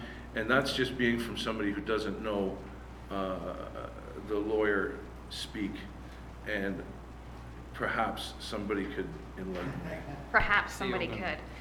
If Ms. Craig can correct me if I'm wrong, but if Councillor Cooper decides to take this to the next level, it would be the report itself, not each individual resolution. But I'm not sure if if it went further, if a judge would say that we were incorrect in taking away 90 days or 30 days of remuneration, then they could order us to give that back. But I can't say what a judge would say, but I know that it would be the report itself. Okay, thank you. Councillor Douglas. Could we just ask for, excuse me, Ms. Craig to comment on that, please? Mr. Chair, I'll comment as your Integrity Commissioner. As you know, I am not a practicing lawyer, but in the conclusion of all of my reports, I obtain legal advice. With reference to whether or not the compartmentalization of your recommendations, if the respondent brings an application for judicial review, if that will be in some way viewed with disfavor. I have before me the judicial review, the Integrity Commissioner report of 2016. There were several recommendations and decisions based on the Integrity Commissioner's report. In other words, it was parsed out in different ways. The judicial review is a review, as the CAO has said, of the report. And then what the court will look at is, first of all, did the Integrity Commissioner act fairly? Did she afford the respondent procedural fairness? And then they will look at the various decisions of council. Penalty, did you go too far? Did you not go far enough? Did you err because you called something a penalty, and under the Municipal Act there are only 2 penalties, and what you thought was remedial action actually rose to the level of a penalty? In Magda versus Ford, that was exactly what happened. Members of council agreed with the Integrity Commission's report, decided that they were going to accept her recommendations, and the court found that that was not a recommendation that was allowed under the City of Toronto Act, and so the court struck down that approved decision of the City of Toronto's council. So again, a little long-winded, but what I'm saying is that if there is a judicial review, the court looks at all: the report, the action of the Integrity Commissioner, and the decisions of the various recommendations of council. Thank you very much. So Mr. Mayor? Councillor Cooper. I've heard a lot of the dialogue here back and forth. I have not had any further opportunity to say something. And I think there's one slight issue here that has been ignored, and I'd just like to take 1 minute to present what that is. It's simply that I suggest that the council needs to identify where I did anything other than ask a staff member, because this is what it's come down to. I was giving direction to staff other than what the decision of council is and was.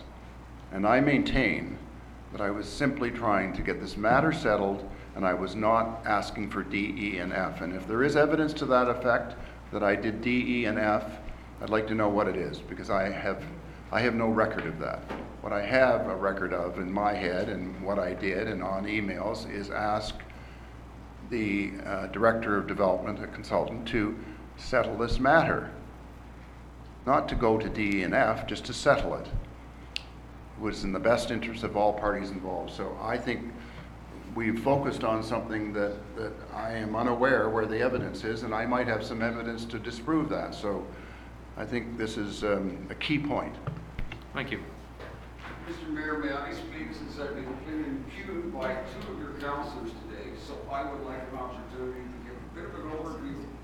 Oh, Ms. Gray, could I just speak? I'm going to say no at this point, Okay, because... fine. Then ask your member to, when he talks about Councillor Cooper, Pat Edwards, and others, and the same way with Paul Wienko, who repeatedly said to us, just go talk to planning staff, don't bring things up with regard to items where others were involved. Could I just please... Sir, I think you've made your point. Thank you. I will put it in a writing that will go out to everybody, because here is the issue.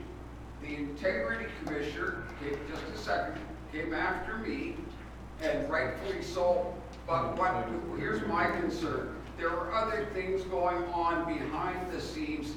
Right now, we've got a judicial review going on. Excuse me, full stop. You're going way beyond what's going on right here. Full stop, please. Okay. Otherwise, I'd ask you to leave the room. I'm sorry.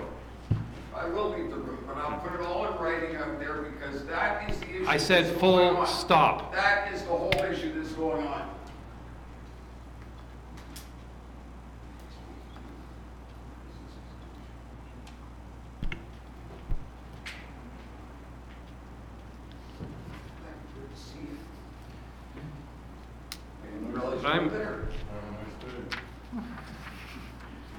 You're probably having a better one than we are right now. I don't have a headache.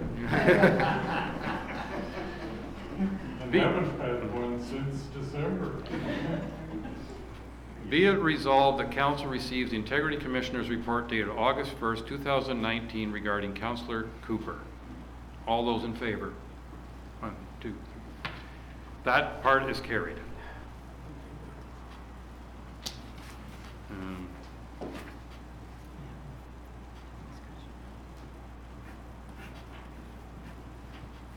Okay, now.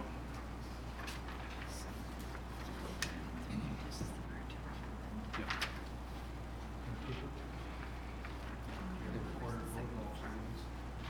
Okay. Can we just, we need a mover and a seconder. Pass those over to them for the mover and seconder, and then we'll.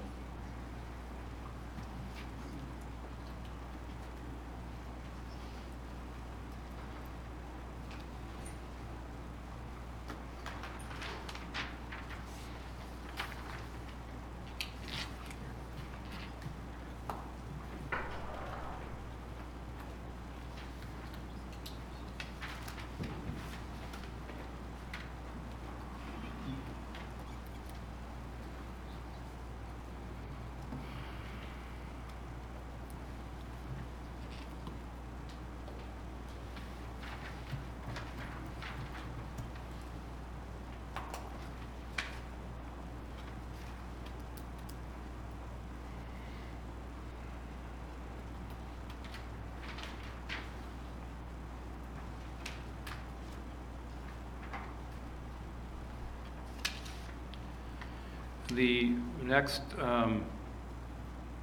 resolution I have in front of me is, be it resolved that council, as per the Integrity Commissioner's report dated August 1st, 2019, regarding Councillor Cooper, and applies the penalty of a reprimand against the respondent. Any discussion? We've asked for a recorded vote. Oh, sorry, Councillor Jarvis. Sorry, just in further what just came to light from Councillor Cooper, I was at one point suggesting a reprimand I am now withdrawing that. I'm not supporting any penalties at this time. You may vote as you wish. Yes. Ask for a recorded vote, please. Recorded vote has been requested by Councillor Hazelton. Councillor Hazelton, how do you vote? Nay. Councillor Bocek, how do you vote? Yay. Sorry, there was a nay and a yay. Sorry, it's hard to hear down there. No microphones, guys. Councillor Douglas, how do you vote? Yay. Councillor Jarvis, how do you vote? Nay. Councillor Wyanko, how do you vote? Yay. Mayor Kutsier, how do you vote? Yay. Let the record show that the motion is carried by 4-2.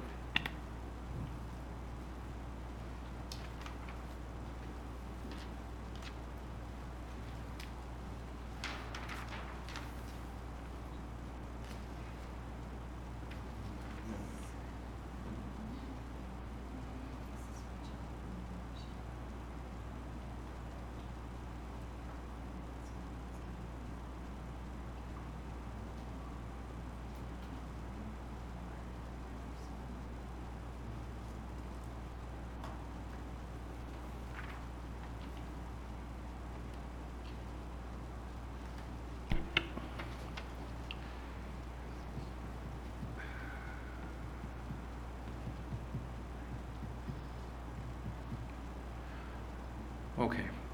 The next one, be it resolved that council, as per the Integrity Commissioner's report dated August 1st, 2019, regarding Councillor Cooper, and imposes suspension of the remuneration paid to the respondent in his capacity as councillor for a period of, right now it reads blank days. I'm going to do it with 30 days at this point, simply because that was the original recommendation of the Integrity Commissioner, and we'll vote on that. I don't know if that means we can vote, have another vote later. Though I do know, based on conversations that we've already had, that if we vote for a higher penalty, that we will have a split and that will be denied. Because right now we have 3 people that said they want 90, and we have 3 people I know that won't vote for 90. So I'm going to do 30, and we'll see how it goes. If you vote for 30 and it's defeated, then there will be no financial penalty whatsoever. Would you compromise on the 60 days? Do you get 4 votes, I think?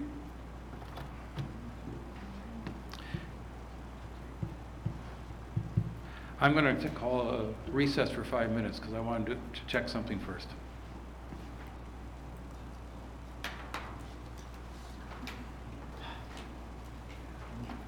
Actually,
Mr. Mayor, I'm being abused here. I want And to he talk won't, to he you. won't, he won't leave me alone?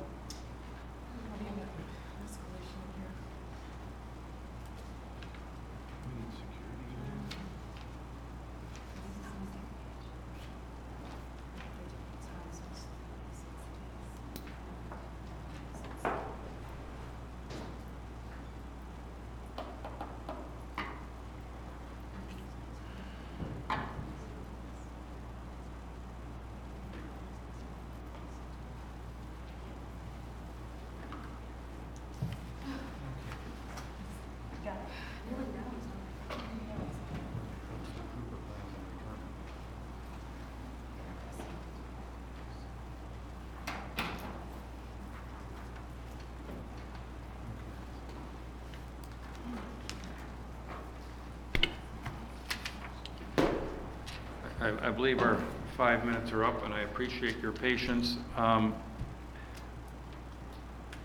I will be quite honest with you, I was debating the number of days I put into this, and I've made the decision as to put in 30 days as per the original recommendation.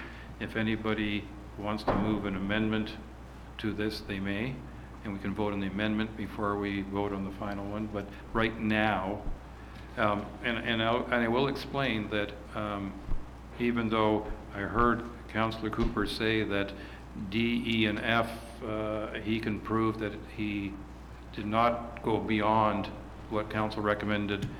I did double check the report, and the Integrity Commissioner was very clear that she believes, based on her work, that he actually did go beyond what council recommended. And so if Councillor Cooper is able later to bring further proof, then he should, but he should have done it already, I would have argued. So that's why I made my decision.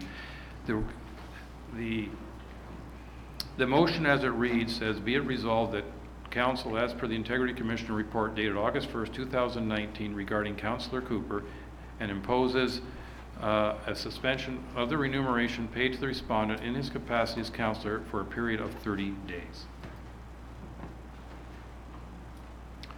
All those in favor? Oh, sorry, I apologize. It's a recorded vote. You're asking for amendments? If now's the opportunity, if anybody wants to make an amendment. I'd like to make an amendment in 60 days. So, Councillor Wanko, is there a seconder to that amendment? Do I have a seconder for 60 days? I will check.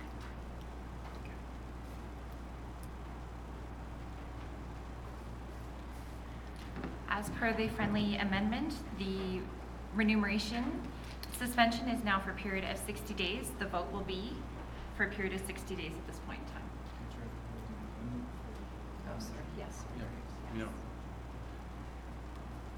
So do we need a separate? I think I need a second. Yeah, okay. I'm running out of paper here, guys. I put something on my computer tonight. So, we have no request for a recorded vote on the amendment. So,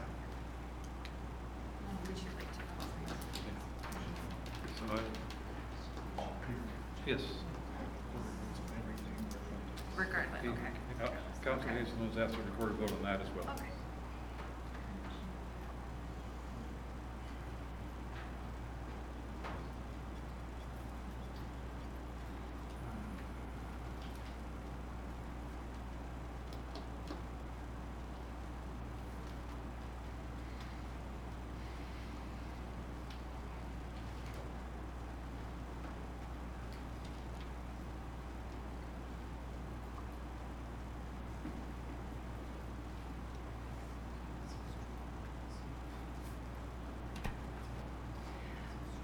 So currently we are voting on the friendly amendment to reflect 60 days.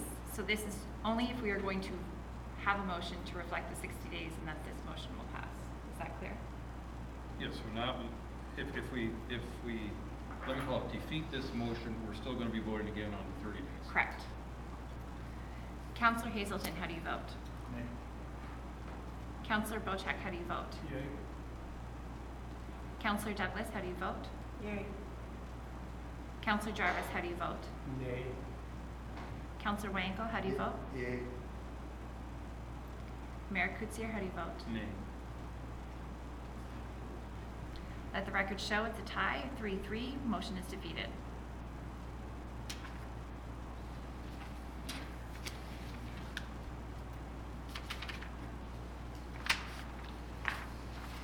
So now we go back 30 days. Do I need to read the motion again? I feel since there's a recorded vote being asked for, I think it should be read.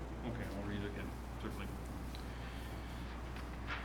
Be it resolved that council, as per the Integrity Commission's report dated August 1st, 2019, regarding Councillor Cooper, and imposes a suspension of the remuneration paid to the respondent in his capacity as councillor for a period of 30 days.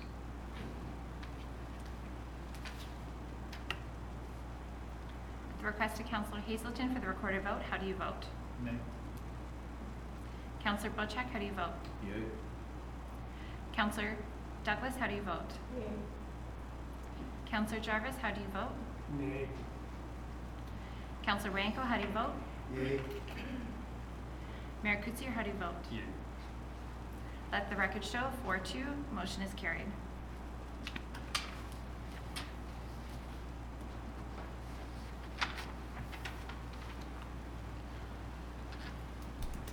The final resolution reads, be it resolved that council, as per the Integrity Commission's report dated August 1st, 2019, regarding Councillor Cooper, and applies to corrective action of removing the respondent from his appointment on the planning committee. Removing his appointment on the planning committee. Planning council. No, it's a planning committee. It is planning committee. For a period determined by council, is what the recommendation was. Well, then we have to go discussing what that period should be. Because if we remove him from the planning committee, I would presume we could reappoint him anytime we wanted to. I'm just curious, I mean, Yeah. it's a truncated Yes, it is. recommendation.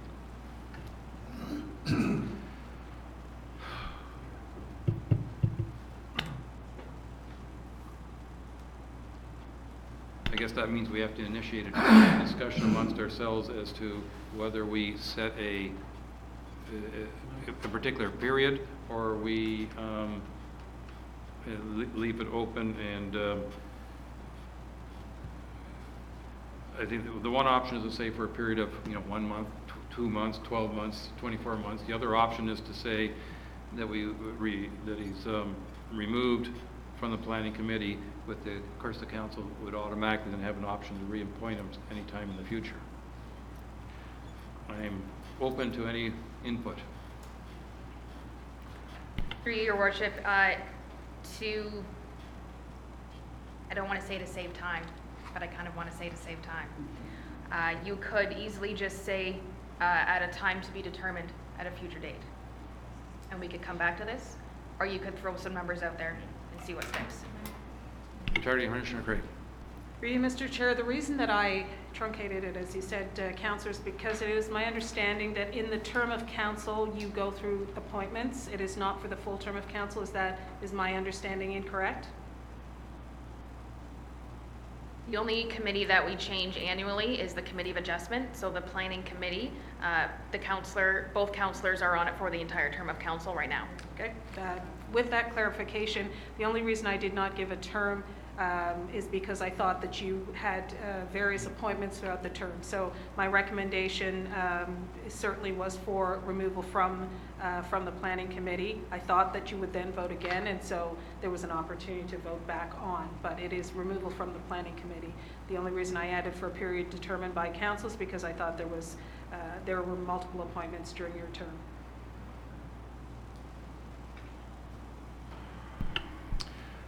Which then begs the question, council, do we want to leave it simply removal from the planning committee, or do we want to say for a period of? Councillor Bocek. I think if it's stated that immediately removed from the planning committee, and that there would be a reappointment process through council where there would be an option to vote Councillor Cooper back onto the committee if that was the will of council, or another council member would be voted onto the planning committee. So I think it's important that the resolution state when this penalty is put in place, which would be immediately. And there shouldn't be a term on there. It should be left to council's decision whether he's voted back on or not. I think that's fair. Thank you. Thank you. Any other councillor wish to speak to this? Councillor Yanko. I think the Integrity Commissioner clarified her position. And my understanding is basically if the councillors are assigned for the term of council, that's the period. So it should be for the rest of the term. I think that's what she said. And then she's shaking her head. So I think that's what that's what she's recommending. We can change that if you like, but if you're going along with her other recommendations, then we should go along with the final recommendation too.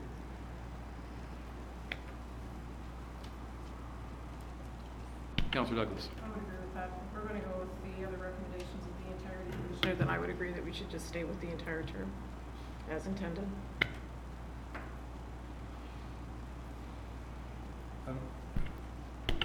I was just writing in the word immediately, but I don't know if that's actually redundant, because if we're voting for the removal from the planning committee, one would presume that would be immediate. Yes, it would be through your worship, and also if I can just state that next month, I will have to bring back, clerk will have to bring back an appointment bylaw appointing another member of council. So if there's no time frame put on it, or if it's not stated indefinitely, then Councillor Cooper could easily put his name back forth and be added back onto the committee. Okay. I'll read the motion again. Be it resolved, the council, as per the Integrity Commissioner's report dated August 1st, 2019, regarding Councillor Cooper, and applies the corrective action of removing the respondent from his appointment on the planning committee.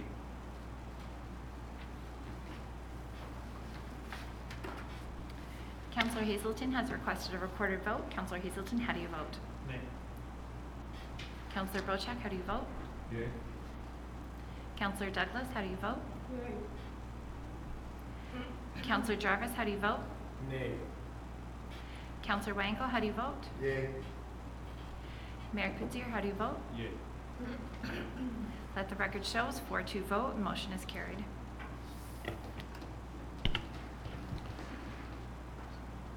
All right, I am recommending One more resolution. I'm recommending one more resolution? Yes. Please. Because council approved by recorded vote the reprimand, there is a resolution already written to be read regarding that reprimand.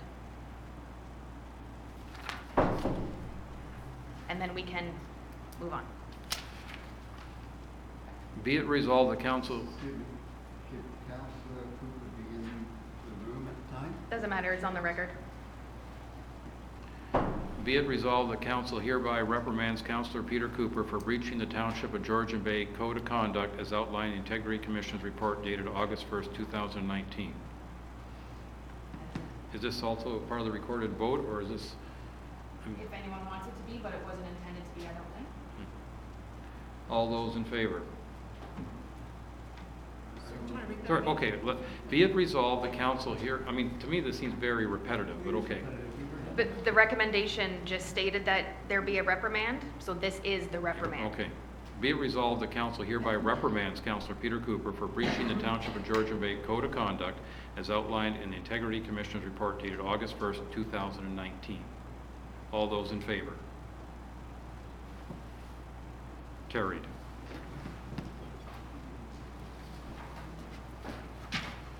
I'm now going to recommend a recess. Half an hour? Half an hour recess. We will reconvene at 2:35.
enjoyed it. I put a motion on the floor.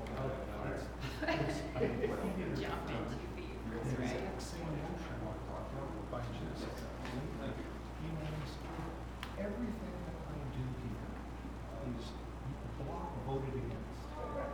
Everything. And I'm blown away by how dysfunctional this township is, and I don't see a path forward. And I don't have the history that you guys have, and I know that you guys are pissed as hell at what previously was. Cost me my marriage. I get that. But what is it going to be for us to break down these levels? I really don't know. Are you guys going to throw me in the same pot? How come I didn't see you? Whenever. By the way, Riego seems to have a misunderstanding of all this stuff. He told us confidential information that Peter's going to be planning on for 2 months ago. He just told us today there's a letter integrity report coming next month. That's what that would be. Why hasn't it been figured out? So I'll wait for this to be executed. Well, and are you guys Thank you very much. I'm all right with the base. I think my recommendation. Okay, perfect. Thanks. I do choose sides, and I voted in favor of some of the resolutions along the way, as well as along with Councilor Cooper. Take care. Have a nice drive. I'm being extreme when I say always. Yes. I can't speak for the other two. The other two are of a completely different mindset than me. I've tried not for the past 2.5 years be vindictive over what Kathy Cooper, Peter Cooper, Lauren Cameron, Pat Edwards did to me and my family. I tried not to. But you know what? He forced us to do it. He forced us to wait on us. And now he's done something wrong. And what I believe is wrong, and we'll figure it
I think what we'll do, if I may, is we'll call council back to order, then go straight into close to do our closed session stuff. So let's consider council called back to order at 2:38. Now, do I have to read any of that closed session? You already read it off. Good. So I can now just say, we're now going back into close that we had recessed out of at 9:25 or whatever it was this morning. All right, thank you.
as briefly as possible because we want to keep on moving.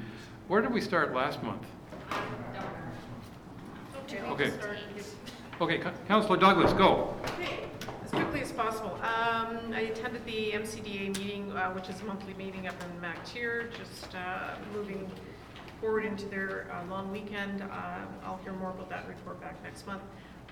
Myself, along with Councillor Bochek and Wayanko, attended the Go Home Lake Golf Tournament, which was, again, well attended, I thought, and it's always good for us to get out with our constituents and catch up on all the news.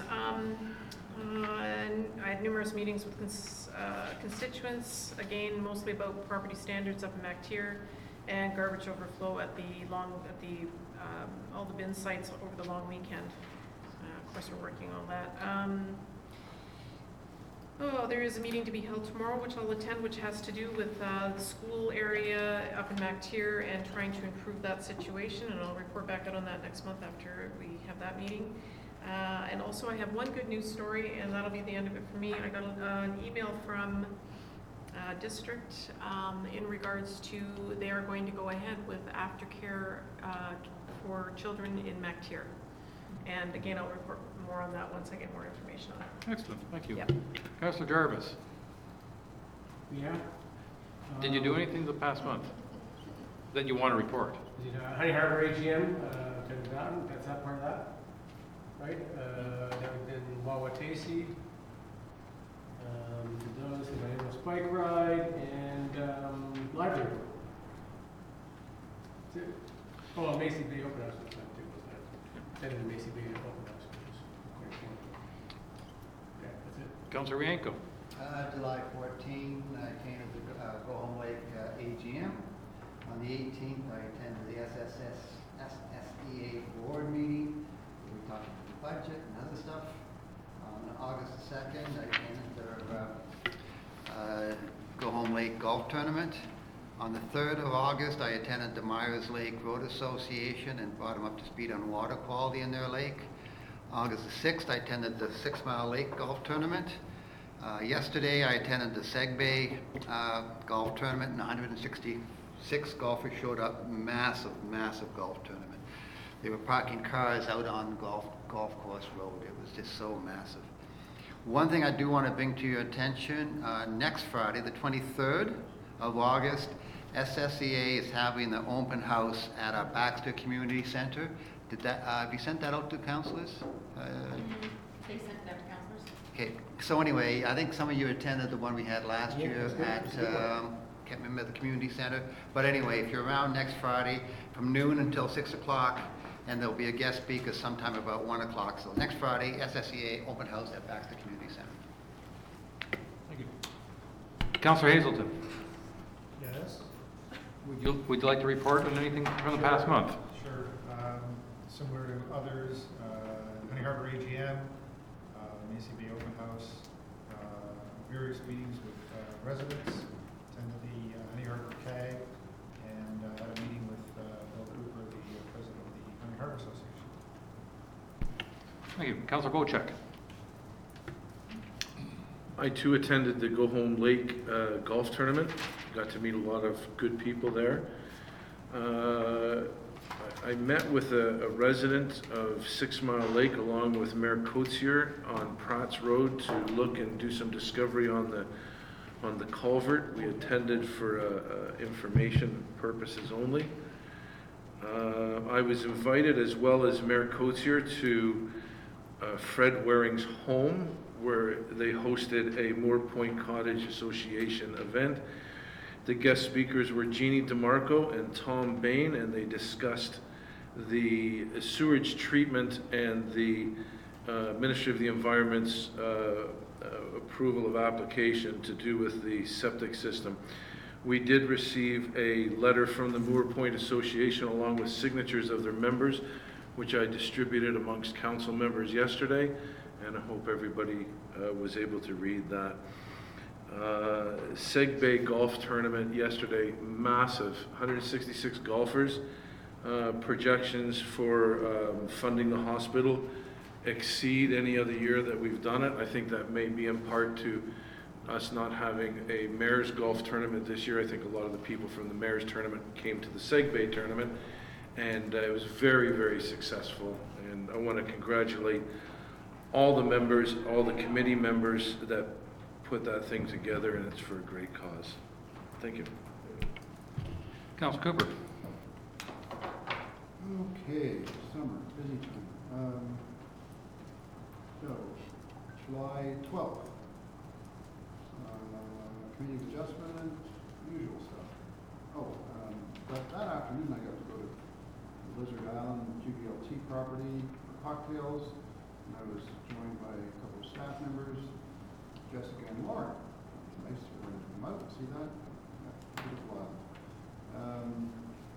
Next was a rock walk on the 24th, Gohom Bay, Dr. Nick Obbs, who we picked up at King Bay, and had a really good event that day. 28th, Art on the Rocks in Cockasheen, on it goes. Meeting with John Carson, Kindersley on the 1st. Leave that out. What else? AGM for the Wabakasi Association on the 4th. Cocktails in Cockasheen on the 10th.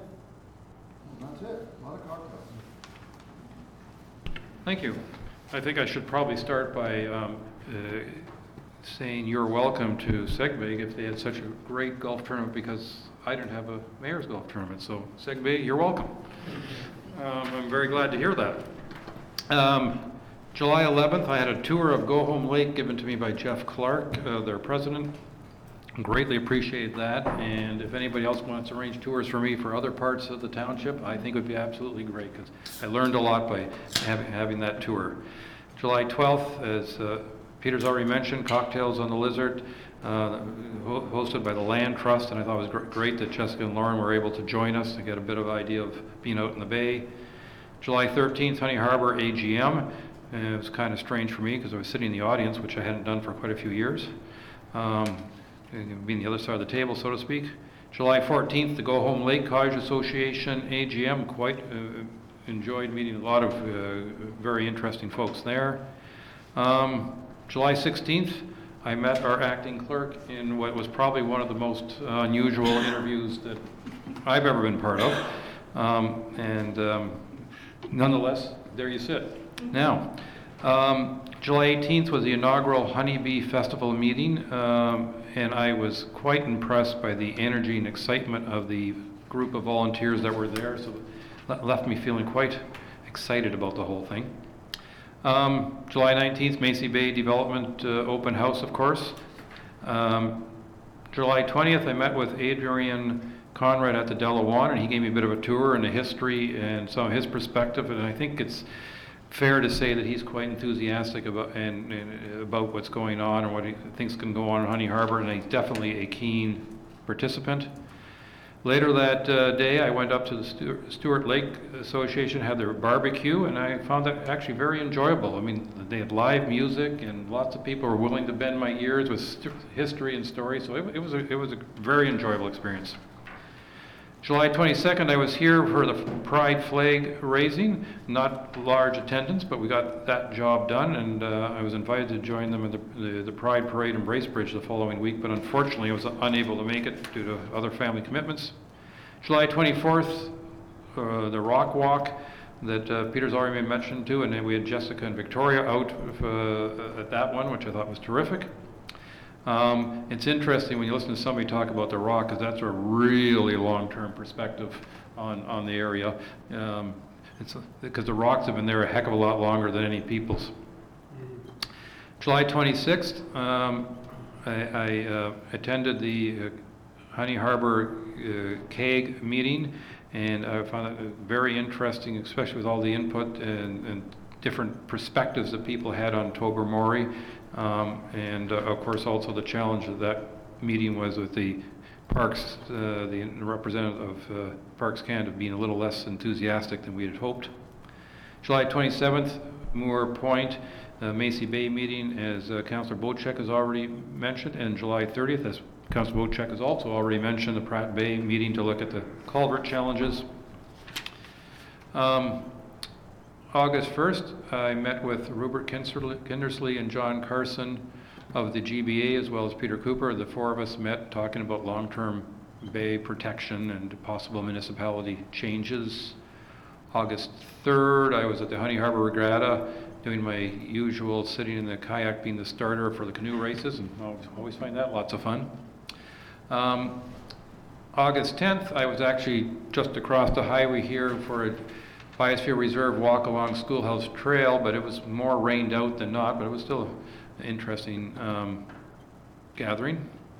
And then I have a couple comments here that I wanted to add at the end. One is that one of the consistent themes that has come up with all the various meetings I come to, or various people I meet, is very often they're asking about the regional governance review and the future of our township.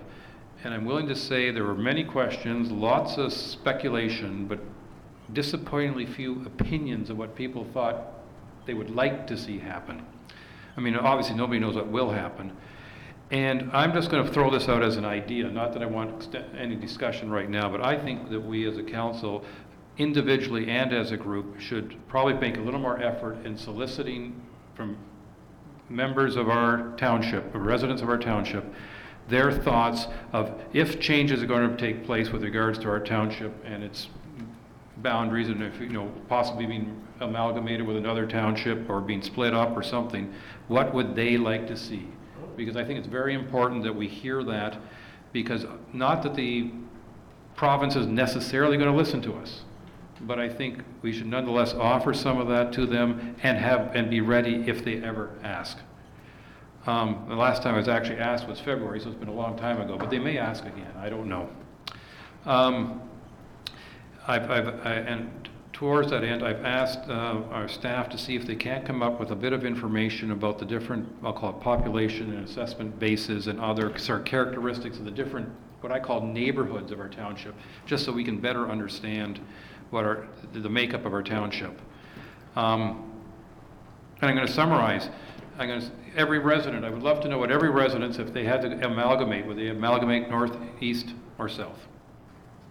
And that's just a big ifs. Just a quick suggestion, great idea. Maybe we could develop a very simple survey that we could attach to an email to try and sort of get feedback. That's an interesting idea. Maybe you can send more consistent. Yeah. Okay. Well, we'll do some work on it. I didn't want to make it a discussion point, but it's just that keeps coming up when I run into people.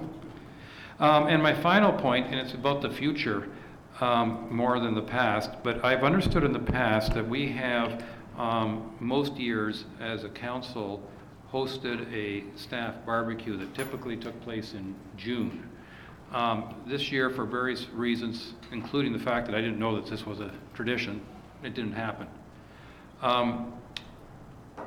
I would like to see us, or at least I would like to, and I'm hoping councillors will join me, in hosting a staff barbecue, and it's actually it is next week, Thursday, and we for lunch.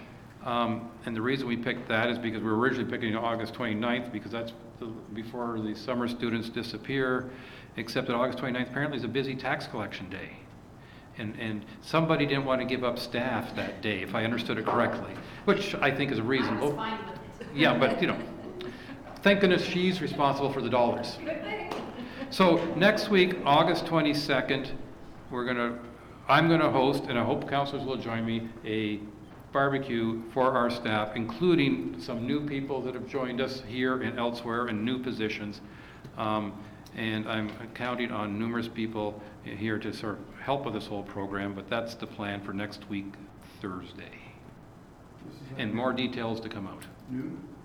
I think so, noon, 12:30, something like that? I think it's 12:30 because Yes. we're going to be in Bracebridge that morning. Yes, I'm going to be in Bracebridge that morning, but I won't be here until 12:30, but if people have already eaten by then, that's their business.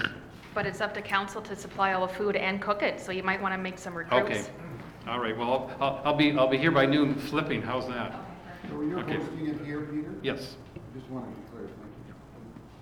I might add that in the past, myself and Kathy Kay and Cynthia Douglas provided potato salads, coleslaw salads, hamburgers, hot dogs, buns, pop, chips, everything that was kind of prearranged and done in time so that staff could get out, do it, and get back to work.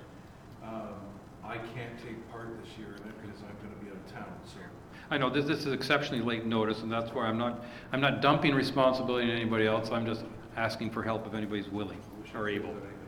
Okay. Okay. That's more than enough. Over to our acting CEO. Councillor Bocek, we will always take your hamburgers, whether you can show up or not.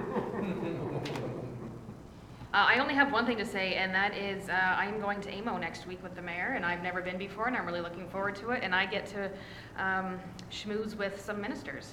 So far, not so far, I think this is it.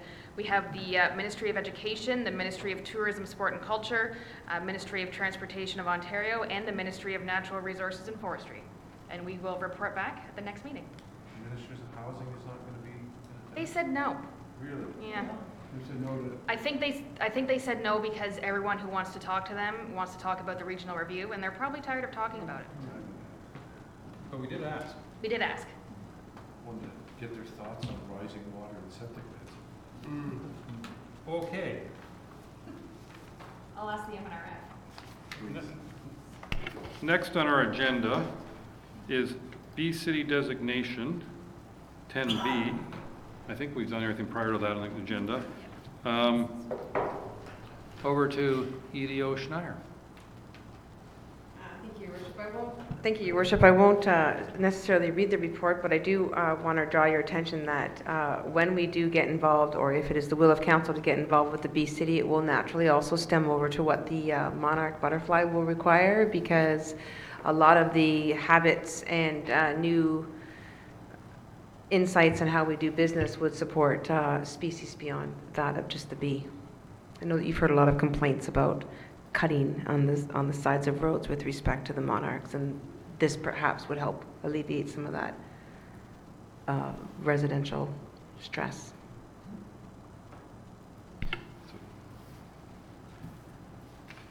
So we have a very lengthy resolution, but does anybody want to speak to this idea at this stage, or just have me read this resolution?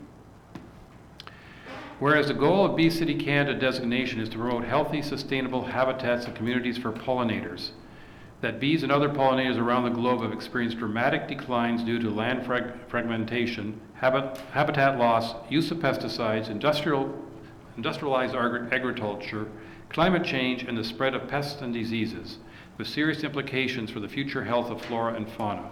And that cities, townships, First Nation communities, and their residents have the opportunity to support bees and other pollinators on both public and private land, and that supporting pollinators fosters environmental awareness and sustainability and increases interactions and engagement among community stewards.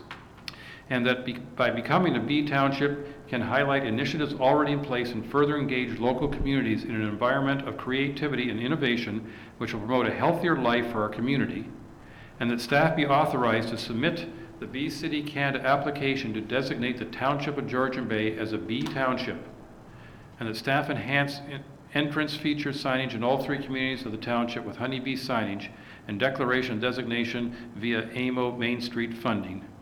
Now therefore be it resolved that the Township of Georgian Bay accepts the designation and commits to the standards of the Bee City Canada program. Councillor Bocek.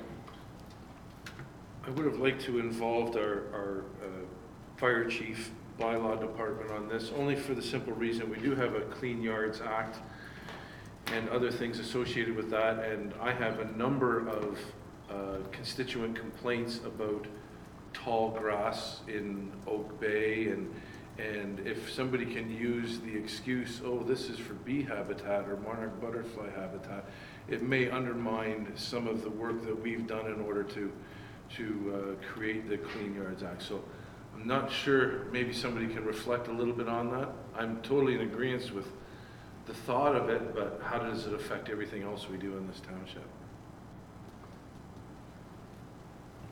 Through your worship, sometimes it's also about timing of the cutting. If they were to cut, for example, right now, then you would lose the flowering stage of the plant, but you can still attract the flowering stage of a plant if you cut it earlier in the spring. So it's sometimes about when you cut it. You can still attract a flower and not have it too tall. Councilor Yanko. Well, I wasn't going to bring up this topic until we talked about the monarch, but I got a lot of complaints this year from the late date in which we were doing grass cutting. It used to be in late June, early July, and now it's middle of August. And talking to Brad, it's almost impossible now. He seems to have to find people to do this cutting. That's just for the grass. We have 8-foot trees growing in our ditches around some of our roads, and it's just, it blocks all our visions around our corners now. So I think this is a much bigger picture that we either start buying our own equipment and doing it, because we cannot seem to find contractors to do this work, and not on a timely basis.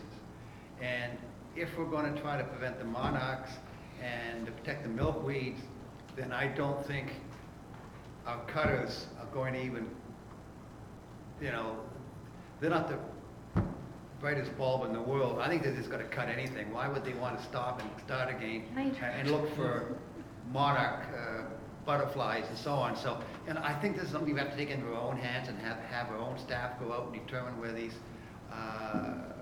habitats for the monarchs are and so on. But I wouldn't leave it to a contractor to determine where to cut and not to cut. I think so we've gone I think it's a bigger picture. It is a bigger picture, which is like 6 items from the one we're talking about right now. But I want to bring up the whole idea of grass cutting and brushing, because we're not doing a good job, and it's coming to the situation, sending us garbage, they don't get anything for the money, and now they're not getting grass cutting or brushing. So I'm taking a lot of flack from people in the inland. So regarding designating the Township of Georgian Bay as B City, Jennifer can clarify if I'm incorrect, but the items listed in the application are suggestions that we are making that we can do to maintain a designation to be dedicated as a B City. The City of Barrie just did this a few weeks ago. Regarding grass cutting, Councillor Wayenko has already communicated with the Director of Operations and myself about this, and we've been in communication, so that's a separate issue. And the milkweed issue is F under new business, so we're going to talk about that separately. So this right here is just for the designation of B City. Thank you. Shall I call for the vote? All those in favor? Carried. Your Worship, this will come back to you again, because now that we will go through the application process, we have to actually get approved, and then it'll come back to council, and then we'll ultimately be designated then. Okay, thank you. Okay.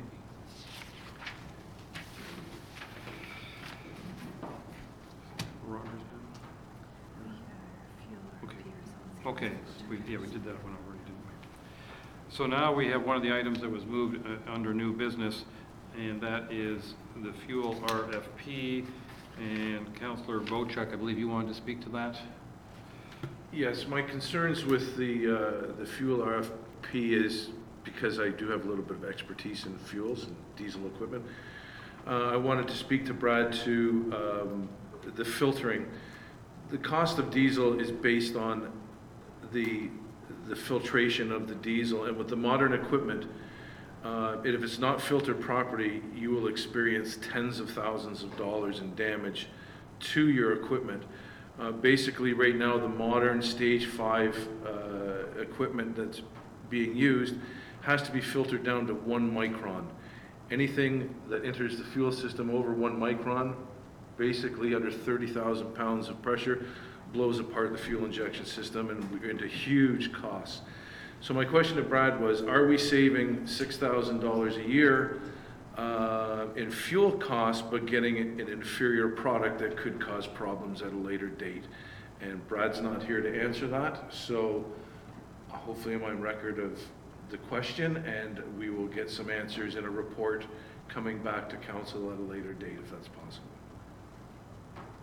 Through the mayor, I did reach out to Brian during the break, so I did reach out to operations, and they're unable to answer that at the time. I did send Brad an email, so he's aware of it. I don't know that he'll bring a report back, but he'll ensure, unless anything changes, he'll ensure that, and he'll report back to you, but I don't think a report back to council is necessary if that has been taken into account. Okay. Thank you. The next item is the MAC-tier speed limit. I believe that was Councillor Douglas. It was, I don't know, just did you get that out to everybody? I emailed it this morning. Okay, awesome, thanks. I don't get that email, so, okay, so basically, as you can see, there was a petition that went, that was circulated from a resident in MacTier who gathered 282 signatures in a very short period of time in regards to how fast the speeds are on some of the roads, and not just on High Street, but on other roads as well. And they are looking for some sort of action to be taken, be it through signage, flashing signs, speed bumps. But it's gotten to a point now where it's just kind of ridiculous. And I think the safety issues for the kids have been brought up, several times, very close accidents. So at this point, I'd like to see this pushed off maybe to Paul, take up to district to discuss further, because I think most of this will come out of district, if I'm not mistaken. Yeah, I'm sure this is not the first time.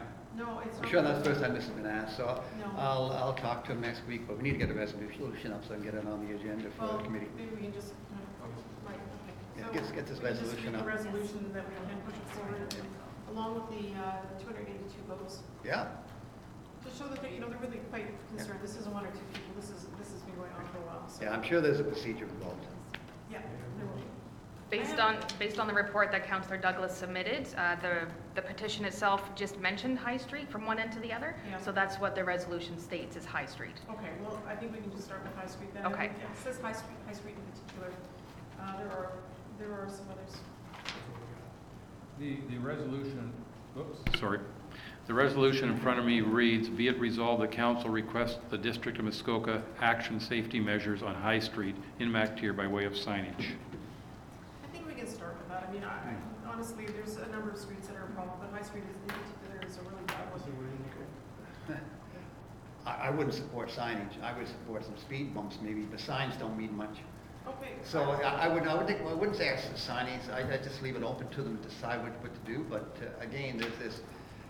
I'm sure there's a procedure that we got to follow. That they have to do a certain survey, and if so many cars go by, and maybe some speed ticket. some speed checks and so on. There's probably there's probably things they can do, and it could include speed bumps. But signage. It says safety measures.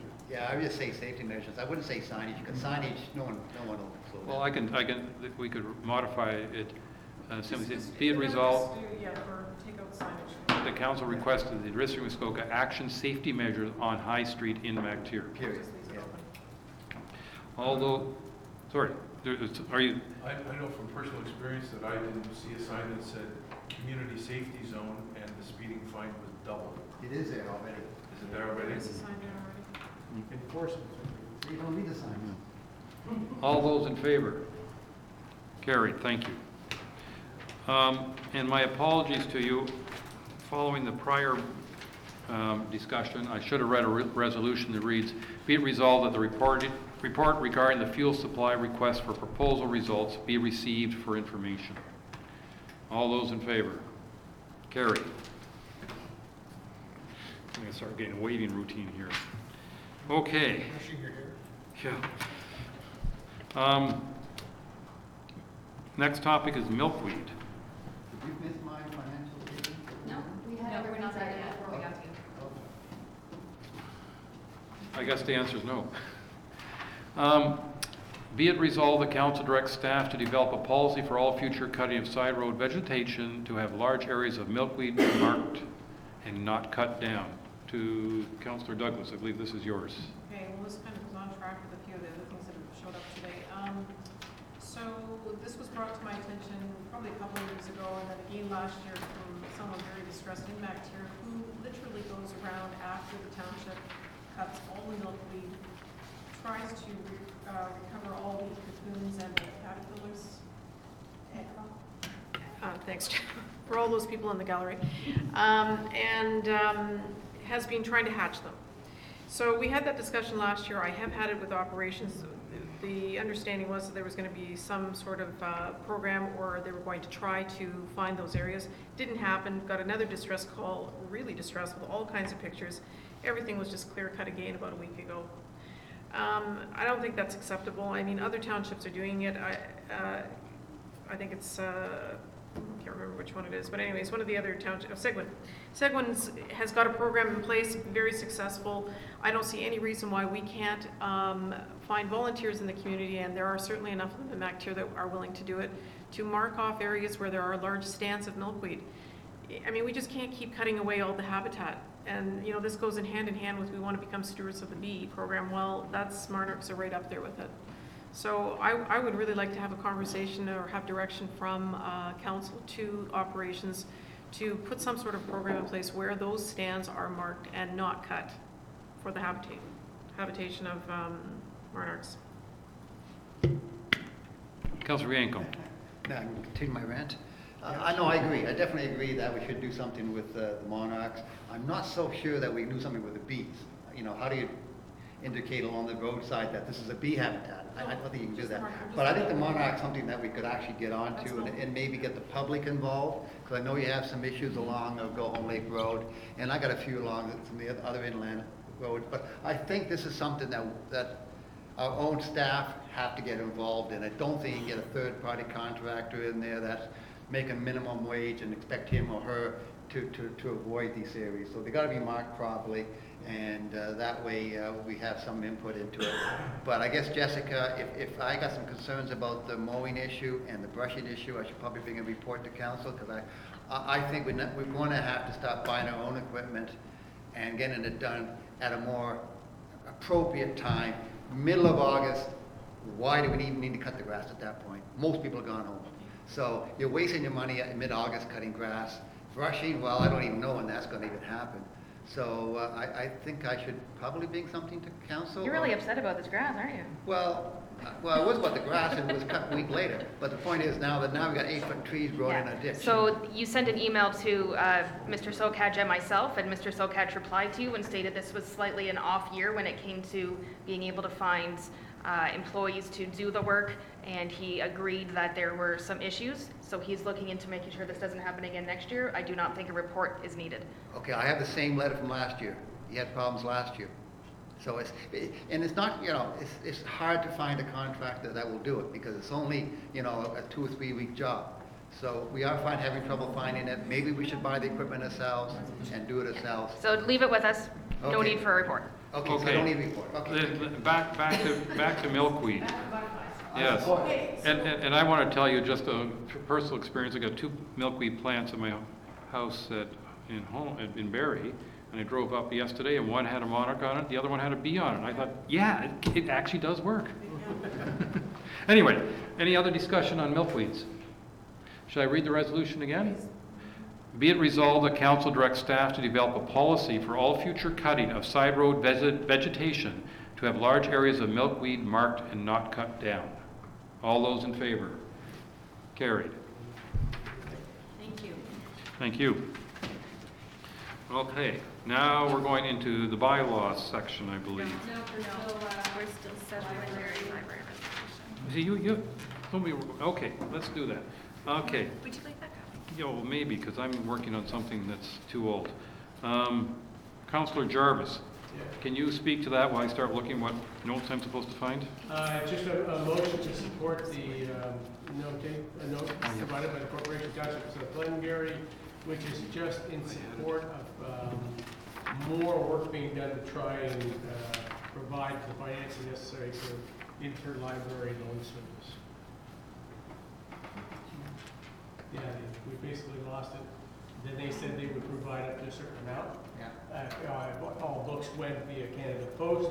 I know that our municipal library is now using Canada Post, and to be determined exactly what the cost will end up being, and possibly all of it will be covered, or only a portion of it. It's not known how much of that will be covered by the provincial government after the expenses are submitted.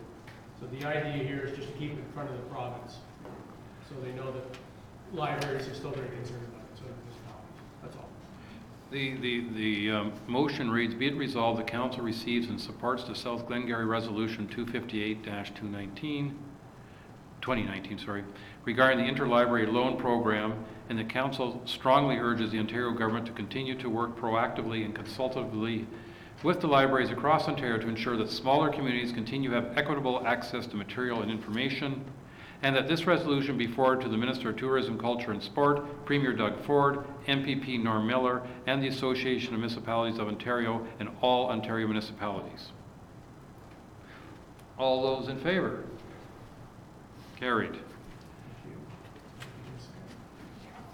You know, I think on a relative basis, libraries in small communities such as ours are that much more important than they are in larger communities. Okay. Okay, so on septic systems, before we get Councillors Cooper and Bocheck to comment on it, or anybody else, oh, he left. I'll be back by the time you vote on it, I'm sure. Or you can pick them up. Yeah. Be it resolved that council directs staff to prepare an information report regarding the effects of rising water may have, regarding the effects of rising, grammar's messing me up here. Reporting regarding the effects of rising water that they may have on septic systems, options, and how to address effects. Councillor Bocheck. This directly correlates with the Great Lakes. It doesn't necessarily need to have study on the inland lakes, because the issue is not on the inland lakes. The issue is on the Great Lakes, being Georgian Bay and Lake Huron. The reason that I wanted to have this pulled are probably separate from Councillor Cooper's reasons to have this pulled, and mine is one of tasking this to our staff, which is this time of year running at its maximum, and the funding to afford a proper study to this. I think both need to be in the equation.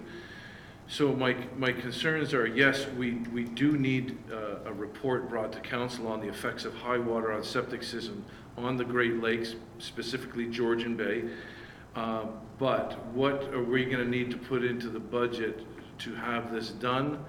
And do we have adequate staff within our office to do this study, or do we need to go outside and pay for an independent study on this? So there's some questions to be answered here on that. And I'm sure Councillor Cooper may be able to enlighten us on some of that. I don't know.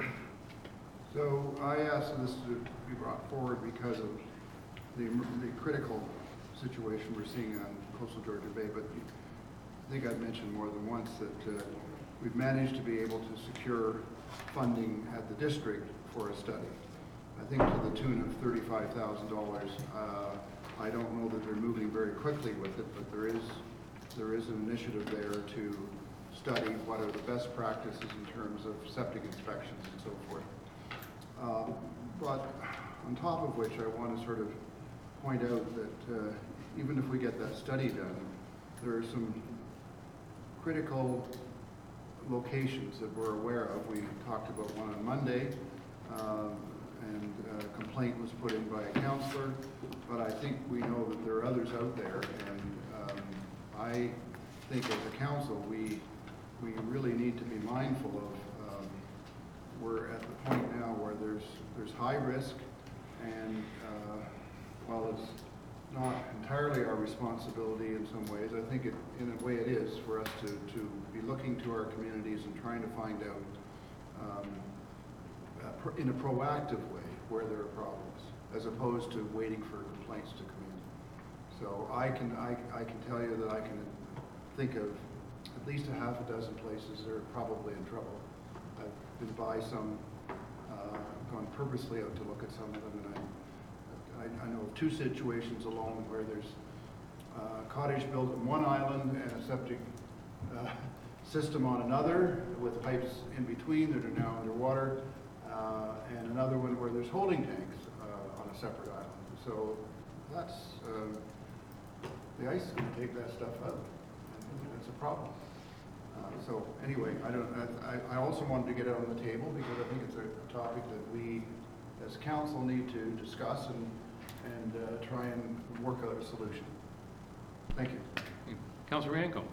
I'm wondering why we just don't come up with, I don't know if we need a resolution on it, but come up with a resolution or direction to have a septic inspection staff as soon as possible, if not immediately, start inspecting these systems.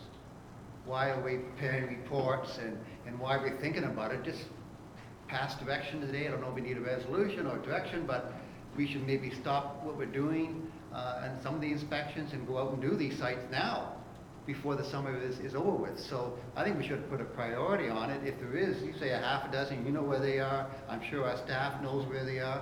Let's get out and inspect them now. And so what do we need? Do we need a direction or do we need a resolution to Neither. What we need is what we talked about on Monday, which is if there is an address that anyone, member of council, member of the public, someone who lives 5 townships away, if they see it, they want to write in and say that it should be investigated because, and they filed a complaint, and then we go and look at it. So we can't go out and look and try and find systems that are possibly in danger if we don't know. So this resolution itself is just so staff can look at the possibilities, any negative possibilities that high water can have on septics, but having them go out and inspect systems is separate from this, and they're doing that. As long as they're told of where these are, they'll be going out to look at them. Why do you need to be told? Why can't you do some kind of an aerial survey of certain areas in Georgian Bay and look for those islands that are close to or near underwater and go and do an inspection based on that?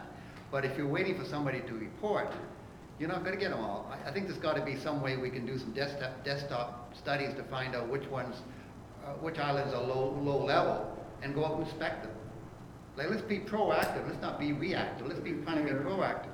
If I might say, that is exactly what I was saying, is be proactive. Yeah.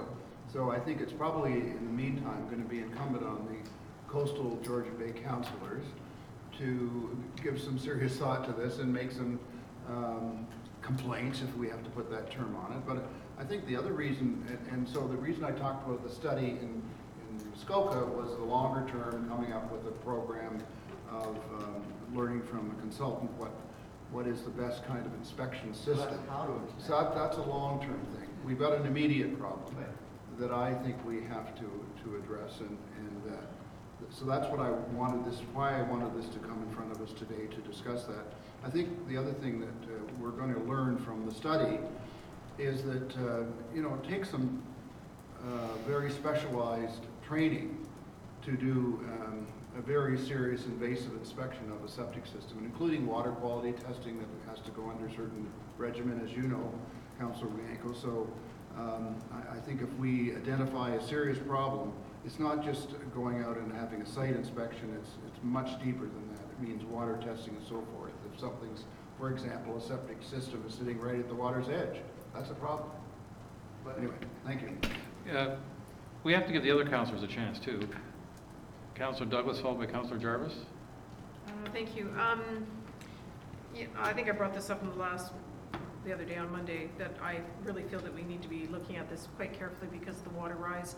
I think one of our biggest challenges is not only not knowing where the properties are, and we have 1,000 of them out there, we do not have the staff to go running around just randomly. So there's 2 things that come to mind here. One, yes, let's be proactive, but I would suggest that we need to put something together fund-wise to give the building department another staff member to go and help them with this. You cannot send one person in a boat running around out in Georgian Bay looking at properties. There must be 2, I think, by standards, if I'm not mistaken, for safety standards.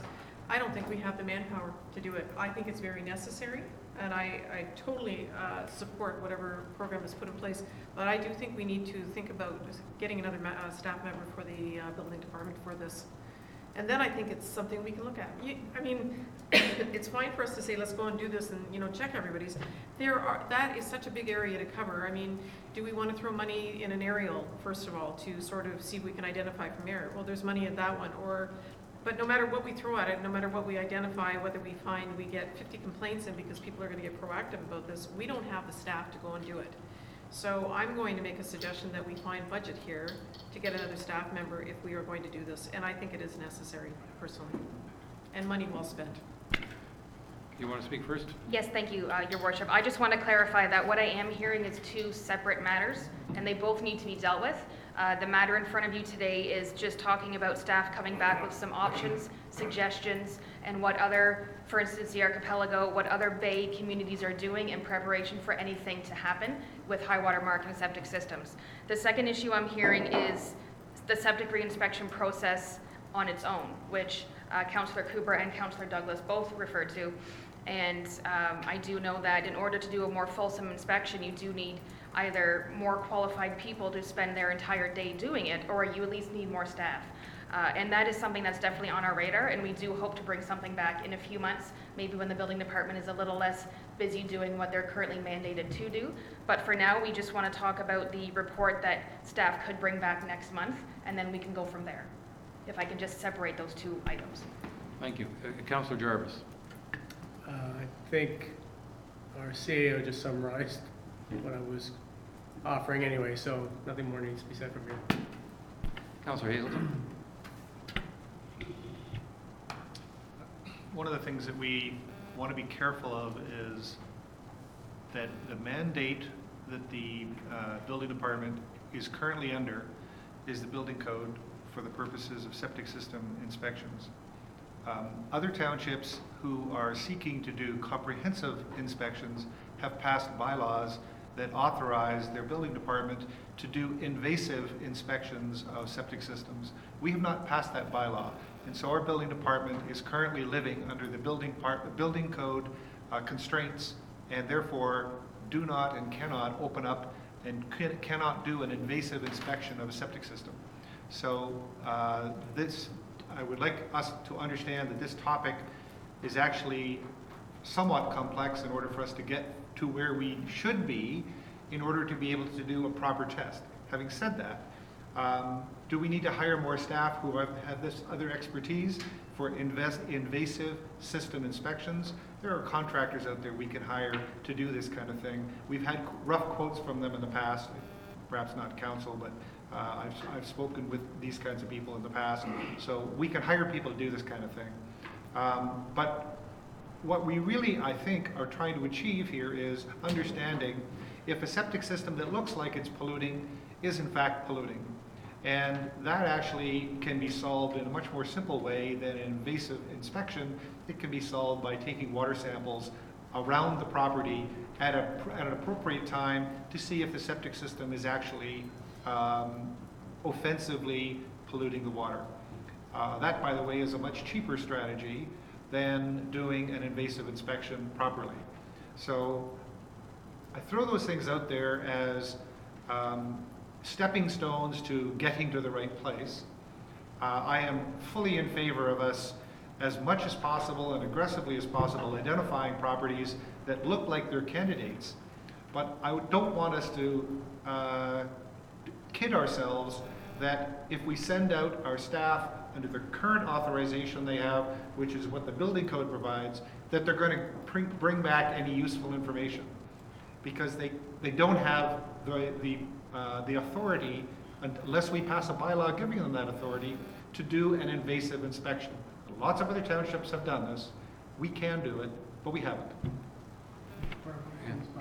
Can I, I'm sure we're going to pass something here asking for some report, but I'd like to hear next month from our CBO, Dave Fedori, because he gave me the impression in conversation that he does have the authority to go in and do more invasive inspections than just the quick one.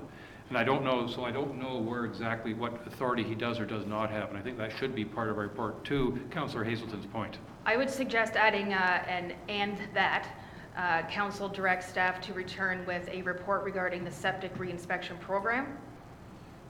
And that can be a little more broad than just specifically the mandate, but it can give numbers, stats, what they've done, what they can do, what they can't do. And then we can get both of these attacked on the same day. Councillor Wienko.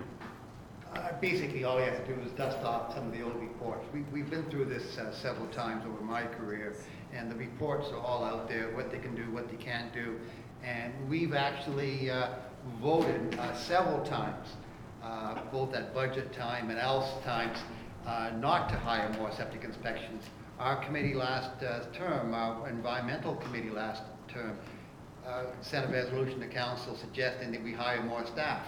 It got turned down by council. So we have turned down the idea of hiring more staff to do septic inspections and so on. But it's a matter of David dusting off some of the old reports that, like, talking about old, maybe 4 or 5 years ago, where he brought reports on septic inspection, what they can do, what they can't do, how many more staff it's going to take to do invasive species. You know, we have 5,000 systems, and we've kind of promised people we'll try to get around to those 5,000 every 7 or 8 years. Well, if you go to do invasive inspections, you'll be lucky to do a couple hundred a year, and it'll be 20 years. So, you know, you have to sawed off someplace, which is the best way of doing these inspections, but they're all in previous reports, and if you can bring them all back, I think this council needs to be educated what we've tried in the past, and what council has decided in the past, that we're not going to be hiring any more people, and therefore we can only do invasive inspections, non-invasive inspections, if we're going to do all our 5,000 systems every 7 years. I think that council wants an update on those reports, and we may vote differently the next time. But it comes down to, do we hire more staff at about, what's the new staff, $80,000 a year? Councillor Douglas. Okay, so as our new person over here, sorry, it's getting late. The brunette in the corner. Yeah, the girl in the corner, yeah, has brought up, I think there's 2 different situations here. One is about the overall program, which we need more information on, or reports brought back for the new people. But the other one I think is far, far more important right now, and that is we're dealing with high water, which is creating problems right now with our drinking water and the quality of our water. And I think those properties need to be identified, and I think to do that, we need to have more staff to identify that. It is such a busy time of year for that department in building that we can't just all of a sudden start yanking people to do a separate new criteria that is, because it's a crisis situation. And I think we are at a crisis situation. I don't think we should kid ourselves. I think there are properties out there that are definitely in danger. They need to be identified, and those need to be looked at. And that's quite a bit different than the regular program of septic system inspections. And so what I'm suggesting is that I think we need to find money somewhere in our budget to get an extra person, an extra body out there to start checking on the most critical situation we have in front of us right now, and that would be properties that are either flooded or very close to being flooded out in Georgian Bay. Councillor Cooper. So I happen to agree that we are in a bit of a crisis situation, and one of the ways we deal with the crisis is also redeploying our assets. So if we're in a current mode where we're going out and still doing inspections, maybe we need to redeploy our resources and apply those resources to places that we identify. So that was the first thing that we talked about, was just redeploy. The other thing I would suggest, just as we have Councillor Bochuk helping out with many matters related to operations, Councillor Wienko and Councillor Hazelton are very knowledgeable. Councillor Wienko certainly with respect to water quality, Councillor Hazelton with respect to septic systems is very knowledgeable, and I think that would behoove our building department to consult with him before coming back with that report. So those are my two additional suggestions. Thank you.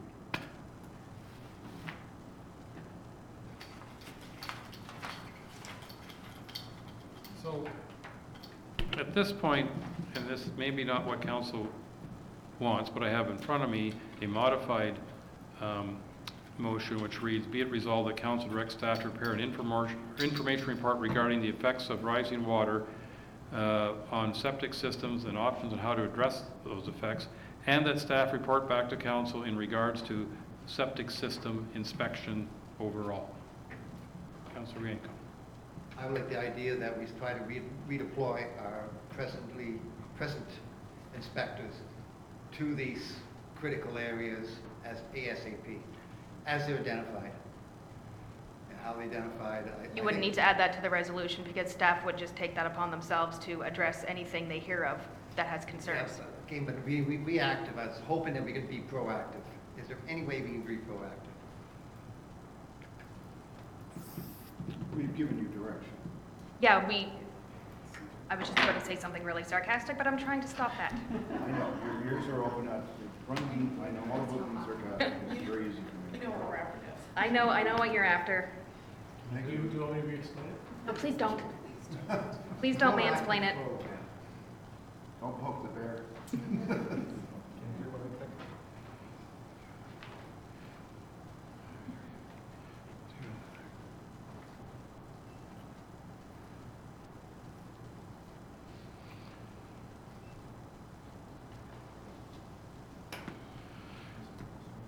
Next up, be redeployed. To inspect it. How about this? Be it resolved that council directs staff to prepare an information report regarding the effects rising water may have on septic systems and options on how to address effects, and that staff report back to council in regards to septic system inspections overall, and that staff be redeployed to inspect identified high-risk systems.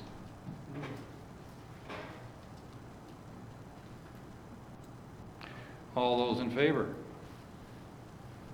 Carried. Oh, my hand was up if anybody didn't see it.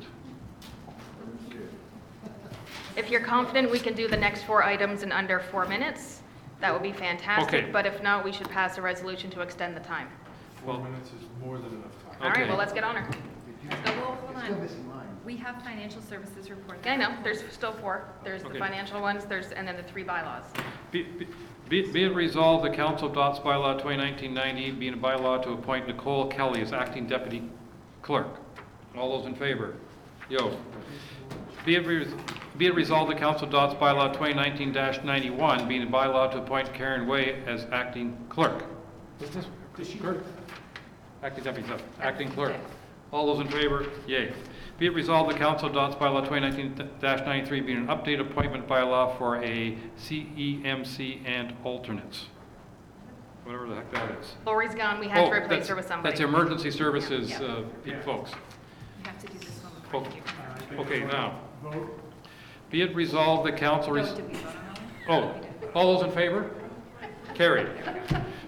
I'll sign them all later. Be it resolved, the council receives the report regarding legal fees summary to June 30th, 2019 for information purposes.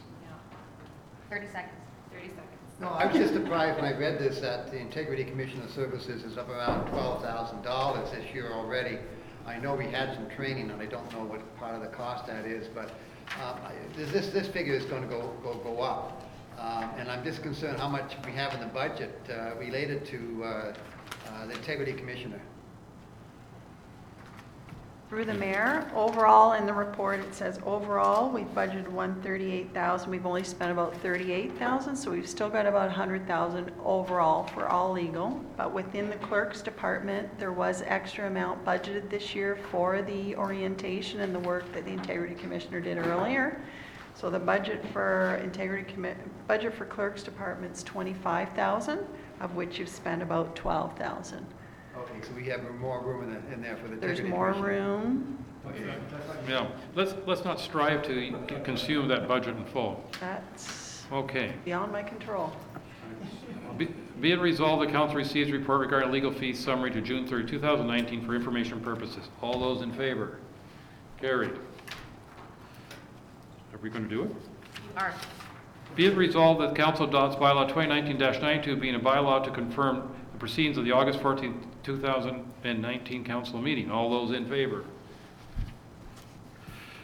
Be it resolved, the council does now adjourn at 4:29.9999 p.m. until Tuesday, September 10th, 2019 at 9 a.m. or at the call of the chair. All those in favor? Carried. Thank you.